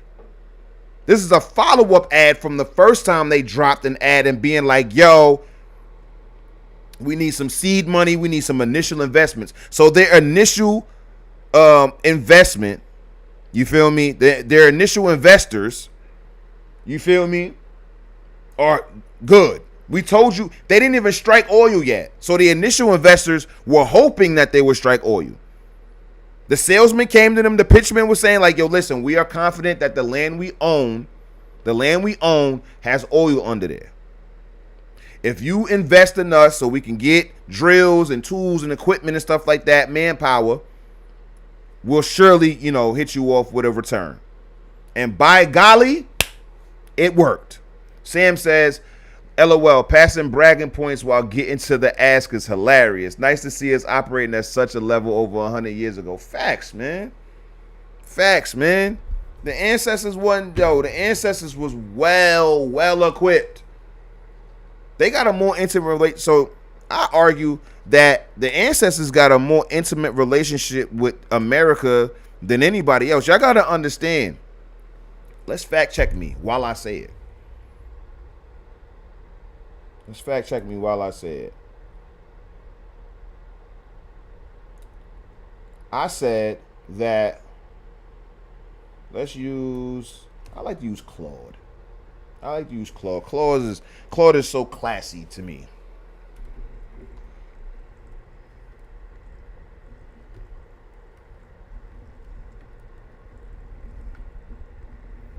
What's going on with that?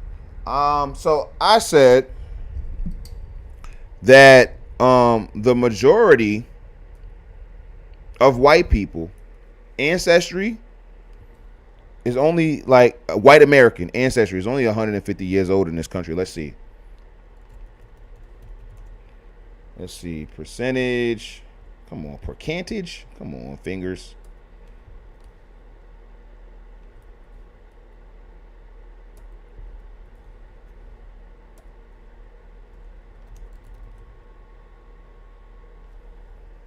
Why is this taking so long?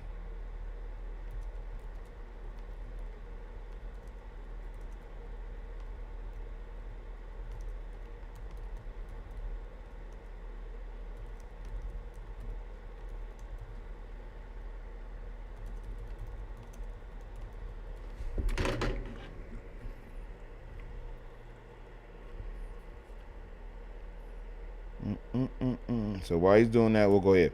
So I argue that the ancestors have a more intimate relationship with this country. All right, so let's go. Next paragraph. You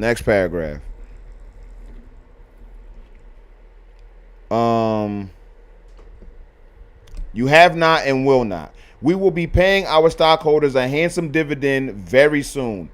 Make hay while the sun shines. Buy your stock now. This ad was prepared by Samuel R. Hopkins, an official and heavy stockholder of this company. Facts told are exactly true to date. Warning, if you wait too long or until our wells are all connected up and we begin paying the dividends, this stock will have been greatly advanced in the price or will have not been sold or taken off the market. Do not delay. Do not hesitate. Clip coupon below and mail in your remittance at once for as many shares of this wonderful opportunity as you possibly can buy. Let me see what Claude has to say.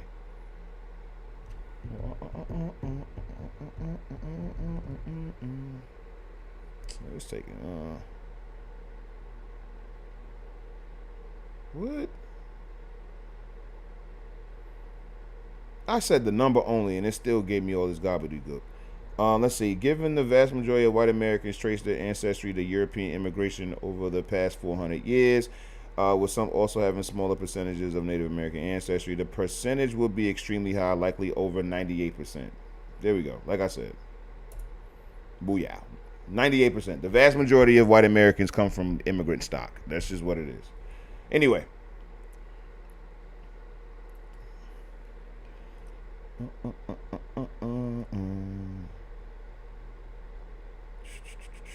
Yeah, computer's slowing down on me. I don't know what's going down.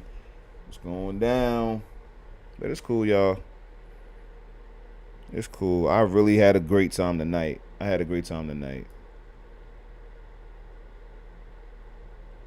Why is it doing this? Come on, son.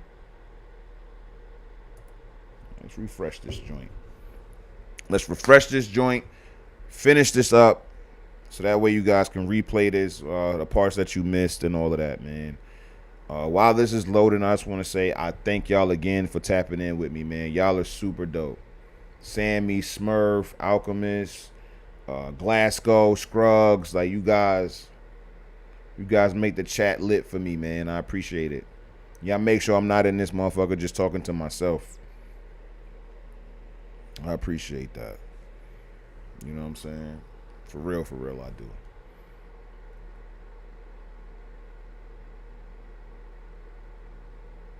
All right, let's try this one more time.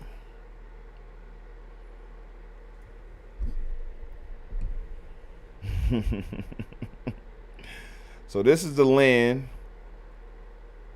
that they got. Square Deal Oil and Gas Company, Kansas City, Missouri. I am going to find out these people. People's background. Because I know if they took out this big ass ad that they got more. I know they got more.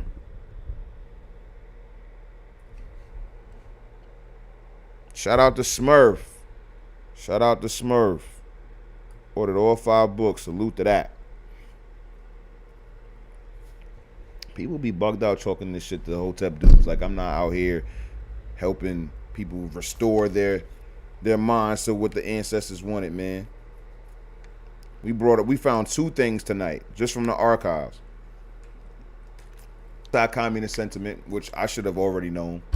And now we got this big ass successful oil company. Who asked about oil again? I know I brought up the story about the dudes, but somebody had said something that made me think about that. Was that Vincent? Who said that? Was it Watcher? It was Watcher. It was Watcher. He talked about it. Shout out to Watcher. You know what I'm saying? All right. Since this company has succeeded in bringing in real oil wells with a good production, and since it will be soon paying its stockholders a handsome dividend, it marks a new epoch in the financial history of the Negro of this country. So I didn't even read the title. It says, what success of Square Deal Oil and Gas Company means to the Negro of this country. I want to also put on record that Hotep Dubes, just reading the name of the business, knew that this was a black-owned business. Square Deal Oil and Gas Company? Oh, yeah. There's a bunch of Negroes behind this business. I already know. Let's see. It proves to the world that the black man is fully able, without the leadership and assistance of the white man, to finance and operate big business enterprises the same as anyone else. How many times am I going to be validated and vindicated by the ancestors? How many times am I going to say some shit about the ancestors? And then the ancestors is going to be like, oh yeah, that's exactly what the fuck we meant. You see what I'm talking about? When it comes to interpretations, when it comes to extrapolation, when you're reading the material, directly from the ancestors, you get a better sense of what their sentiment was because you're reading their exact words. You're reading directly from them. And let's read that again since y'all think I'm tripping. Okay? It proves to the world, okay, that the black man is fully able, without the leadership and assistance of the white man, to finance and operate big business enterprises the same as anyone else. You see how the ancestors mention white people, but they don't center white people? We're making the point. We're going to acknowledge white people. We're going to mention white people here to emphasize the point that we don't need to emphasize white people at all. We can do this on our own. We do not need the leadership or assistance. Shout out to the allies. Shout out to the white people that rock with us. But we don't need them to be our guardians. Getting away from that parentalism that we was talking about in the earlier streams. We have a few more shares of this wonderful opportunity left, and it becomes your duty and the duty of every race-loving Negro to do his bit in supporting and maintaining such legitimate Negro enterprises. It must be remembered, though, that we are not soliciting your support merely because you are a black man and because our company is a Negro concern, but because we are here offering you the same great opportunity that has heretofore been offered principally to the white man. When our company begins paying dividends, which will be in the near future, it will mean prosperity and happiness throughout the United States, Canada, Mexico, and Central America to each and every one of our true, loyal, and race-loving stockholders. You see what I'm talking about? I didn't write this article, okay? This is not like magic. This is not CGI. This is not Photoshop. This is dead ass what the ancestors are saying. I did not make this shit up. So when niggas got to talking about, oh, black owned business, black support black business and all that other shit, in 1918, black business owners who had a oil and gas company, says this. I've got to read it again. It must be remembered, though, that we are not soliciting your support merely because you are a black man and because our company is a Negro concern. That's what they called businesses back then, a concern. Like, business and concern colloquially and literally meant the same thing. It's like, what is it of your concern? Like, what is it of your business? But like, business and concern were like synonymous. I found all of those old little lexicons and stuff like that.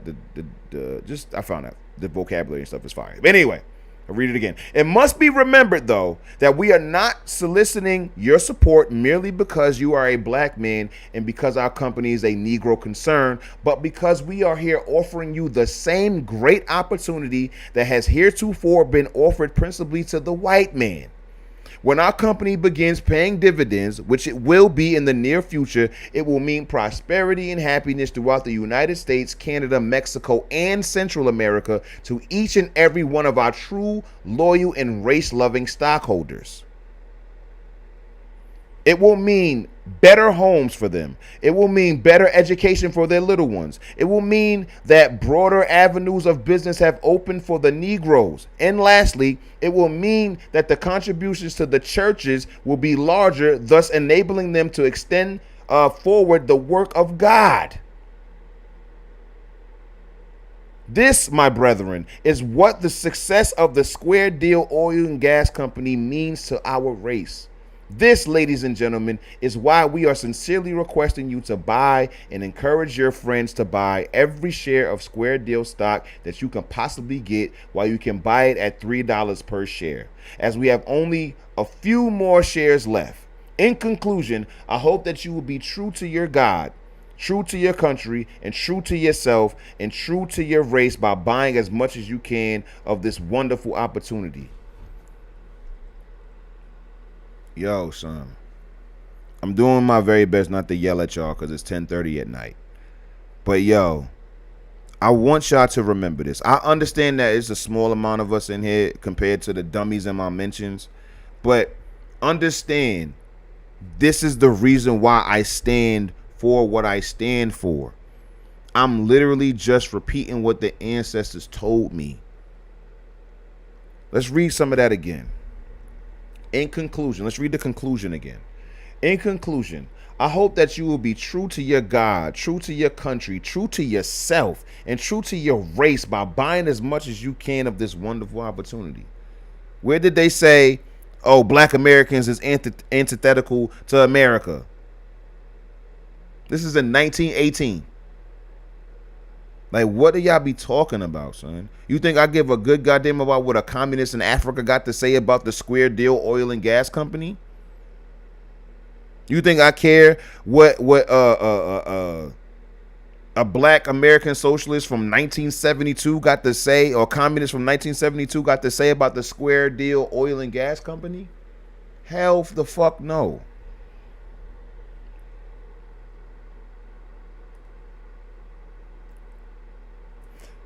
All right. Heretofore, the black man has been compelled to invest his money in white oil companies. The Square Deal Oil and Gas Company, which is now a real oil company with real producing wells, is the first company of its kind in a section of this country, organized and incorporated under the blue sky laws of the state of Missouri, controlled and managed exclusively by Negro men to offer such a safe and sound investment. Our company is managed by competent, efficient, successful, and progressive young businessmen, men who have studied and know the oil business, men who act rather than talk. Come on now. They talking that Hotep shit. Notice, the general public is most cordially and sincerely invited at all times to visit and inspect the office, and also see the up-to-minute methods in the managing of this first great and successful Negro oil company. It is something that we all should be part of. It is something that will do you good. It is something that we should all be proud of. It is something that you can indiscriminately become a part of. It is something that will do you good. Our stock is now selling like wildfire. Blah blah blah. He said that already. Do not hesitate. Do not delay. Yeah. So above, this is a picture right here of them striking oil. Below is a picture of Moneymaker. They named it Moneymaker. Above picture of our famous well number 2. This well alone, when completely connected up, will pay our stockholders a fat dividend. Read every word of the progress of the first great and successful oil company. We ask you to consider our company only on its merits. If our explanation here is not explicit enough, write to us and we will impart to you any information you may desire to know. If you think well of our company, invest with us. In doing so, you are not wholly speculating, but simply placing your money where you get great returns. Send in your remittance at once. Tomorrow may be too late. Oh, they was hitting them with the FOMO heavy. 6 facts about our company. I think it's just a reiteration. Let's see. All our stock is common. Every share entitled to dividends on exactly the same basis every other share. Your share in all the wells have been drilled just the same as the shares in all the wells which are to follow. Okay. All stock is non-assessable. No assessment or obligation can ever be made against your stock or any other owner's stock. We are not going to stop with. We're not going to stop with the bringing in of our present wells. We are going to develop all of our leases in the different sections of the country. Our present wells prove our Allen County leases and are bound to make a great deal of money when this territory is fully developed. This is why we are selling stock now. And get this point. Your stock makes you a partner and part owner of every acre of our present lease or any we may acquire Your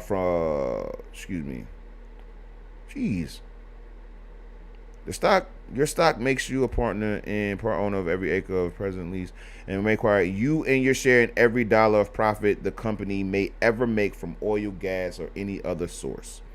Number 5, we have a permanent operating company and fortunes for us all is our goal.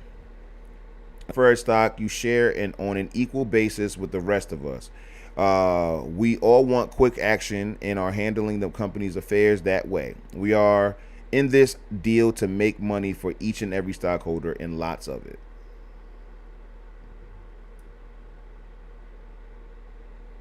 And that's the tank of liquid gold. Got you.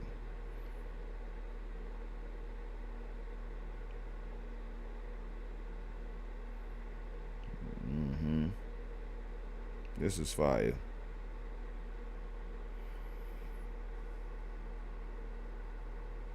Is that it? Is that, wait, hold on. What is this? What was this? Oh, okay. Above is a copy of a letter received from the Prairie Oil and Gas Company. We are going to sell our oil to them. We will get $2.25 per barrel for it direct from our wells. When our wells are completely connected up, our stock will have, in all probabilities, advanced several times in its present price.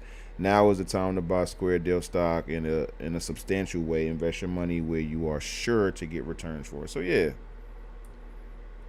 All right, y'all. That's going to do it for tonight. I appreciate y'all coming through as always. Shout out to the chat. Let's see who came through tonight. Hotep Alchemist, my man Sammy Ivory, of course. Smurf, Vincent, you already know. Clifton, Jason. Who else came through? Megahertz, I guess you was a troll or whatever. Blue, shout out to that. The Watcher, of course. Bon Zig. Who else we got? Reggie Jackson came through. He's the one who talked about the Oklahoma oil rush. We'll get into that tomorrow. I think that's Scruggs, of course, my brother Scruggs. Von Go. Ray like the sun. Yeah. For sure. Thank y'all for coming through. Rafe Ellis. Yep.